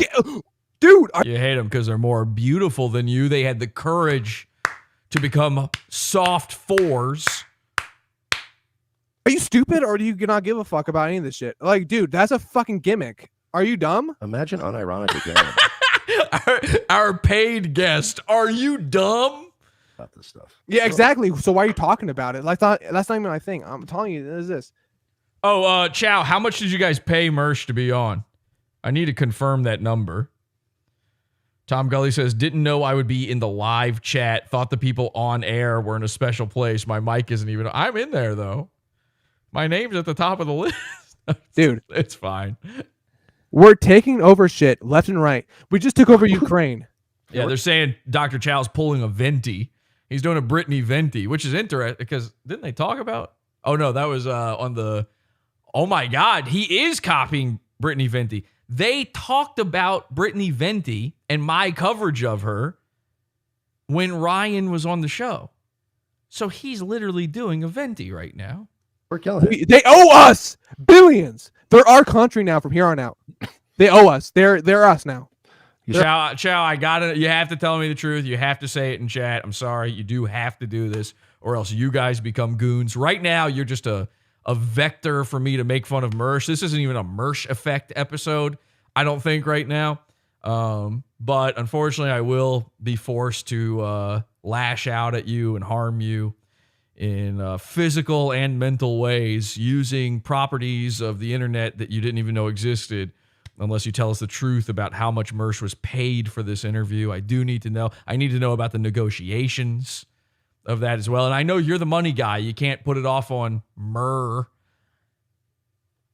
You can't tell me that Murr was. I know that you're the one who pays the They're like a people. Jets fan on sports radio when they're like You're when they're insane. like 4-9. Oh, look at this. He said it. I will ask Murr. I didn't pay him. Murr does all the bookings. I know for a fact that's not true. I know. In fact, people have already talked about this in chat. I know it was you doing it with the comedy Sherman. So sorry. Try again. Let's do the truth. Let's take after our hero MERSH and be truthful. And they're like, I'm telling you, the next 2 games, Aaron Rodgers coming back, baby. Aaron Rodgers come back. No, they're That's what not. makes you retarded. No, they're No, not. there's no way around it. We're just going to do this the easy way, okay? I don't want to do it the hard way, Dr. Chow. They're What the going up fuck are you against the talking fucking- about they're right going now, up against dude? the Eagles next week. They're done. You're nuts. They just- Wait, who's the Eagles? Who's the Eagles against the U.S.? He says he will find out. He knows. He knows. Who? That's what it sounds like. It just sounds like that sports radio. No, you fans. can laugh all Two you more want. games if we win and Chicago loses Dude, twice. You're disgusting. And then if No. maybe You're I don't disgusting. know, No, who? maybe Travis Kelsey's plane goes down. I'm and sorry. then we got a chance to really get into this didn't wild win you card. the wins you wanted to win with your shit, but I'm beyond that. What? I'm talking about world scale. I don't know. This is a full scale meltdown. This is, I don't know. I don't know what's happening anymore. Yeah, this is the guy that books the guests. Shit here that you never talked about on your show before. So let's go into We it never talk about this stuff because you can't comprehend it. It makes me disgusted. We never talk geopolitics on Revenge of the Sith. Why don't you? We just had Jimmy Dore on our show. Exactly. Thank you. Did Mersh just call it Revenge of the Cyst? Rumble brag. I'm stealing that. I just stole that. That I didn't come up with that. Dude, I'm just saying. There's more shit to be heard than just That was a perfect moment to say that. No one else will ever have the opportunity to use it perfectly. Talking about Jimmy Dore being on Revenge of the Return of the Sis. Donald Trump and these fucking Rumble brag losers in Miami that you're looking at. I agree with you. No, you don't. You gotta just shit on me here a We little went bit. there to goof on him. No, I didn't. You started getting very upset about What? about how our tax. I just said I don't like our tax money being spent, and you got very rock flag. What's wrong with our tax money being spent? You What's got wrong with that? because I'd rather it go to like I don't know roads Like what? or even better back to us. Really would be awesome. Back to us. I'm sorry, motherfucker. That's not how society works. No, it does. No, it doesn't. No, it doesn't. You have to. All of us have to pay into something to make some shit work, right? Correct. Florida has no state income tax. We had a $3.3 billion surplus last year. Look at Florida right now, right? We're doing pretty. Are solid. you? Look at Missouri right now. We're killing before you guys. I'm sorry. We're more leftists than you are. I'm not. Why are you getting upset? What's I'm not happening? getting upset. Now this starts getting the vibe of the Mersh Royce breakup. Remember that? The big one. Everybody thought this was like the biggest thing in revenge history. Where The pissy incident? The what?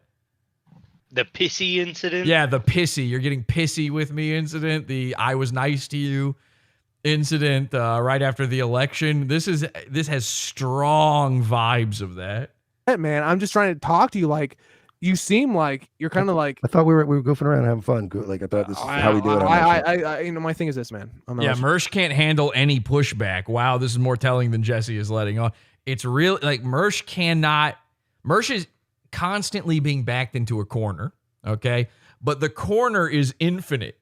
There somehow his back is against the walls, both of them, but it just keeps going back, and so does he. Just always being pushed back into the corner. And any little thing like this, he feels trapped. He hates it.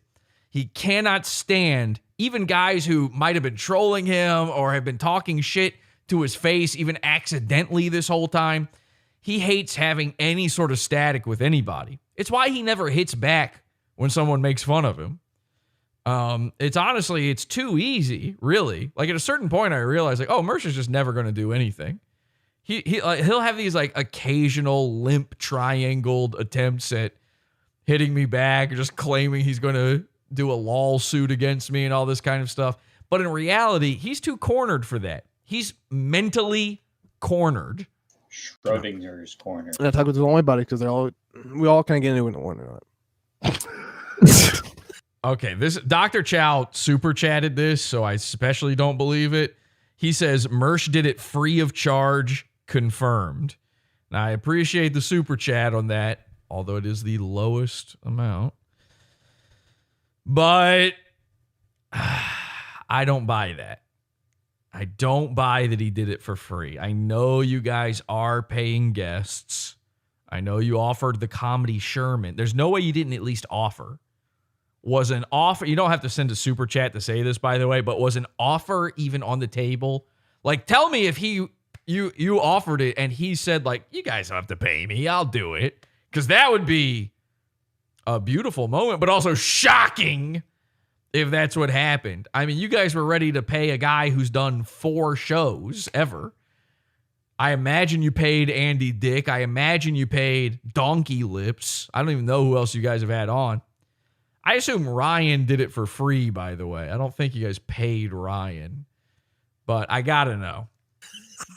What's happening? Nothing's happening, dude. I just disagree with some of your viewpoints, and instead of you being a man and kind of talking to me back with them, you kind of just disown me, kind of just like, I don't know, you just gonna act like nothing matters, and that's my issue with things. When people Now, Dr. Chow says I never offered him a dime, but why would you offer him a dime if Mirror is the one doing all of that? Tell you now, I feel like I'm getting the runaround. That what you're saying doesn't matter. I need to know. Wait, he says Comedy Shaman is full of crap. What, you guys didn't offer to pay him? I think we have proof that that's not true. I feel like I'm getting the runaround. I now need to know how much Andy Dick made, how much Donkey Lips made, how much Ryan made. That's an issue. I told you things matter. I told you to get seeds, and I told you to get tourniquets, and I told you to Tourniquets, get a bullet charger one. and some ammo and a rifle, and you thought I was crazy, and you dismissed my thoughts earlier. And I do think Donkey Lips did it for $150. Stut Joe? Who's Stut Joe? Did it for $500. Well, that's got to be somebody famous. Who is Stut Joe? I don't know who that. I know who Donkey Lips is. And I don't know who Stut Joe is. Stuttering John. Oh, Stuttering John. Oh, okay. I think things are serious. I just think when you're like, what do you think, Nikki Haley, or you think Gavin Newsom? When you get to that level, none of that shit matters. None of that matters. When did I get to that? All of those people want you dead. Do you Every think? one of them. Of course, all these motherfuckers want you dead. My thing is, when you fucking have all these motherfuckers pushing the Ukraine or Israel. All right, let's end our poll here about trolls, and let's do a new poll. Okay, and it's is Dr. Chow a liar? And our choices are yes, and also a goon official. Now, I want you guys to really answer this truthfully. No, but please make him a goon. And wait, do I have enough room for? I don't have enough room for anyway. Let's add another choice. Yes, he a liar. And fraud. I spelled fraud wrong, even though I was trying to spell it wrong. And then your other option is no, I like him and his kimono. I put kimono, but okay. Let's start that poll. We'll see what people think in just a moment. The IDF, or the fuck they're called, the Jews fucking killing the Palestinians. My thing is, cannot there be some type of medium, conscience that we can all relate to, so we don't fucking just tweak out and be barbarians and just push towards certain things? Some people are predisposed to being barbarians, and it's none of our business. What do you mean? That's my take on it. Why is that? Because some people are just barbarians in very far away lands that have nothing to do with our general interests. You can't cultivate somebody towards something, though? No, it's not our business. It's not my business. I mean, let's be honest. Why do you want to play God with everybody? Why not? I mean, we control everyone in society. Don't we control everybody That within our doesn't mean society it constructs? doesn't. Wait a second. This is an interesting comment. Dub says, Mersh spoke on getting peanut butter as it needed no refrigeration. I see nothing wrong with that. I don't know why you commented that. I don't fully know what it means or if it is even true. However, if he did in fact say this, doesn't that imply he doesn't have a refrigerator?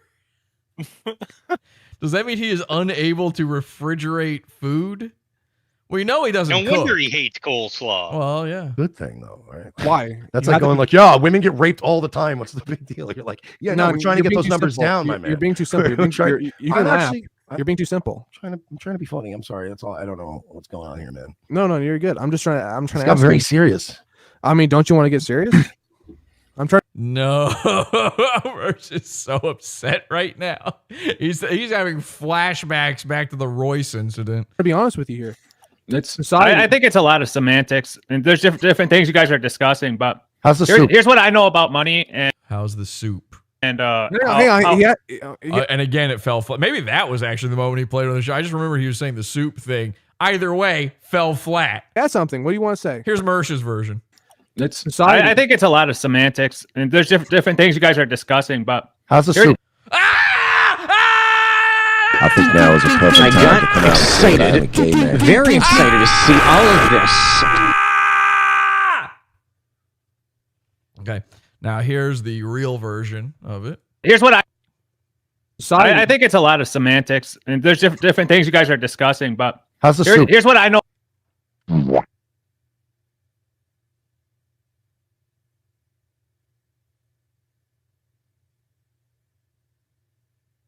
about money and No, how- hang on. how- He had something. What do you want to say? How's the soup? What kind of Good. soup is it? Wow. He repeated it. He actually repeated it. It's worse than I thought. That's 1,000,000 times worse than I thought. Holy shit. They thought he was saying something real. He had to repeat his gag, and he did it. In fact, twice. No, hang on. He had something. What do you want to say? How's the soup? What kind of Good. soup is it? What kind of soup is? Oh, is it gazpacho? How's it soup? What's it soup? Soup? Remember I said soup? split pea It's- soup. You know what? I'm more of a lentil soup. It's Nazi soup. But yeah. So money works on velocity. Like money doesn't have any intrinsic Huh? value, and interest rates dictate a lot of how the velocity of money and how you tighten things. And Okay.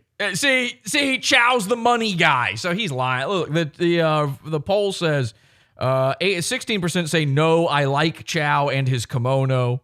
18% say yes, he is a liar and a fraud.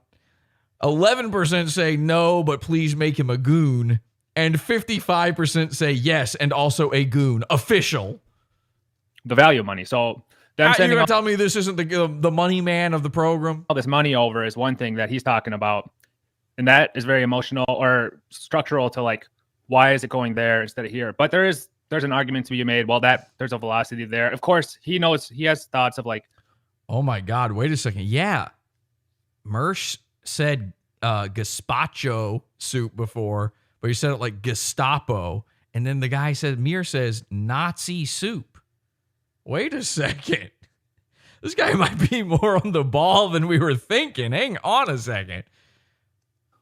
Hitler was his soup, pocketed correct? and siphoned and all that different type of stuff. Hang on. Before you answer your Yeah, Mr. $1,500 doctor chair is the money guy. Exactly. You're gonna tell me, and you got a rich dad, and you got the chair. diplomatic, You're wearing Wall a full of baseball cards. wall full of baseball cards. You got a kimono on. You're gonna tell me you don't have the? You're a doctor.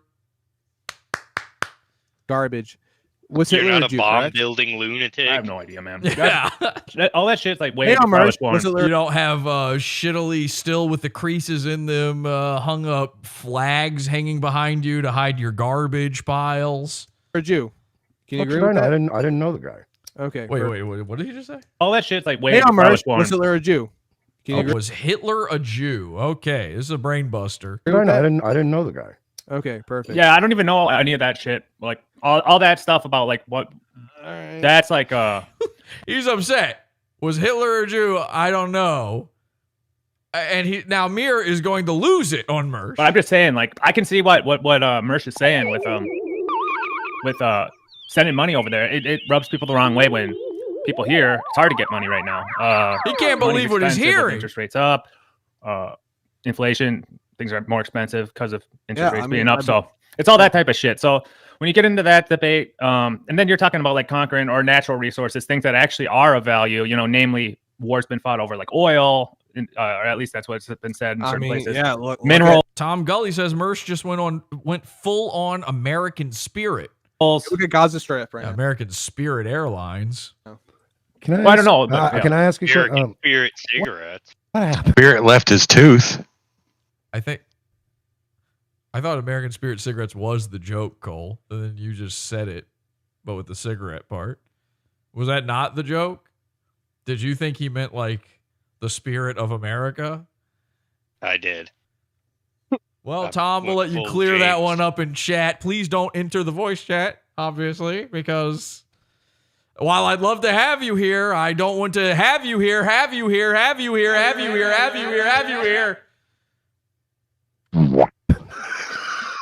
Mirrors into What's I happening? don't know. No. I was trying to ask I about don't chicks, keep bro. talking for me right now. Hang on. Stop talking, Dr. Chow. Like, be quiet.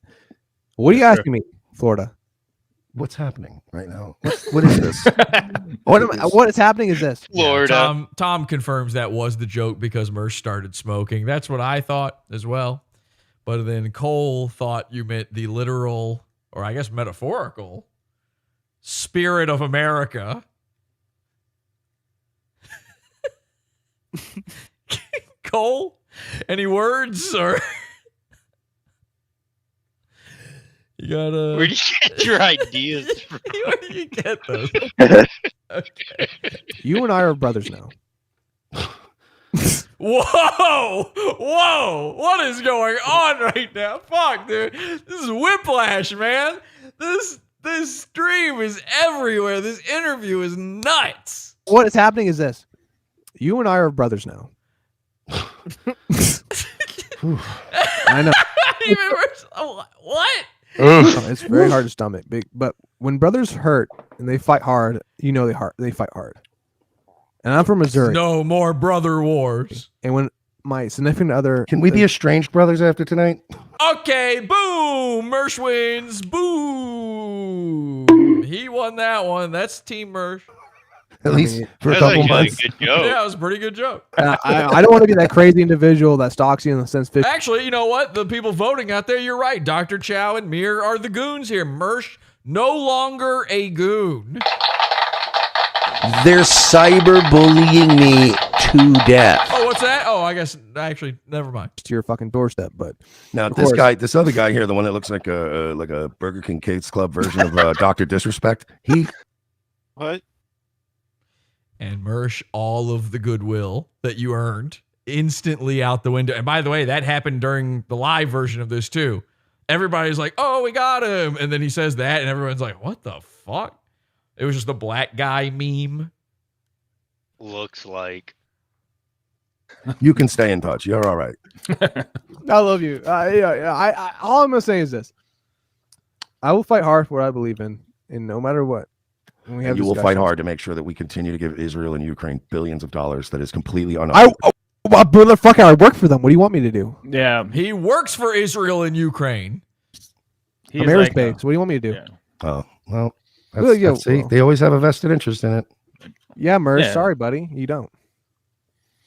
Yeah, it makes sense. So Yeah, I'm sorry. I'm sorry I don't make money off of fucking Killing Patriot them? missiles that kill people. So yeah, What's wrong with that? I mean, what's wrong with that? You can make money off of it, but at least be transparent. Like I don't make money off that, so I can objectively look at something and but go, you I don't talk want my shit. money being wasted. You talk shit about it though. I'm not even saying put aerospace out of business. All I'm saying is You can't. Yeah, maybe utilize these resources along our own borders and along our own fucking cities. What's that mean? Our own borders? Come on. We have enough goddamn we have enough jihadi savages in our own fucking cities for the military. To They're focus bantha fodder. They're bantha fodder. We're gonna use them when we need to use them. Come on. They're I'm more bantha scared of fodder? Yeah, Bantha Poodoo actually as well. He's talking about sand people right now. And listen, the Tuscan Raiders. Voodoo no Wookiee? The Tuscan Raiders have been a problem for some time. And the problem is when they come into the country, you can't fucking keep track of how many are coming in because they walk in single file to hide their numbers. Curious from South Chicago than I am of any fucking What's that Russian mean? soldier. What's that mean? Oh, a black kid with a gun. Sorry, I thought I was pretty clear. I thought I communicated pretty, No pretty Michael well. Brown. I don't know, man. I'm sorry. Okay, this has gone on so long, and I want to show this whole thing, and it's worth showing this whole thing. I feel like we got to move this to the Pod Awful. Listen, coming up, Mersh starts to believe that Pod Awful is secretly influencing this entire thing and may even, in fact, be on the line with it. This is a moment coming up.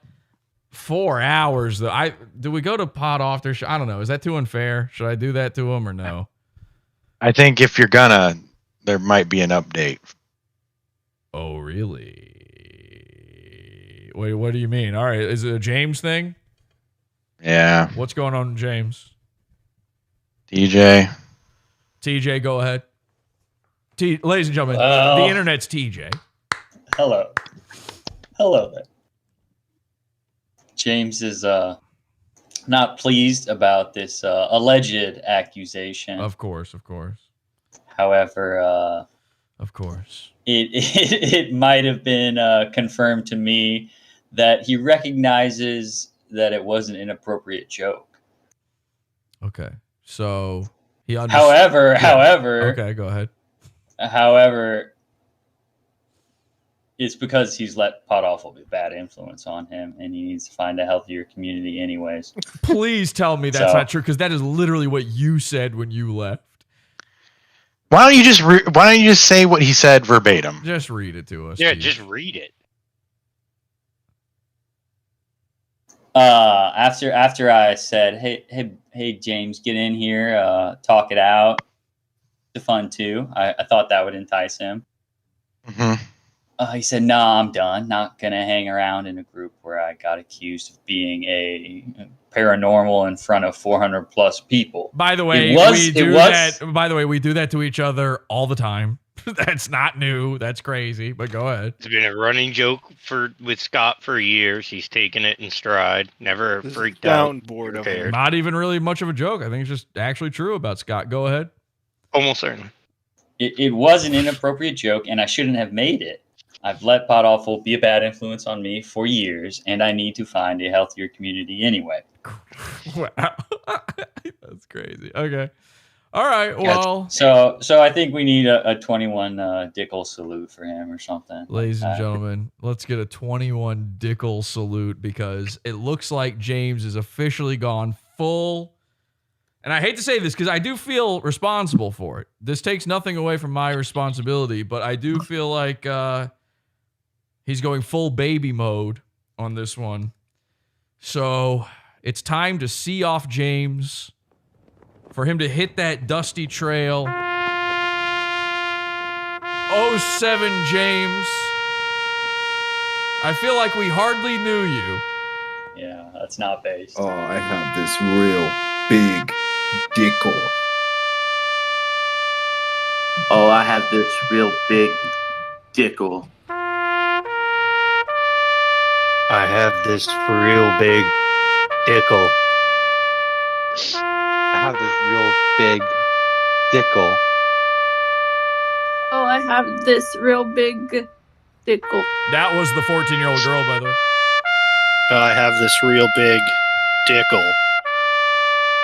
Oh, I have this real big dickle.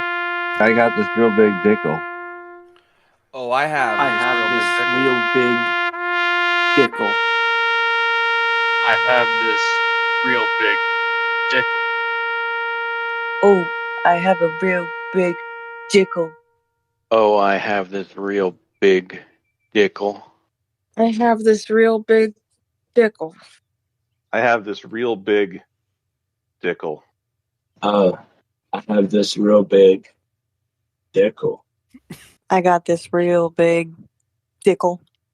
Oh, I have this real big dickle. I have this real big dickle. Oh, I have this real big dickle.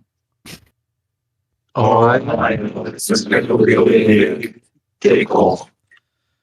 21 Dickel salute. James, I feel like from the first time we met you, we knew it was meant to be.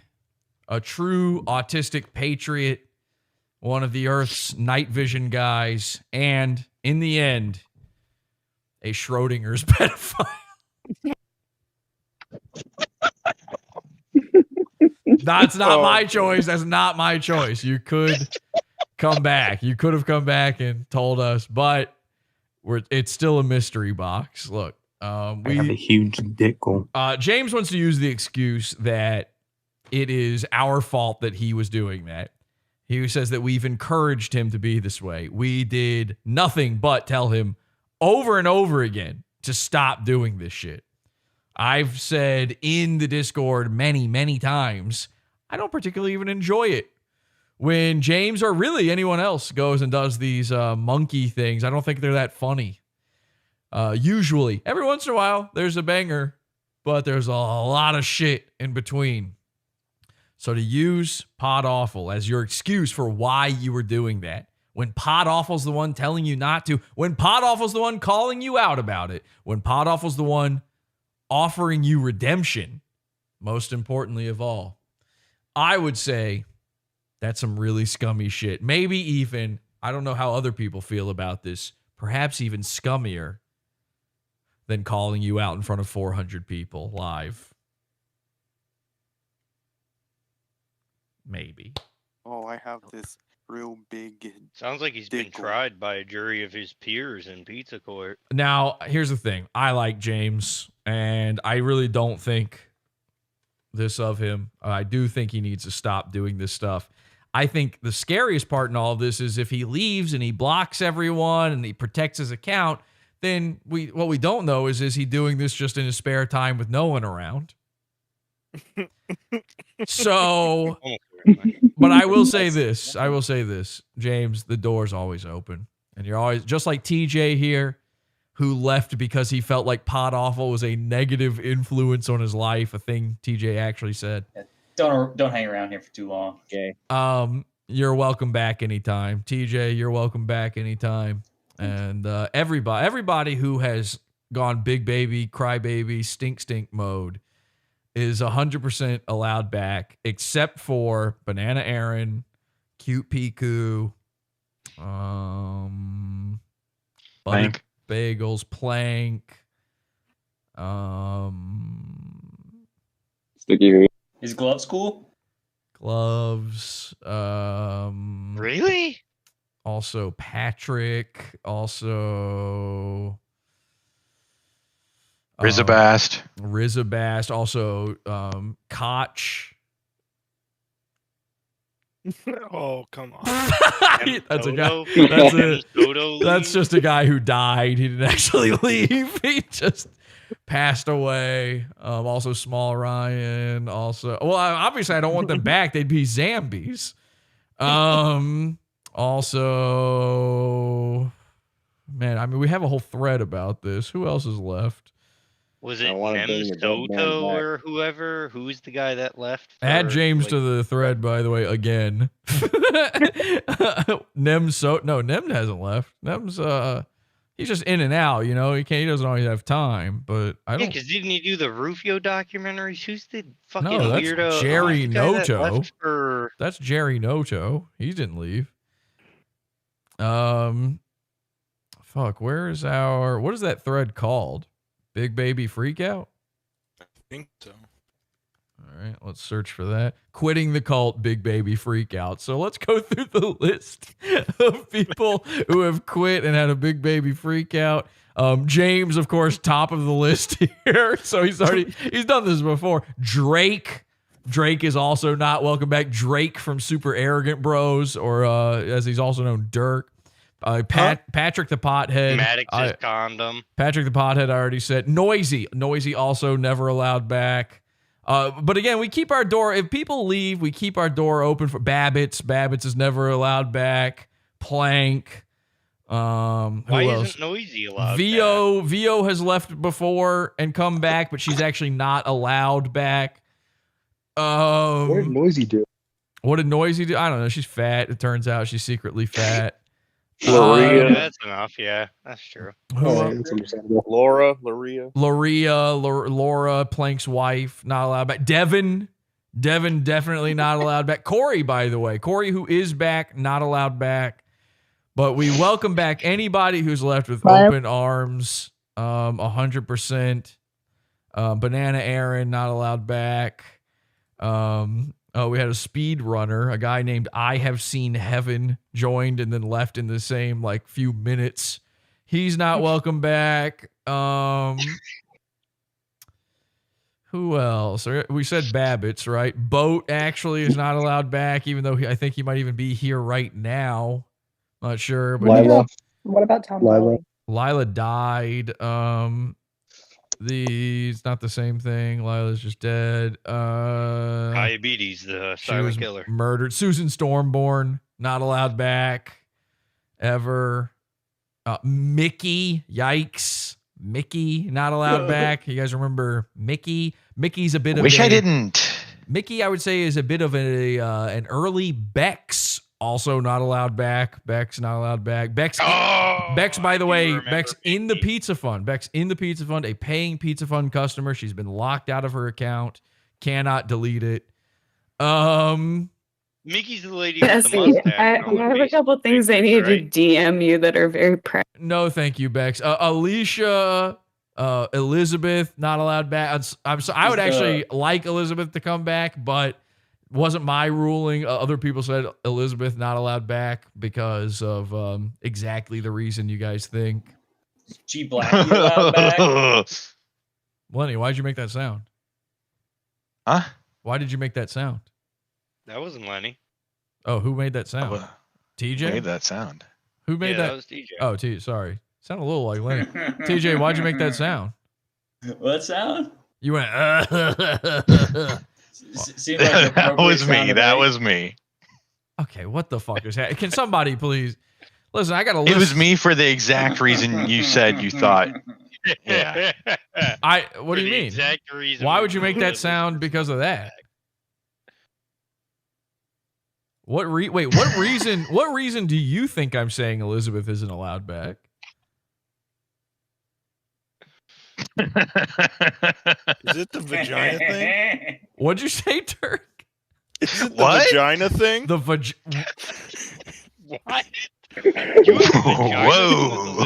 I don't even think that's possible. Dude, yes. Like That's really insensitive. Hey, we're not in the fucking after. Don't. What are you doing, dude? No, I'm talking about the other thing that where she was secretly she was in love with me and mad that I got married. Lord, Jesus, man. We didn't go to Pot After yet. Have some decorum. Fuck me. Troll Cow's never allowed back. G Blackie allowed back. G Blackie's definitely a Shalin, not allowed back. But again, anybody who has left fully, the door is open anytime for James or anyone who's ever decided to call it quits. We love you. We miss you. We care for you. And you are always, our door is open and we are here for you. Chewy quit one time. He's not allowed back. Even though he is that back. Michael guy that we played out. Michael's not allowed back. I don't think he quit. Oh, here's a weird one. Rob Galababan, the YouTuber Rob Galavan. What's his name? Gabagool. Gabagavan. Royce's co-host. He's not allowed back.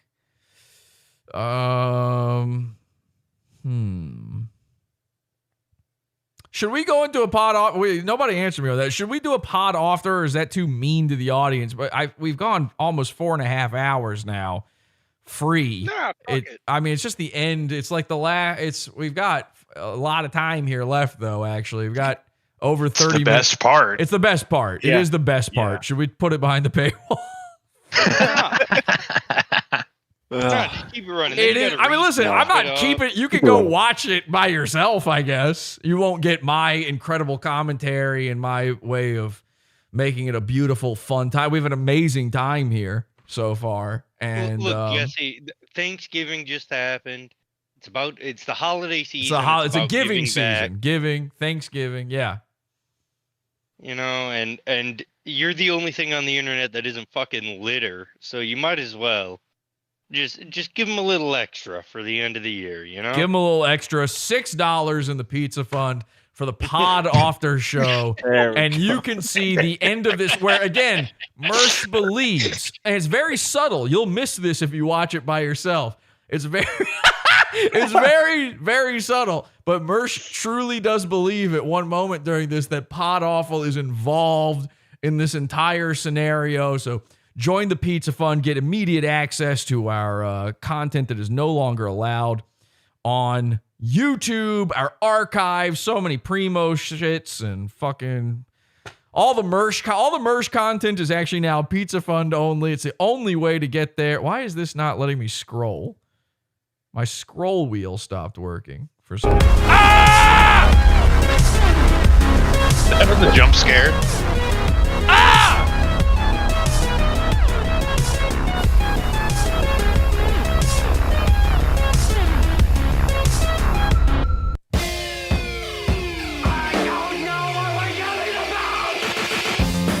Support the show.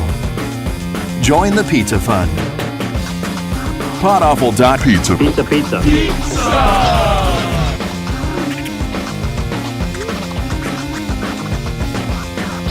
Podawful.pizza. Pizza.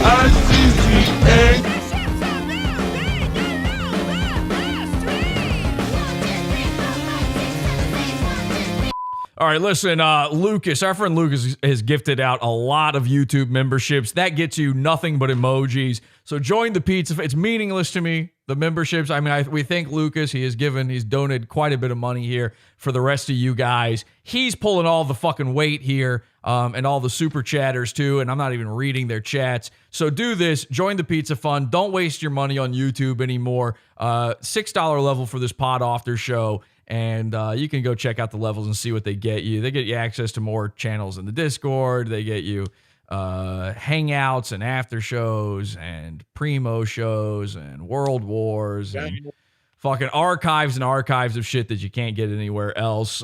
We got to go. We got to go. Sorry, we don't have time for YouTube anymore, or D Live, or Rumble, or what's the other one we're on? Kick. We're on all of those now, though, so go follow us on those. Follow me on Twitter. And until next time, have an awful day.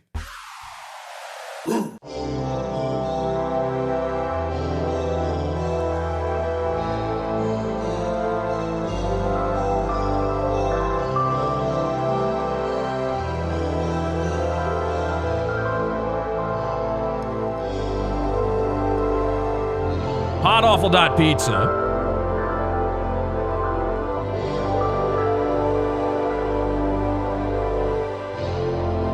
You're missing the best part. Honestly, it's actually crazy that I'm doing this to you. It's actually a crime. What I'm doing, I'm committing a crime, but I owe the pizza funders. Podawful.pizza. Going live there in just a minute.